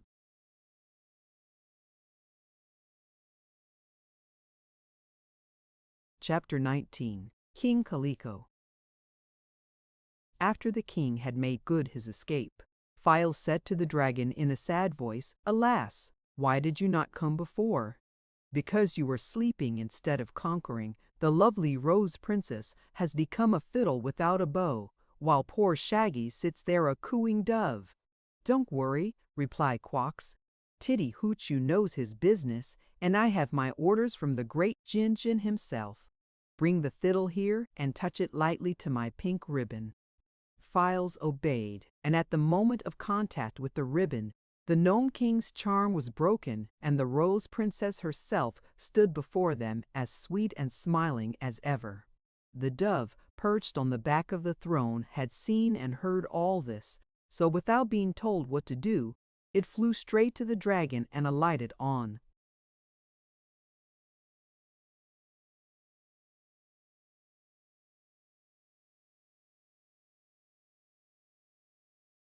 Ribbon. Next instant, Shaggy was himself again, and Quox said to him grumblingly, "Please get off my left toe, Shaggy Man, and be more particular where you step." "I beg your pardon," replied Shaggy, very glad to resume his natural form. Then he ran to lift the heavy diamond off Tik-Tok's chest and to assist the Clockwork Man to his feet. "Many thanks," said Tik-Tok. "Where's the wicked king who wanted to melt me in a crucible?"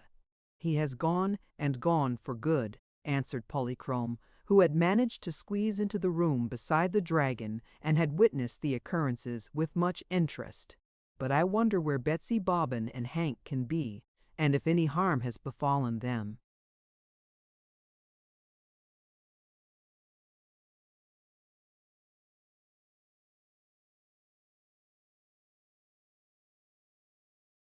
"We must search the cavern until we find them," declared Shaggy. But when he went to the door leading to the other caverns, he found it shut and barred.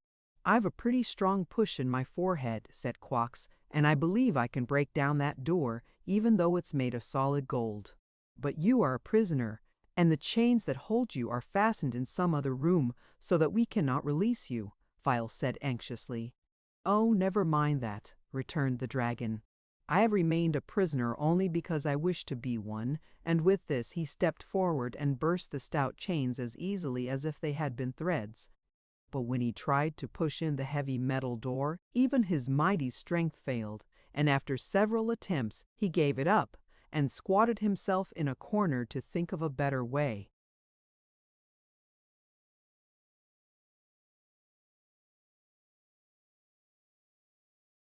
"I'll open the door," asserted Tik-Tok, and going to the king's big gong he pounded upon it until the noise was almost deafening. Calico, in the next cavern, was wondering what had happened to Ruggedo and if he had escaped the eggs and outwitted the dragon.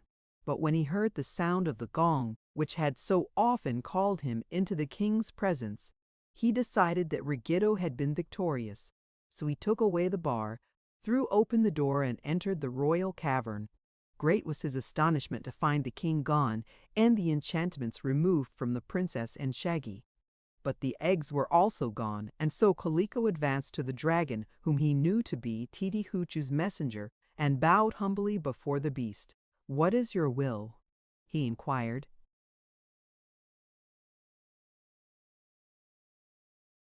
"Where is Betsy?" demanded the dragon. "Safe in my own private room," said Calico. "Go and get her," commanded Quox.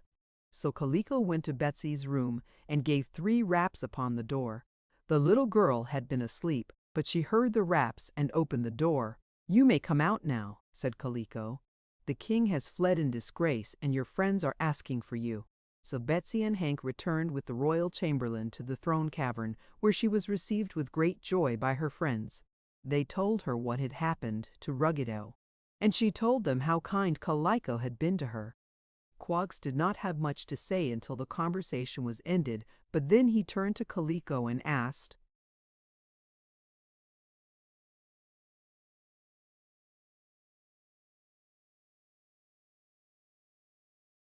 "Do you suppose you could rule your gnomes better than Ruggedo has done?" "Me?" stammered the chamberlain, greatly surprised by the question. "Well, I couldn't be a worse king, I'm sure." "Would the gnomes obey you?" inquired the dragon. "Of course," said Calico. "They like me better than ever they did. Ruggedo, then hereafter you shall be the Metal Monarch, King of the Gnomes, and Titi Hoochoo expects you to rule your kingdom wisely and well," said Quox. "Hooray!" cried Betsy. "I'm glad of that. King Calico, I salute your majesty and wish you joy in your gloomy old kingdom." "We all wish him joy," said Polychrome, and then the others made haste to congratulate the new king.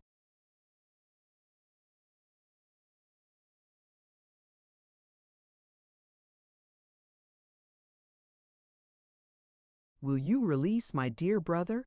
asked Shaggy. "The ugly one?" "Very willingly," replied Calico.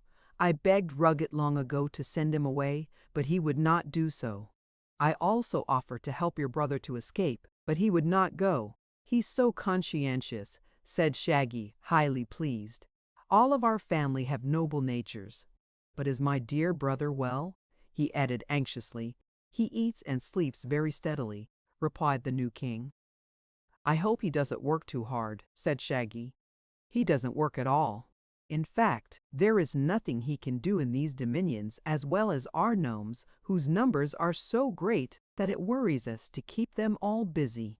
So your brother has only to amuse himself."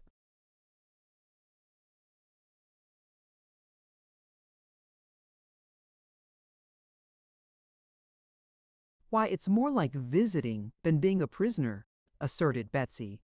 "Not exactly," returned Calico. "A prisoner cannot go where or when he pleases, and is not his own master." "Where is my brother now?" inquired Shaggy. "In the Metal Forest." "Where is that?" "The Metal Forest is in the great domed cavern, the largest in all our dominions," replied Calico. "It is almost like being out of doors. It is so big, and Ruggedo made the wonderful forest to amuse himself, as well as to tire out his hard-working gnomes. All the trees are gold and silver, and the ground is strewn with precious stones, so it is a sort of treasury."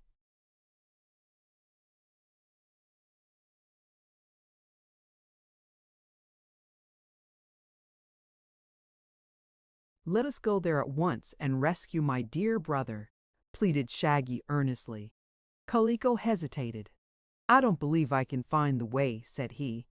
Ruggedo made 3 secret passages to the metal forest, but he changes the location of these passages every week so that no one can get to the metal forest without his permission. However, if we look sharp, we may be able to discover one of these secret ways. That reminds me to ask what has become of Queen Anne and the officers of Oogaboo, said Fields. I'm sure I can't say, replied Kaliko. Do you suppose Ruggedo destroyed them? Oh no, I'm quite sure he didn't. They fell into the big pit in the passage and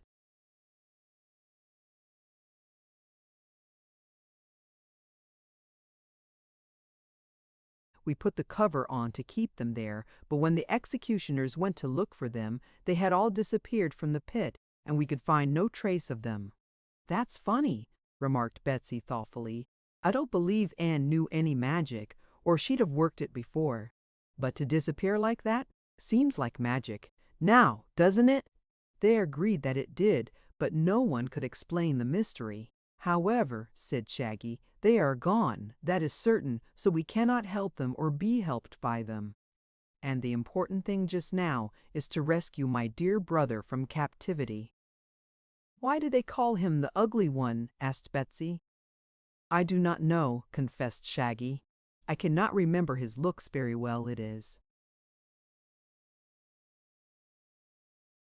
So long since I have seen him, but all of our family are noted for their handsome faces. Betsy laughed and Shaggy seemed rather hurt, but Polychrome relieved his embarrassment by saying softly, one can be ugly in looks, but lovely in disposition. Our first task, said Shaggy, a little comforted by this remark, is to find one of those secret passages to the metal forest. True, agreed Calico. So I think I will assemble the chief gnomes of my kingdom in this throne room and tell them that I am their new king. Then I can ask them to assist us in searching for the secret passages. That's a good idea, said the dragon, who seemed to be getting sleepy again. Calico went to the big gong and pounded on it just as Ruggedo used to do, but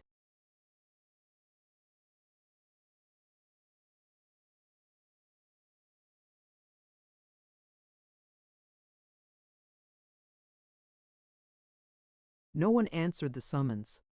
Of course not, said he, jumping up from the throne where he had seated himself. That is my call, and I am still the royal chamberlain and will be until I appoint another in my place.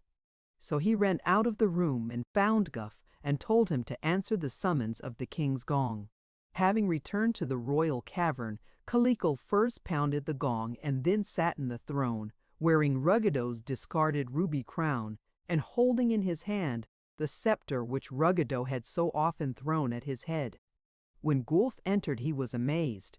Better get out of that throne before old Ruggedo comes back, he said warningly.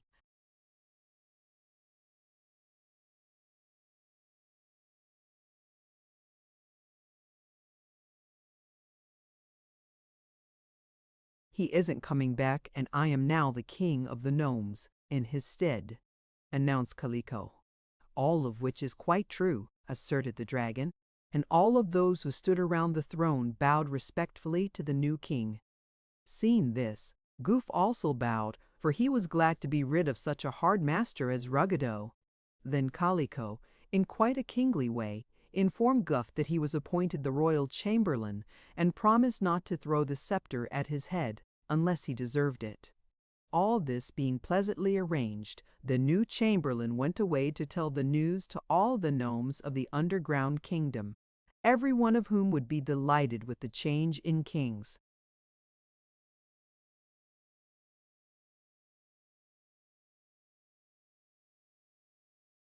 Chapter 20. Quox quietly quits. When the chief gnomes assembled before their new king, they joyfully saluted him and promised to obey his commands. But when Kaliko questioned them, none knew the way to the metal forest, although all had assisted in its making. So the king instructed them to search carefully for one of the passages and to bring him the news as soon as they had found it. Meantime, Quox had managed to back out of the rocky corridor and so regain the open air in his old station on the mountainside. And there he lay upon the rocks, sound asleep, until the next day. The others of the party were all given as good rooms as the caverns of the gnomes afforded, for King Kaliko felt that he was indebted to them for his promotion and was anxious to be as hospitable as he could. Much wonderment had been caused by the absolute disappearance of the 16 officers of Oogaboo and their queen. Not a gnome had seen them, nor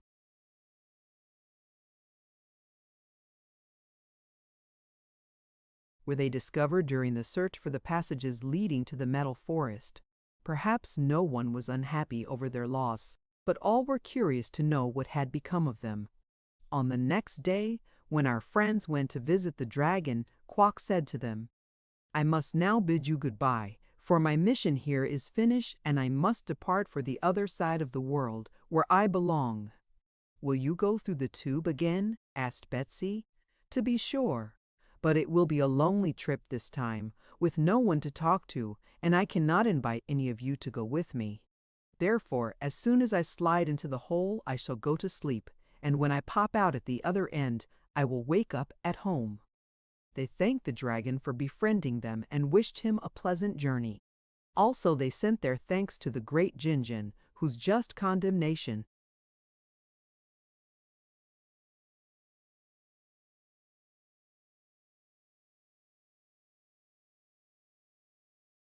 of Ruggedo had served their interests so well.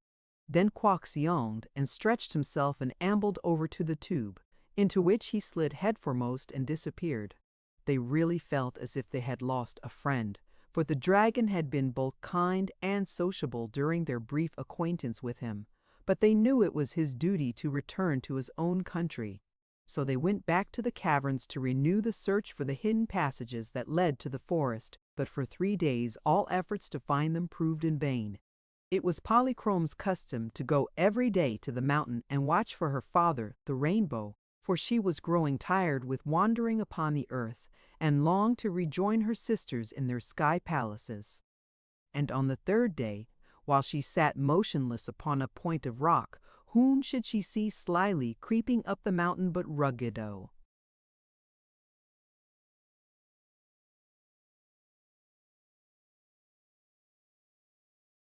The former king looked very forlorn. His clothes were soiled and torn, and he had no sandals upon his feet or hat upon his head. Having left his crown and scepter behind when he fled, the old gnome no longer seemed kingly, but more like a beckerman. Several times had Ruggedo crept up to the mouth of the caverns, only to find the 6 eggs still on guard. He knew quite well that he must accept his fate and become a homeless wanderer, but his chief regret now was that he had neglected to fill his pockets with gold and jewels. He was aware that a wanderer with wealth at his command would fare much better than one who was a pauper, so he still loitered around the caverns wherein he knew so much treasure was stored, hoping for a chance to fill his pockets. That was how he came to recollect the metal forest. "Aha!" said he to himself. "I alone know the way to that forest, and once there,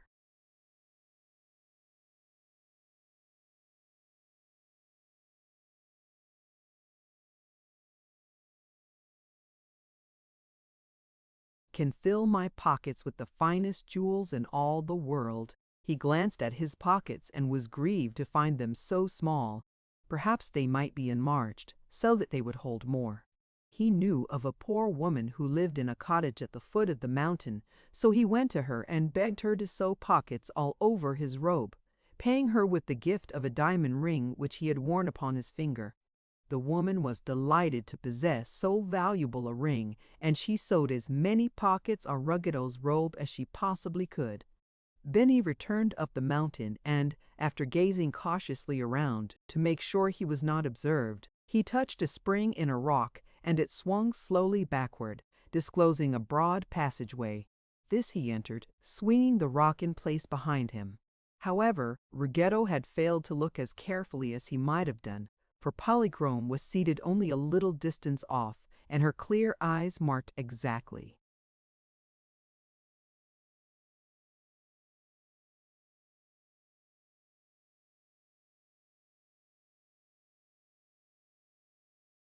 the manner in which Ruggedo had released the hidden spring. So she rose and hurried into the cavern, where she told Kaliko and her friends of her discovery. "I've no doubt that that is a way to the Metal Forest," exclaimed Shaggy. "Come, let us follow Ruggedo at once and rescue my poor brother." They agreed to this, and King Kaliko called together a band of gnomes to assist them by carrying torches to light their way. "The Metal Forest has a brilliant light of its own," said he, "but the passage across the valley is likely to be dark." Polychrome easily found the rock and touched the spring, so in less than an hour after Ruggedo had entered, they were all in the passage and following swiftly after the former king. "He means to rob the forest, I'm sure," said Kaliko, "but he will find he is no longer of any account in this kingdom, and I will have my gnomes throw him out." "Then please throw him as hard as you can," said Betsy, "for he deserves it. I don't mind an honest, out-and-out enemy who fights square, but changing girls into fiddles and ordering 'em put into slimy caves is mean and tricky, and Ruggedo doesn't deserve any sympathy. But you'll have to let him take as much treasure as he can get in his pockets, Kaliko." "Yes, the Jinjin said so, but we won't miss it much. There is more treasure in the Metal Forest than 1,000,000 gnomes could carry in their pockets." It was not difficult to walk through this passage, especially when the torches lighted the way, so they made good progress. But it proved to be a long distance, and Betsy had tired herself with walking, and was seated upon the back of the mule when the passage made a sharp turn, and a wonderful and glorious light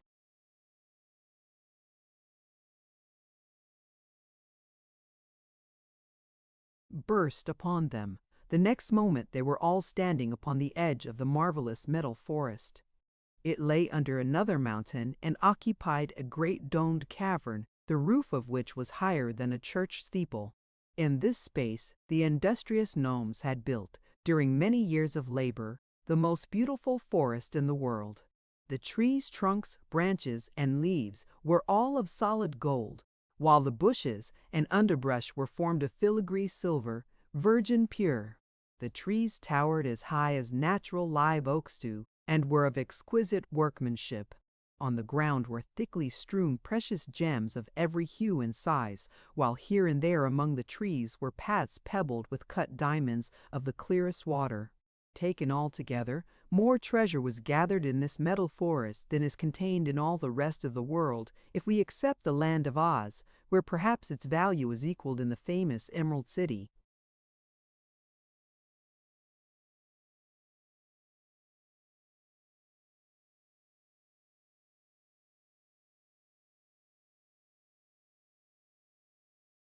Our friends were so amazed at the sight that for a while they stood gazing in silent wonder. Then Shaggy exclaimed, "My brother, my dear lost brother. Is he indeed a prisoner in this place?" "Yes," replied Kaliko. "The ugly one has been here for 2 or 3 years, to my positive knowledge." "But what could he find to eat?" inquired Betsy. "It's an awfully swell place to live in, but one can't breakfast on rubies and diamonds or even gold." "One doesn't need to, my dear," Kaliko assured her. "The Metal Forest does not fill all of this great cavern by any means. Beyond these gold and silver trees are other trees of the real sort, which bear foods very nice to eat. Let us walk in that direction, for I am quite sure we will find Shaggy's brother in that part of the cavern rather than in this." So they began to tramp over the diamond-pebbled paths, and at every step they were more and more bewildered by the wondrous beauty of the golden trees with their glittering foliage. Suddenly they heard a scream. Jewels scattered in every direction as someone hidden among the bushes scampered away before them. Then a loud voice cried, "Hold!" and there was the sound of a struggle.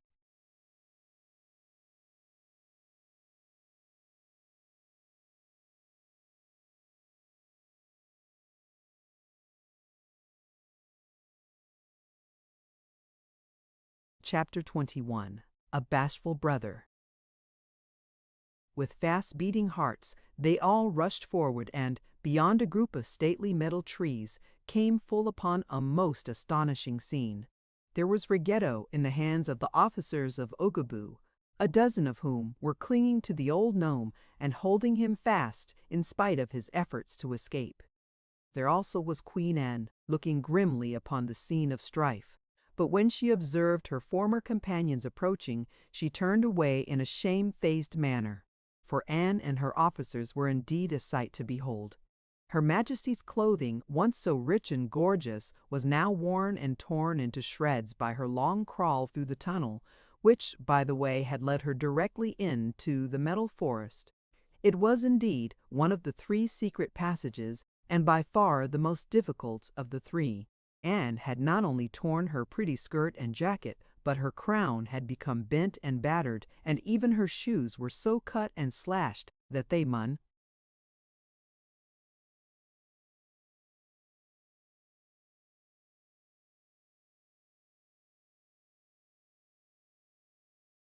were ready to fall from her feet. The officers had fared somewhat worse than their leader, for holes were worn in the knees of their trousers, while sharp points of rock in the roof and sides of the tunnel had made rags of every inch of their once brilliant uniforms. A more tattered and woeful army never came out of a battle than these harmless victims of the rocky passage. But it had seemed their only means of escape from the cruel Gnome King, so they had crawled on, regardless of their sufferings. When they reached the metal forest, their eyes beheld more plunder than they had ever dreamed of. Yet they were prisoners in this huge dome, and could not escape with the riches heaped about them. Perhaps a more unhappy and homesick lot of conquerors never existed than this band from Oogaboo. After several days of wandering in their marvelous prison, they were frightened by the discovery that Ruggedo had come among them, rendered desperate by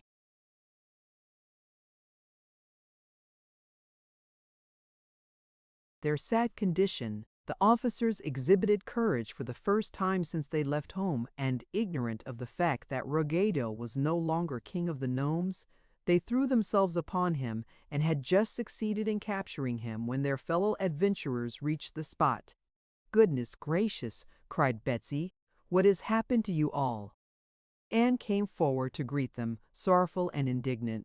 "We were obliged to escape from the pit through a small tunnel, which was lined with sharp and jagged rocks," said she, "and not only was our clothing torn to rags, but our flesh is so bruised and sore that we are stiff and lame in every joint. To add to our troubles, we find we are still prisoners, but now that we have succeeded in capturing the wicked metal monarch, we shall force him to grant us our liberty."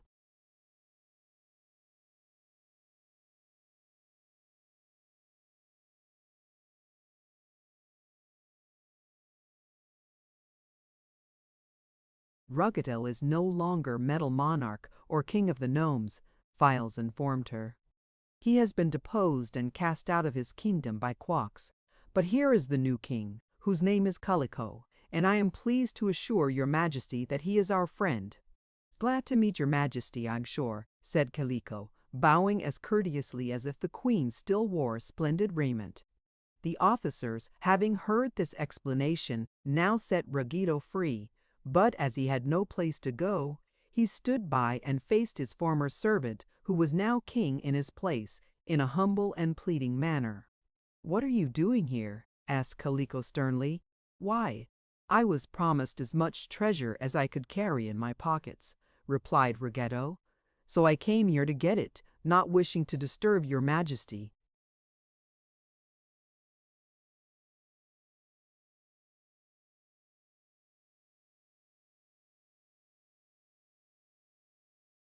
"You were commanded to leave the country of the gnomes forever," declared Calico.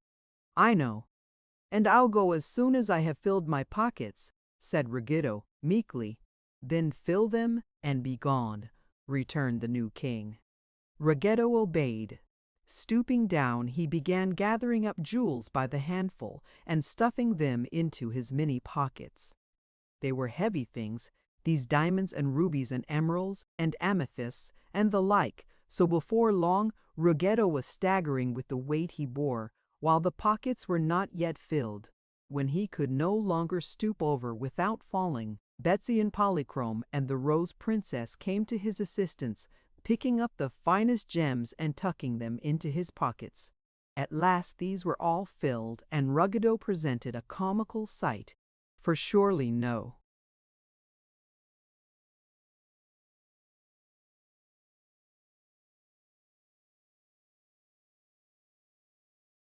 man ever before had so many pockets, or any at all filled with such a choice collection of precious stones.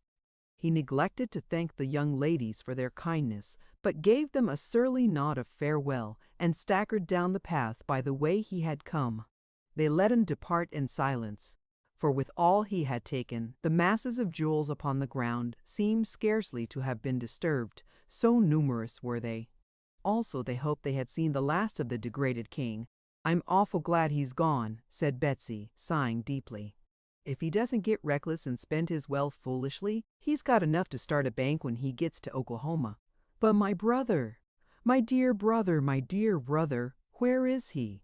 inquired Shaggy anxiously. "Have you seen him, Queen Anne?" "What does your brother look like?" asked the Queen.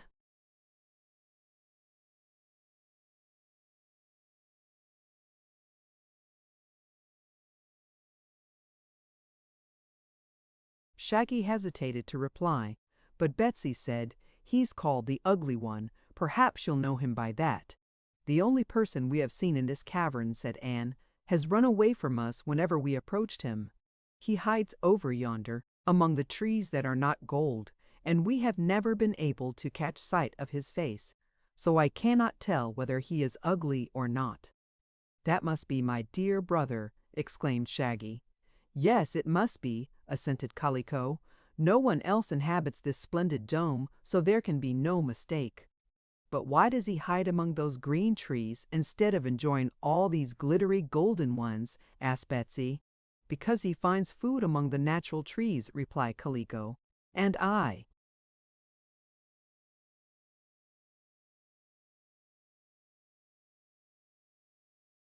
"Remember that he has built a little house there to sleep in.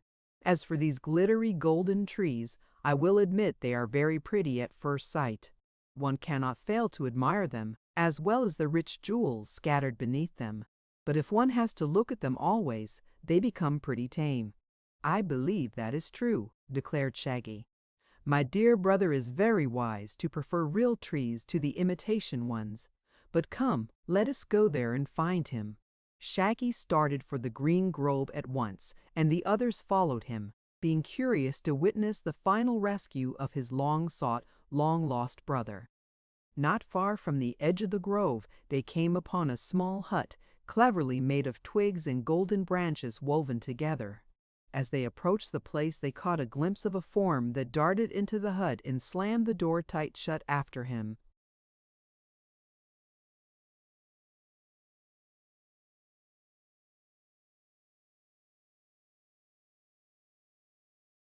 Shaggy Man ran to the door and cried aloud, "Brother, brother!"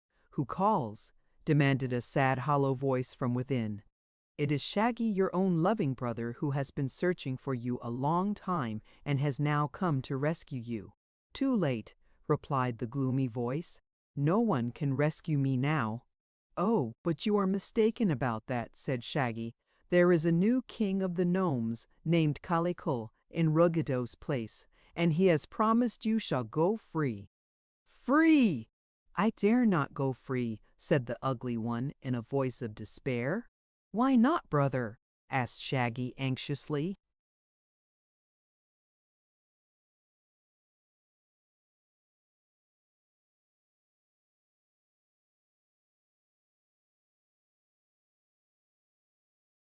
"Do you know what they have done to me?" came the answer through the closed door.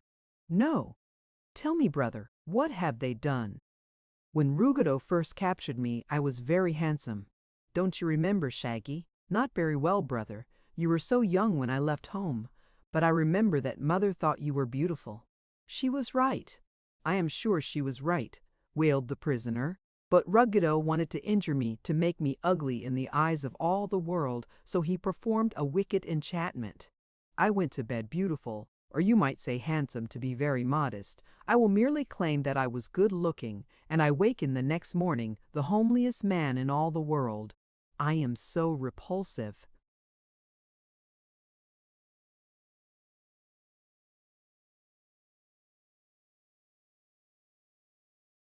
that when I look in a mirror, I frighten myself." "Poor brother," said Shaggy softly, and all the others were silent from sympathy. "I was so ashamed of my looks," continued the voice of Shaggy's brother, "that I tried to hide, but the cruel King Ruggedo forced me to appear before all the legion of gnomes, to whom he said, 'Behold the ugly one.' But when the gnomes saw my face, they all fell to laughing and jeering, which prevented them from working at their tasks. Seeing this, Ruggedo became angry and pushed me into a tunnel, closing the rock entrance so that I could not get out. I followed the length of the tunnel until I reached this huge dome, where the marvelous metal forest stands, and here I have remained ever since." "Poor brother," repeated Shaggy. "But I beg you now to come forth and face us, who are your friends. None here will laugh or jeer, however unhandsome you." "Maybe. No, indeed," they all added pleadingly. But the ugly one refused the invitation. "I cannot," said he. "Indeed, I cannot face strangers, ugly as I am." Shaggy Man turned to the group surrounding him. "What shall I do?" he asked in sorrowful tones. "I cannot leave my dear brother here, and he refuses to come out of that house and face us." "I'll tell you," replied Betsy. "Let him put on a mask." "The very idea I was seeking," exclaimed Shaggy joyfully, and then he called out, "Brother, put a mask over your face, and then none of us can see what your features are like."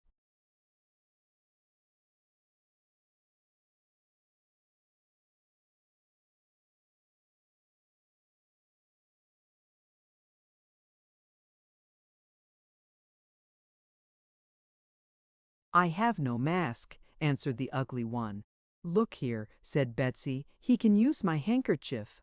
Shaggy looked at the little square of cloth and shook his head. "It isn't big enough," he objected. "I'm sure it isn't big enough to hide a man's face, but he can use mine." Saying this, he took from his pocket his own handkerchief and went to the door of the hut. "Here, my brother," he called. "Take this handkerchief and make a mask of it. I will also pass you my knife, so that you may cut holes for the eyes, and then you must tie it over your face." The door slowly opened, just far enough for the ugly one to thrust out his.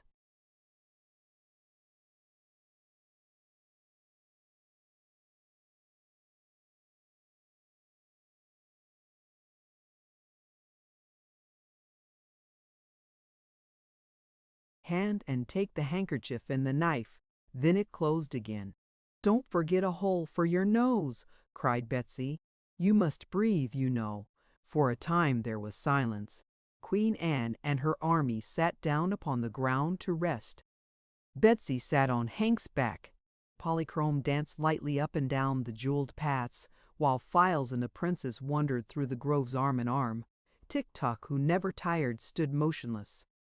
By and by a noise sounded from within the hut. "Are you ready?" asked Shaggy. "Yes, brother," came the reply, and the door was thrown open to allow the ugly one to step forth. Betsy might have laughed aloud had she not remembered how sensitive to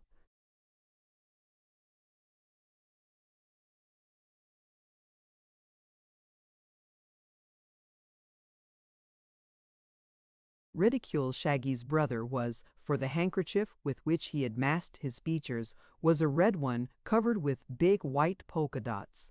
In this 2 holes had been cut in front of the eyes, while 2 smaller ones before the nostrils allowed the man to breathe freely. The cloth was then tightly drawn over the ugly one's face and knotted at the back of his neck. He was dressed in clothes that had once been good, but now were sadly worn and frayed. His silk stockings had holes in them, and his shoes were stub-toed and needed blackening. "But what can you expect," whispered Betsy, "when the poor man has been a prisoner for so many years?" Shaggy had darted forward and embraced his newly found brother with both his arms. The brother also embraced Shaggy, who then led him forward and introduced him to all the assembled company. "This is the new Gnome King," he said when he came to Calico. "He is our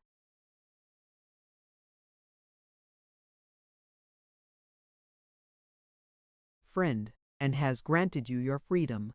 That is a kindly deed.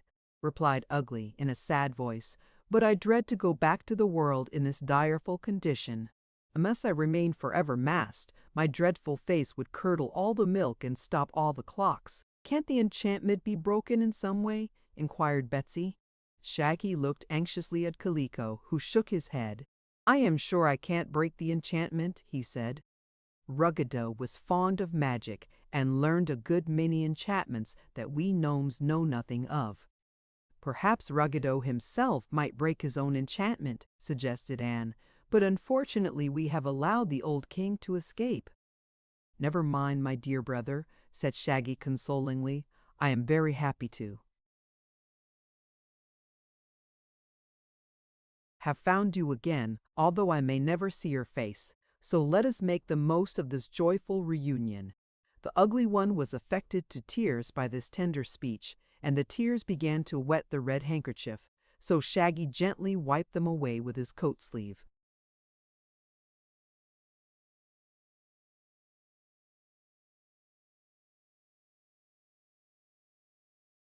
Chapter 22. Kindly Kisses.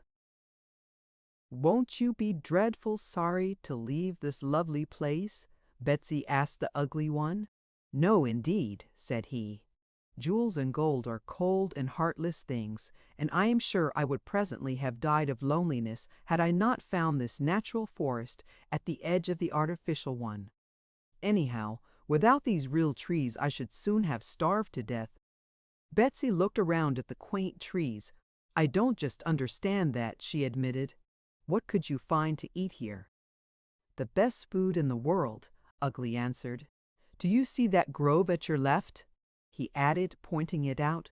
Well, such trees as those do not grow in your country or in any other place but this cavern. I have named them hotel trees because they bear a certain kind of table-toed fruit called three-course nuts. That's funny, said Betsy. What are the three-course nuts like? Something like coconuts to look at, explained the Ugly One. All you have to do is to pick one of them and then sit down and eat your dinner. You first unscrew the top part and find a cup full of good soup. After you've eaten that, you unscrew the middle part and find a hollow filled with meat and potatoes, vegetables, and a fine salad. Eat that and unscrew the next section, and you come to the dessert in the bottom of the nut. That is, pie and cake, cheese and crackers, and nuts and raisins. The three-course nuts are not all exactly alike in flavor or in contents, but they are all good, and in each one may be found a complete three-course dinner. But how about breakfasts? Inquired Betsy. Why, there are breakfast trees for that, which grow over there at the right. They bear nuts like the others, only the nuts contain coffee or chocolate instead of soup, oatmeal instead of meat and potatoes, and fruits instead of dessert. Sad as has been my life in this wonderful prison, I must admit that no one could live more luxuriously in the best hotel in the world than I have lived here. But I will be glad to get into the open air again and see the good old sun and the silvery moon and the soft green grass and the flowers that are kissed by the morning dew. Ah, how much more lovely are those blessed things than the glitter of gems or the cold gleam of gold. Of course, said Betsy. I once knew a little boy who wanted to catch the measles because all the little boys in his neighborhood but him had 'em, and he was really unhappy 'cause he couldn't catch 'em, try as he would. So I'm pretty certain that the things we want and can't have are not good for us. Isn't that true, Shaggy? Not always, my dear, he gravely replied. If we didn't want anything, we would never get anything, good or bad. I think our longings are natural, and if we act as nature prompts us, we can't go far wrong. For my part, said Queen Anne, I think the world would be a dreary place without the gold and jewels. All things are good in their way, said Shaggy, but we may have too much of any good thing. And I have noticed that the value of anything depends upon how scarce it is and how difficult it is to obtain. Pardon me for interrupting you, said King Kaliko, coming to their side, But now that we have rescued Shaggy's brother, I would like to return to my royal cavern. Being the king of the gnomes, it is my duty to look after my restless subjects and see that they behave themselves." So they all turned and began walking through the metal forest to the other side.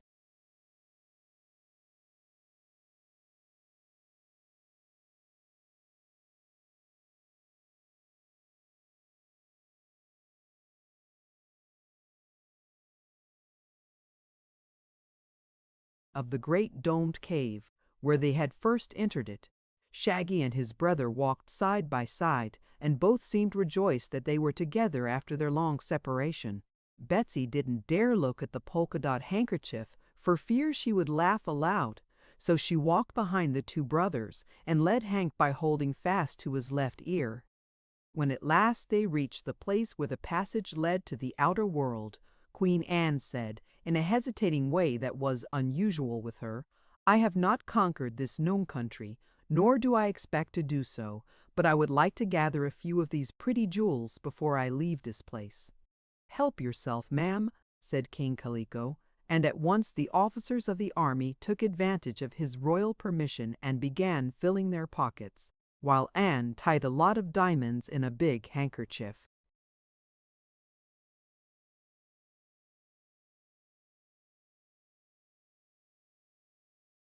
This accomplished, they all entered the passage, the gnomes going first to light the way with their torches. They had not proceeded far when Betsy exclaimed, "Why, there are jewels here too!"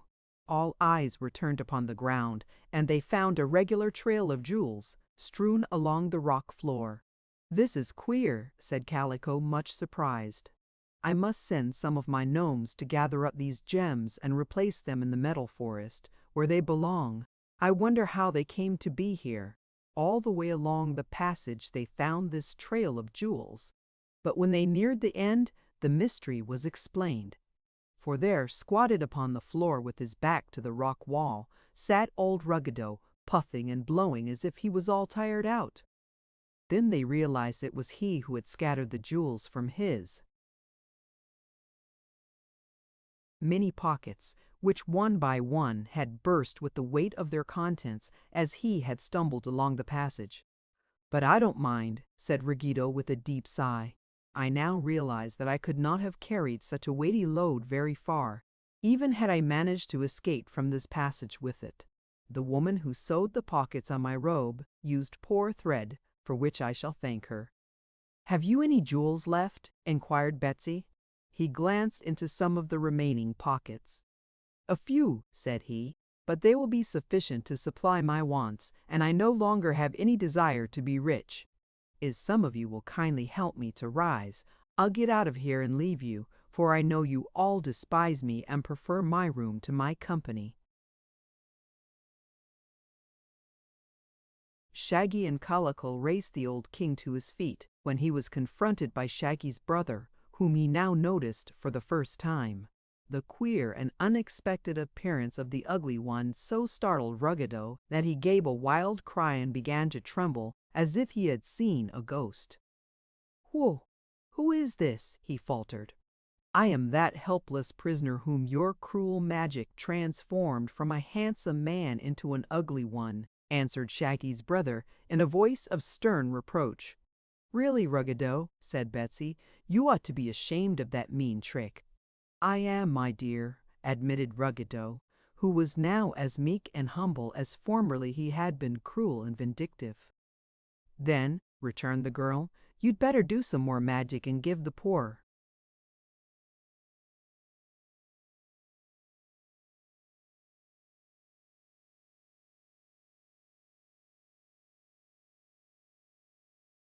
Man his own face again. "I wish I could," answered the old king. "But you must remember that Titi Hoochoo has deprived me of all my magic powers. However, I never took the trouble to learn just how to break the charm I cast over Shaggy's brother, for I intended he should always remain ugly." "Every charm," remarked Pretty Polychrome, "has its antidote. And if you knew this charm of ugliness, Ruggedo, you must have known how to dispel it." He shook his head.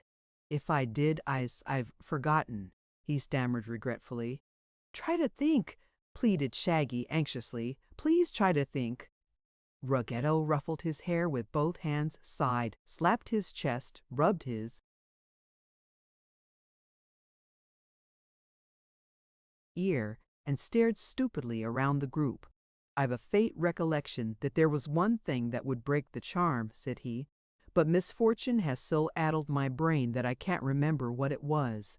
See here, Ruggedo, said Betsy sharply, we treated you pretty well so far, but we won't stand for any nonsense, and if you know what's good for yourself, you'll think of that charm. Why? He demanded, turning to look wonderingly at the little girl. Because it means so much to Shaggy's brother. He's dreadfully ashamed of himself, the way he is now, and you're to blame for it. Fact is, Ruggedo, you've done so much wickedness in your life that it won't hurt you to do a kind act now.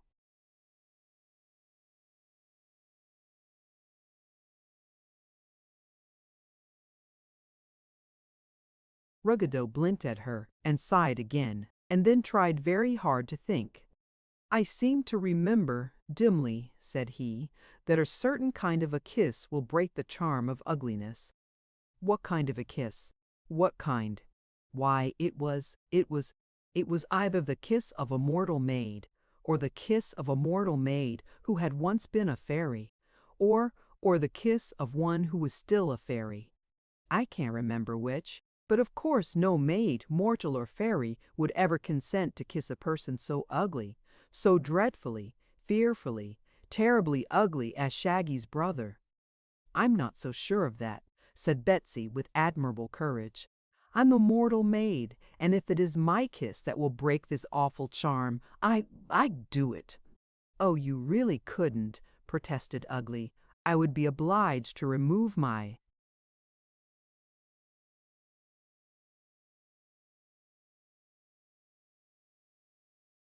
mask, and when you saw my face, nothing could induce you to kiss me, generous as you are. Well, as for that, said the little girl, I needn't see your face at all. Here's my plan. You stay in this dark passage, and we'll send away the gnomes with their torches. Then you'll take off the handkerchief, and I'll kiss you. This is awfully kind of you, Betsy, said Shaggy gratefully. Well, it surely won't kill me, she replied. And if it makes you and your brother happy, I'm willing to take some chances. So Colical ordered the torch-bearers to leave the passage, which they did by going through the rock opening. Queen Anne and her army also went out, but the others were so interested in Betsy's experiment that they remained grouped at the mouth of the passageway when the big rock swung into place, closing tight.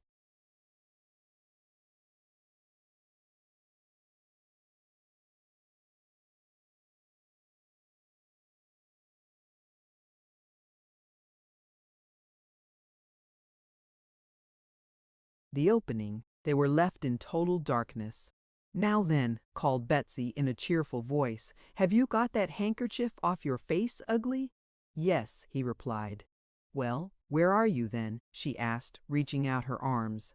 Here, said he, you'll have to stoop down, you know. He found her hands and clasping them in his own stooped until his face was near to that of the little girl. The others heard a clear, smacking kiss, and then Betsy exclaimed, There, I've done it, and it didn't hurt a bit. Tell me, dear brother, is the charm broken? Asked Shaggy. I do not know, was the reply. It may be, or it may not be. I cannot tell. Has anyone a match? Inquired Betsy. I have several, said Shaggy. Then let Ruggedo strike one of them and look at your brother's face, while we all turn our backs. Ruggedo made your brother ugly, so I guess he can stand the horror of looking at him if the charm isn't broken. Agreeing to this, Ruggedo took the match and lighted it. He gave one look and then blew out the match. Ugly as ever, he said with a shudder. So it wasn't the kiss of a mortal maid after all.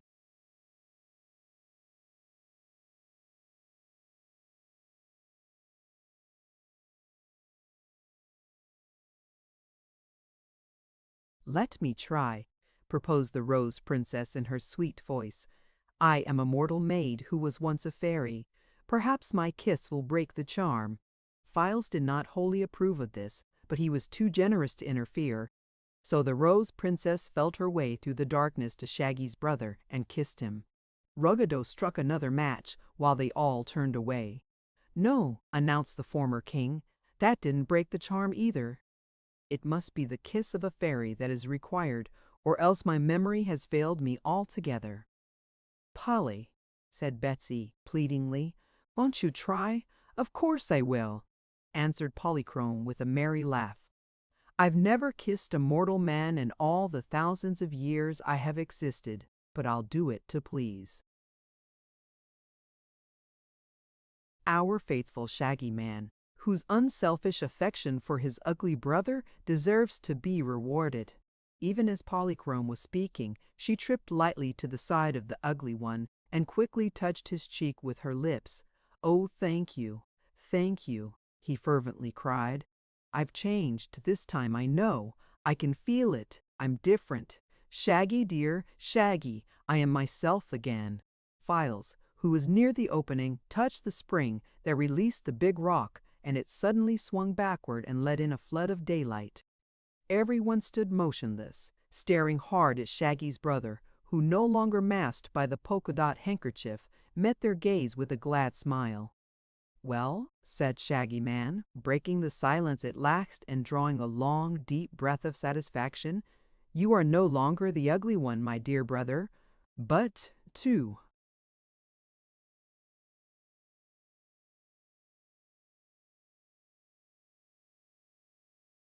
be entirely frank with you, the face that belongs to you is no more handsome than it ought to be." "I think he's rather good-looking," remarked Betsy, gazing at the man critically.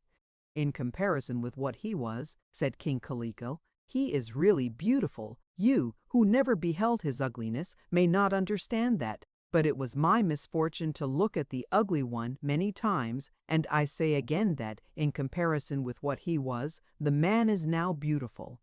"All right," returned Betsy briskly. "We'll take your word for it, Kaliko. And now let us get out of this tunnel and into the world again."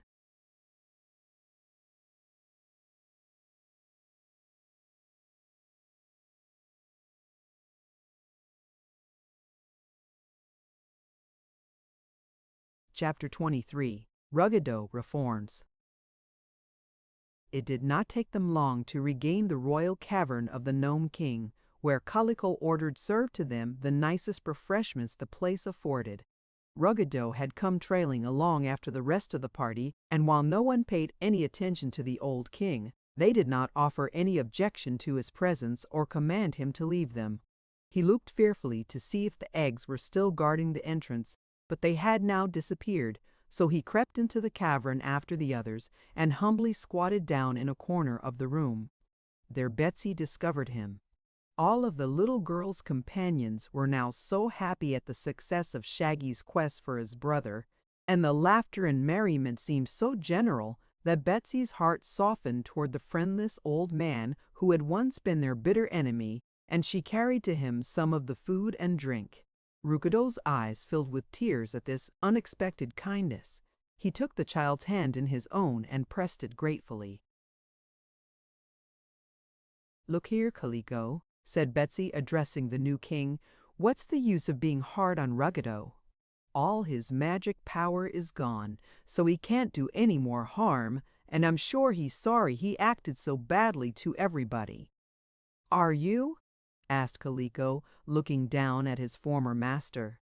"I am," said Ruggedo. "The girl speaks truly. I'm sorry and I'm harmless. I don't want to wander through the wide world on top of the ground, for I'm a gnome. No gnome can ever be happy any place but underground." "That being the case," said Kaliko, "I will let you stay here as long as you behave yourself. But if you try to act badly again, I shall drive you out, as Tititi Hoochoo has commanded, and you'll have to wander." "Never fear, I'll behave," promised Ruggedo. "It is hard work being a king, and harder still to be a good king, but now that I am a common gnome, I am sure I can."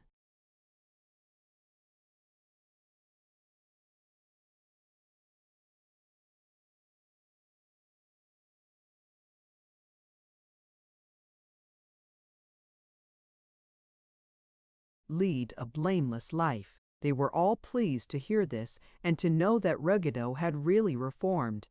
"I hope he'll keep his word," whispered Betsy to Shaggy, "but if he gets bad again, we will be far away from the gnome kingdom and Kaliko will have to tend to the old gnome himself." Polychrome had been a little restless during the last hour or two. The lovely daughter of the rainbow knew that she had now done all in her power to assist her earth friends, and so she began to long for her sky home. "I think," she said after listening intently, "that it is beginning to rain. The Rain King is my uncle, you know, and perhaps he has read my thoughts and is going to help me. Anyway, I must take a look at the sky and make sure." So she jumped up and ran through the passage to the outer entrance, and they all followed after her and grouped themselves on a ledge of the mountainside. Sure enough, dark clouds had filled the sky, and the slow, drizzling rain had set in. "It can't last for long," said Shaggy, looking upward, "and when it stops, we shall lose the sweet little fairy we have learned to love. Alas," he continued after a moment, "the clouds are already breaking in the west, and see, isn't that the rainbow coming?" Betsy didn't look at the sky. She looked at Polychrome, whose happy, smiling face surely foretold the coming of her father to take her to the cloud palaces. A moment later a gleam of sunshine flooded the mountain and a gorgeous rainbow appeared. With a cry of gladness, Polychrome sprang upon a point of rock and held out her arms. Straightway the rainbow descended until its end was at her very feet.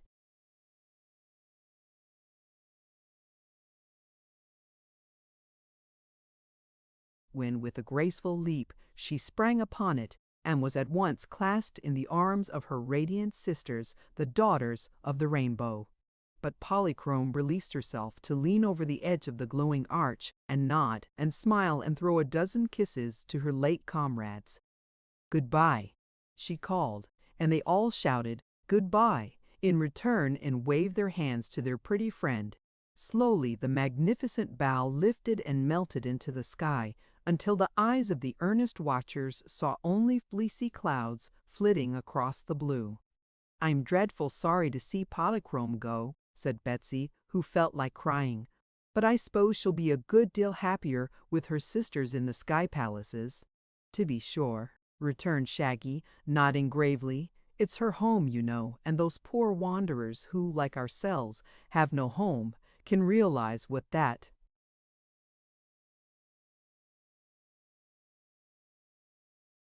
means to her." "Once," said Betsy, "I too had a home.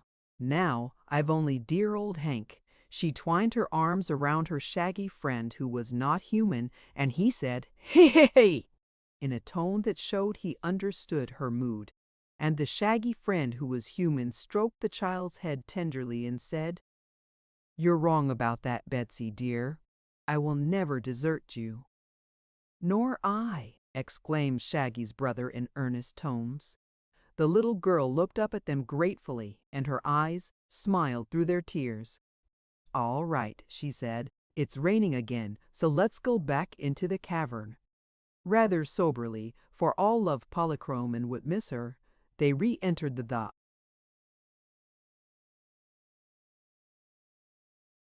dominions of the Gnome King. Chapter 24. Dorothy is Delighted. "Well," said Queen Anne, when all were again seated in Kaliko's royal cavern, "I wonder what we shall do next. If I could find my way back to Oogaboo, I'd take my army home at once, for I'm sick and tired of these dreadful hardships." "Don't you want to conquer the world?" asked Betsy. "No, I've changed my mind about that," admitted the Queen. "The world is too big for one person to conquer, and I was happier with my own people in Oogaboo. I wish, oh, how earnestly I wish that I was back there this minute." "So do I," yelled every officer in a fervent tone. Now it is time for the reader to know that in the faraway land of Oz, the lovely ruler Ozma had been following the adventures of her Shaggy Man and Tik-Tok and all the others they had met. Day by day Ozma, with the wonderful Wizard of Oz seated beside her, had gazed upon a magic picture in a radium frame, which occupied one side of the ruler's cozy boudoir in the palace of the Emerald City. The singular thing about this magic picture was that it showed whatever scene Ozma wished to see, with the figures all in motion, just as it was taking place. So Ozma and the wizard had watched every action of the adventurers from the time Shaggy had met shipwrecked Betsy and Hank in the Rose Kingdom, at which time the Rose Princess, a distant cousin of Ozma, had been exiled by her heartless subjects. When Anne and her people so earnestly wished to return to Oogaboo, Ozma was sorry for them and remembered that Oogaboo was a corner of the land of Oz. She turned to her attendant and asked, "Cannot your Majesty take these unhappy people to their old home, wizard?" "It can, your highness," replied the little wizard.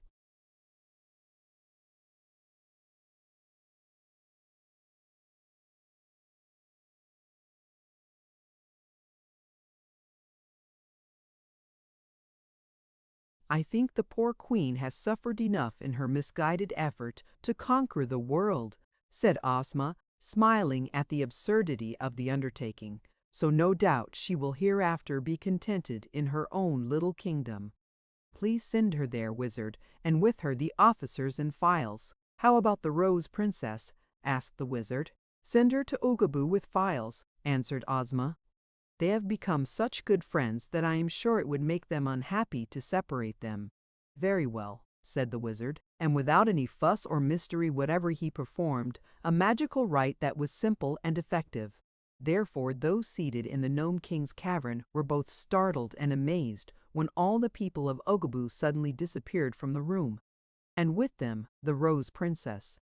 At first they could not understand it at all, but presently Shaggy suspected the truth, and believing that Ozma was now taking an interest in the party, he drew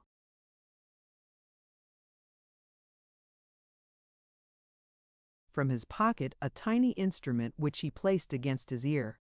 Ozma, observing this action in her magic picture, at once caught up a similar instrument from a table beside her and held it to her own ear. The two instruments recorded the same delicate vibrations of sound and formed a wireless telephone, an invention of the wizard. Those separated by any distance were thus enabled to converse together with perfect ease and without any wire connection. "Do you hear me, Shaggy Man?" asked Ozma. "Yes, your highness," he replied. "I have sent the people of Oogaboo back to their own little valley," announced the ruler of Oz, "so do not worry over their disappearance." "That was very kind of you," said Shaggy, "but your highness must permit me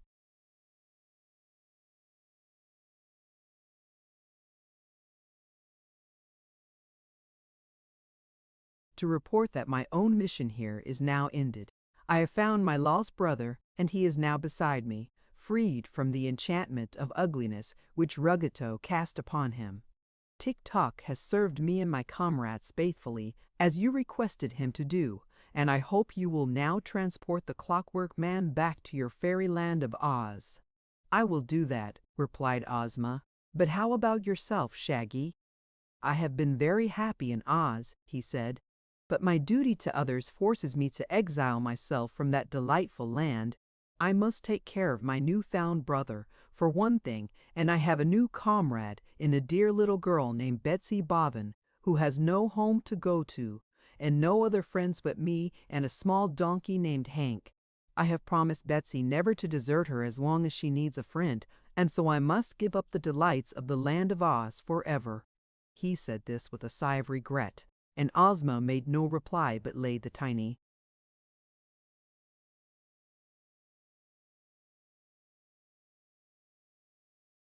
instrument on her table, thus cutting off all further communication with the Shaggy Man. But the lovely ruler of Oz still watched her magic picture with a thoughtful expression upon her face, and the little Wizard of Oz watched Ozma and smiled softly to himself. In the cavern of the Gnome King, Shaggy replaced the wireless telephone in his pocket, and turning to Betsy said in as cheerful a voice as he could muster, "Well, little comrade, what shall we do next?" "I don't know, I'm sure," she answered with a puzzled face. I'm kind of sorry our adventures are over, for I enjoyed them, and now that Queen Anne and her people are gone, and Polychrome is gone, and dear me, where's Tik-Tok, Shaggy?" "He also has disappeared," said Shaggy, looking around the cavern and nodding.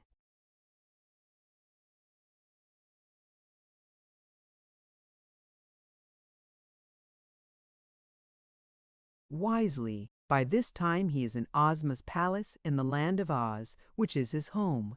"Isn't it your home too?" asked Betsy. "It used to be, my dear, but now my home is wherever you and my brother are. We are wanderers, you know, but if we stick together, I am sure we shall have a good time." "Then," said the girl, "let us get out of this stuffy underground cavern and go in search of new adventures. I'm sure it has stopped raining." "I'm ready," said Shaggy, and then they bade goodbye to King Colico and thanked him for his assistance and went out to the mouth of the passage. The sky was now clear and a brilliant blue in color. The sun shone brightly, and even this rugged, rocky country seemed delightful after their confinement underground. There were but 4 of them now, Betsy and Hank and Shaggy.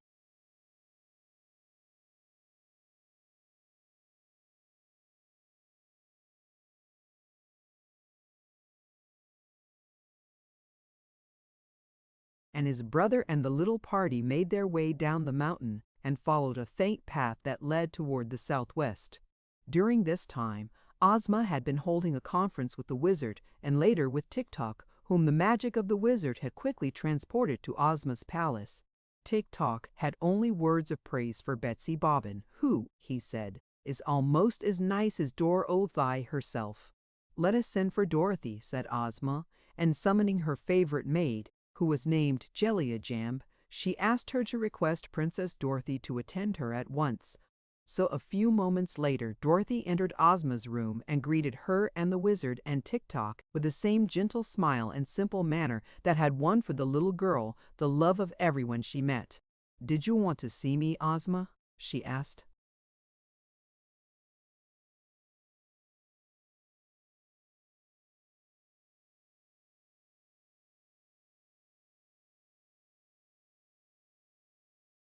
"Yes, dear. I am puzzled how to act, and I want your advice." "I don't believe it's worth much," replied Dorothy, "but I'll do the best I can. What is it all about, Ozma?"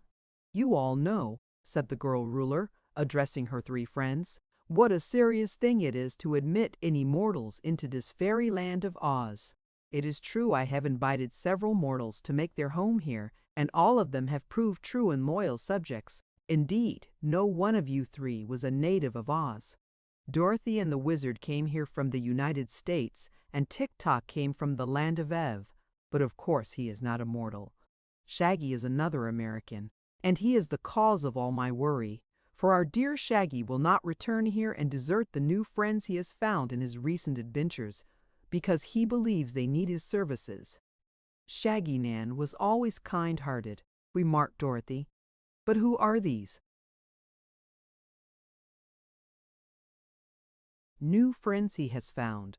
"One is his brother, who for many years has been a prisoner of the Gnome King, our old enemy Ruggedo. This brother seems a kindly, honest fellow, but he has done nothing to entitle him to a home in the land of Oz." "Who else?" asked Dorothy. "I have told you about Betsy Bobbin, the little girl who was shipwrecked in much the same way you once were, and has since been following the Shaggy Man in his search for his lost brother. You remember her, do you not?" "Oh, yes," exclaimed Dorothy. "I've often watched her and Hank in the magic picture, you know. She's a dear little girl, and old Hank is a darling." "Where are they now? Look and see," replied Ozma with a smile at her friend's enthusiasm.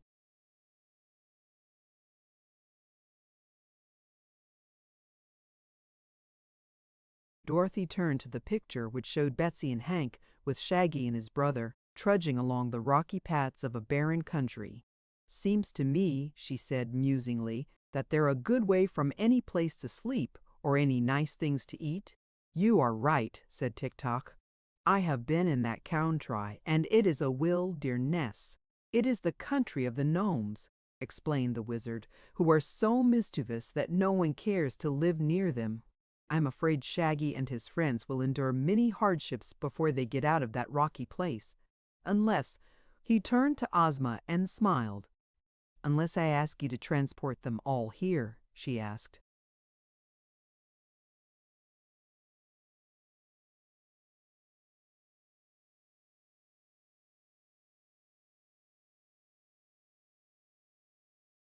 Yes, Your Highness. Could your magic do that? Inquired Dorothy.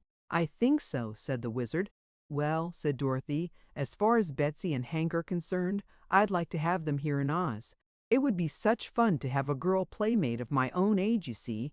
And Hank is such a dear little mule. Ozma laughed at the wistful expression in the girl's eyes, and then she drew Dorothy to her and kissed her. Am I not your friend and playmate? She asked. Dorothy flushed. You know how dearly I love you, Ozma, she cried, but you're so busy ruling all this land of Oz that we can't always be together. I know, dear. My first duty is to my subjects, and I think it would be a delight to us all to have Betsy with us. There's a pretty suite of rooms just opposite your own where she can live, and I'll build a golden stall for Hank in the stable where the Sawhorse lives. Then we'll introduce the mule to the Cowardly Lion and the Hungry Tiger, and I'm sure they will soon become firm friends. But I cannot very well admit Betsy and Hank into Oz unless I also admit Shaggy's brother. And, unless you admit Shaggy's brother, you will keep out poor Shaggy, whom we are all very fond of, said the wizard. Well, why not admit him? Demanded Tik-Tok. The land of Oz is not a refuge for all mortals in distress, explained Ozma. I do not wish to be unkind to Shaggy Man, but his brother has no claim on me.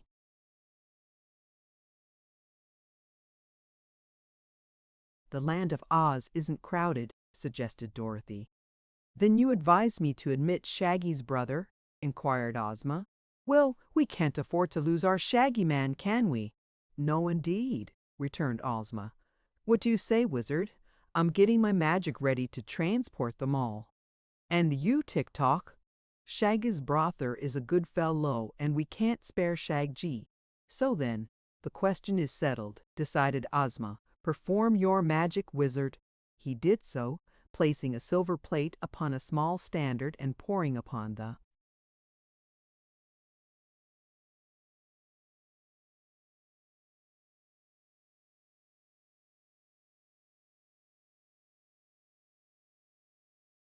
plate a small quantity of pink powder which was contained in a crystal vial. Then he muttered a rather difficult incantation which the sorceress Glinda the Good had taught him, and it all ended in a puff of perfumed smoke from the silver plate. This smoke was so pungent that it made both Ozma and Dorothy rub their eyes for a moment. You must pardon these disagreeable fumes, said the wizard. I assure you the smoke is a very necessary part of my wizardry. Look, cried Dorothy, pointing to the magic picture. They're gone. All of them are gone. Indeed, the picture now showed the same rocky landscape as before, but the three people and the mule had disappeared from it.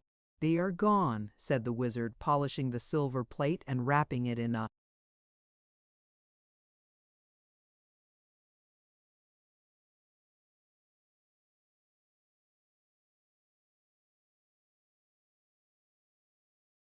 fine cloth, because they are here. At that moment, Jellia Jam entered the room. Your Highness, she said to Ozma, the Shaggy Man and another man are in the waiting room and ask to pay their respects to you. Shaggy is crying like a baby, but he says they are tears of joy. Send them here at once, Jellia, commanded Ozma. Also, continued the maid, a girl and a small-sized mule have mysteriously arrived, but they don't seem to know where they are or how they came here. Shall I send them here too?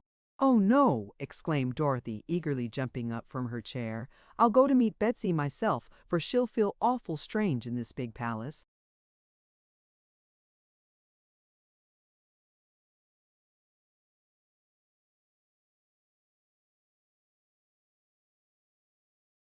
and she ran down the stairs 2 at a time to greet her new friend, Betsy Bobbin. Chapter 25. The Land of Love. "Well, is hee-haw all you are able to say?"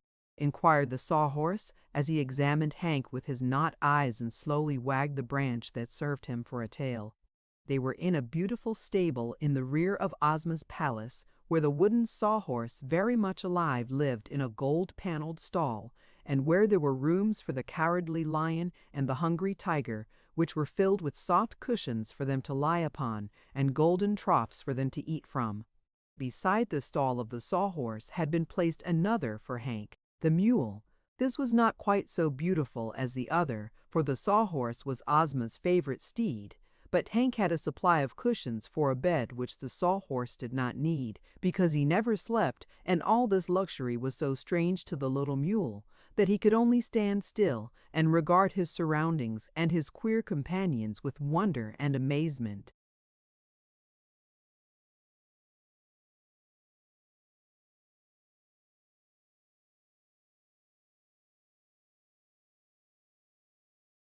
The Cowardly Lion, looking very dignified, was stretched out upon the marble floor of the stable, eyeing Hank with a calm and critical gaze, while nearby crouched the huge Hungry Tiger, who seemed equally interested in the new animal that had just arrived.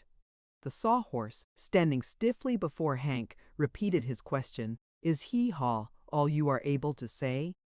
Hank moved his ears in an embarrassed manner. "I have never said anything else until now," he replied, and then he began to tremble with fright to hear himself talk. "I can well understand that," remarked the Lion, wagging his great head with a swaying motion. "Strange things happen in this land of Oz, as they do everywhere else. I believe you came here from the cold, civilized outside world."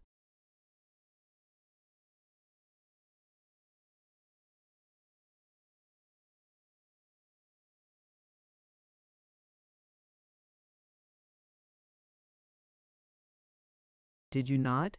"I did," replied Hank. "One minute I was outside of Oz, and the next minute I was inside. That was enough to give me a nervous shock, as you may guess, but to find myself able to talk as Betsy does is a marvel that staggers me." "That is because you are in the Land of Oz," said the Sawhorse. "All animals talk in this favored country, and you must admit it is more sociable than to bray your dreadful hee-haw, which nobody can understand." "Mules understand it very well," declared Hank. "Oh, indeed! Then there must be other mules in your outside world," said the Tiger, yawning sleepily. "There are a great many in America," said Hank. "Are you the only tiger in Oz?"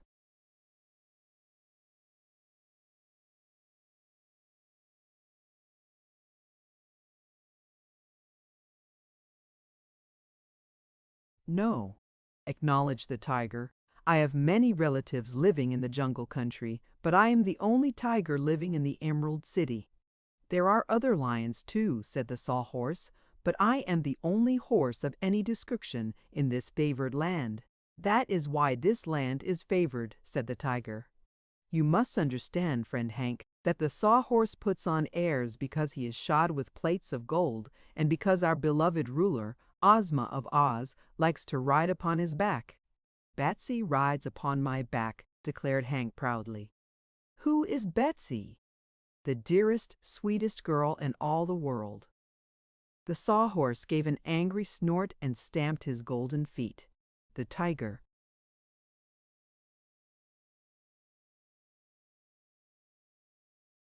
crouched and growled. Slowly the great Lion rose to his feet, his mane bristling. "Friend Hank," said he, "either you are mistaken in judgment or you are willfully trying to deceive us. The dearest, sweetest girl in the world is our Dorothy, and I will fight anyone, animal or human, who dares to deny it." "So will I," snarled the Tiger, showing 2 rows of enormous white teeth. "You are all wrong," asserted the Sawhorse in a voice of scorn. "No girl living can compare with my mistress, Ozma of Oz." Hank slowly turned around until his heels were toward the others. Then he said stubbornly, "I am not mistaken in my statement. Nor will I admit there can be a sweeter girl alive than Betsy Bobbin. If you want to fight, come on, I'm ready for you."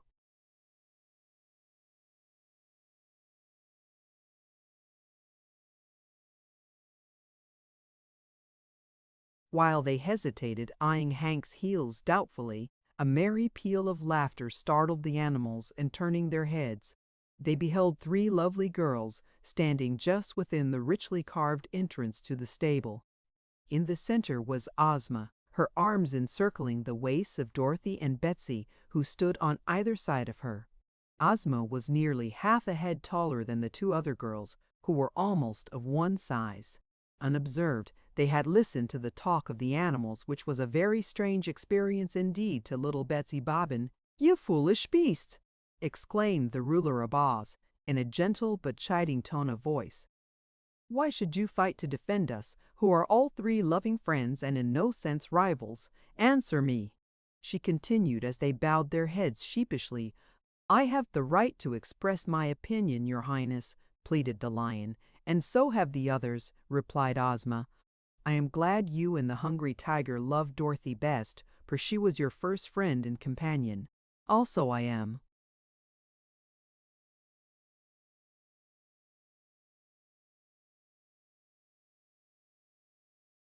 pleased that my sawhorse loves me best, for together we have endured both joy and sorrow. Hank has proved his faith and loyalty by defending his own little mistress, and so you are all right in one way, but wrong in another. Our land of Oz is a land of love, and here friendship outranks every other quality. Unless you can all be friends, you cannot retain our love." They accepted this rebuke very meekly.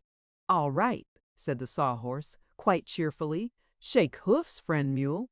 Hank touched his hoof to that of the wooden horse. "Let us be friends and rub noses," said the Tiger. So Hank modestly rubbed noses with the big beast. The Lion merely nodded and said, as he crouched before the Mule, "Any friend of our beloved ruler is a friend of the Cowardly Lion. That seems to cover your case. If ever you need help or advice, friend Hank, call on me." "Why, this is as it should be," said Ozma, highly pleased to see them so fully reconciled. Then she turned to her companions. "Come, my dears, let us resume our walk." As they turned away, Betsy said wonderingly, "Do all the animals in Oz talk as we do?" "Almost all," answered Dorothy. "There's a yellow hen here, and she can talk, and so can her chickens, and there's a pink kitten upstairs in my room who talks very nicely, but I've a little fuzzy black dog named Toto who has been with me in Oz a long time, and he's never said a single word but bow wow."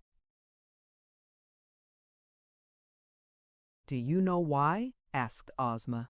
"Why, he's a Kansas dog, so I suppose he's different from these fairy animals," replied Dorothy. "Hank isn't a fairy animal, any more than Toto," said Ozma. "Yet as soon as he came under the spell of our fairyland, he found he could talk. It was the same way with Billina, the yellow hen whom you brought here at one time. The same spell has affected Toto, I assure you. But he's a wise little dog, and while he knows everything that is said to him, he prefers not to talk." "Goodness me!" exclaimed Dorothy. "I never 'spected Toto was fooling me all this time." Then she drew a small silver whistle from her pocket and blew a shrill note upon it. A moment later there was a sound of scurrying footsteps, and a shaggy black dog came running up the path.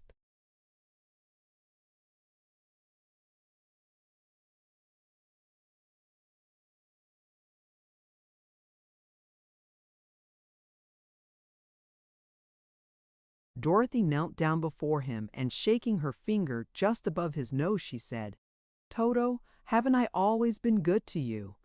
Toto looked up at her with his bright black eyes and wagged his tail.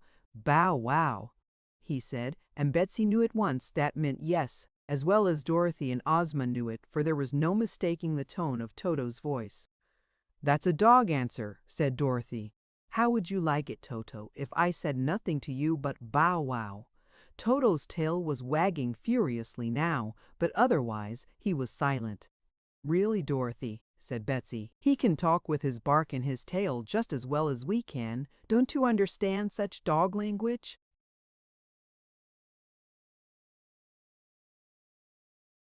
"Of course I do," replied Dorothy, "but Toto's got to be more sociable. See here, sir," she continued, addressing the dog. "I've just learned for the first time that you can say words if you want to. Don't you want to, Toto?" "Woof," said Toto, and that meant no. "Not just one word, Toto, to prove you're as any other animal in Oz?" "Woof." "Just one word, Toto, and then you may run away." He looked at her steadily a moment. "All right. Here I go," he said, and darted away as swift as an arrow. Dorothy clapped her hands in delight, while Betsy and Ozma both laughed heartily at her pleasure and the success of her experiment. Arm in arm they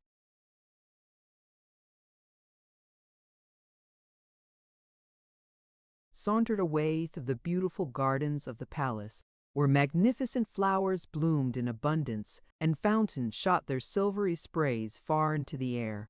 And by, as they turned a corner, they came upon Shaggy Man and his brother, who were seated together upon a golden bench. The two arose to bow respectfully as the ruler of Oz approached them. "How are you enjoying our land of Oz?" Ozma asked the stranger. "I am very happy here, Your Highness," replied Shaggy's brother. "Also, I am very grateful to you for permitting me to live in this delightful place." "You must thank Shaggy for that," said Ozma. "Being his brother, I have made you welcome here." "When you know Brother better," said Shaggy earnestly, "you will be glad he has become one of your loyal subjects. I am just getting acquainted with him."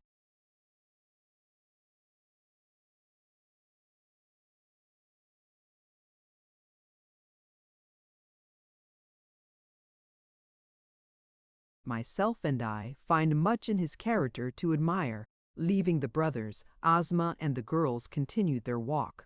Presently Betsy exclaimed, "Shaggy's brother can't ever be as happy in Oz as I am. Do you know, Dorothy, I didn't believe any girl could ever have such a good time anywhere as I'm having now." "I know," answered Dorothy. "I felt that way myself lots of times." "I wish," continued Betsy dreamily, "that every little girl in the world could live in the land of Oz, and every little boy, too." Ozma laughed at this. "It is quite fortunate for us, Betsy, that your wish cannot be granted," said she. "For all that army of girls and boys would crowd us so that we would have to move away." "Yes," agreed Betsy after a little thought. "I guess that's true." The end. Thank you for listening to this story. I hope you enjoyed the journey, the characters, and the world they carried with them. If you enjoyed this audiobook, please subscribe to the channel and leave a comment below. Your support helps keep these stories alive and allows more timeless books to be shared with listeners around the world. Until next time, thank you for listening.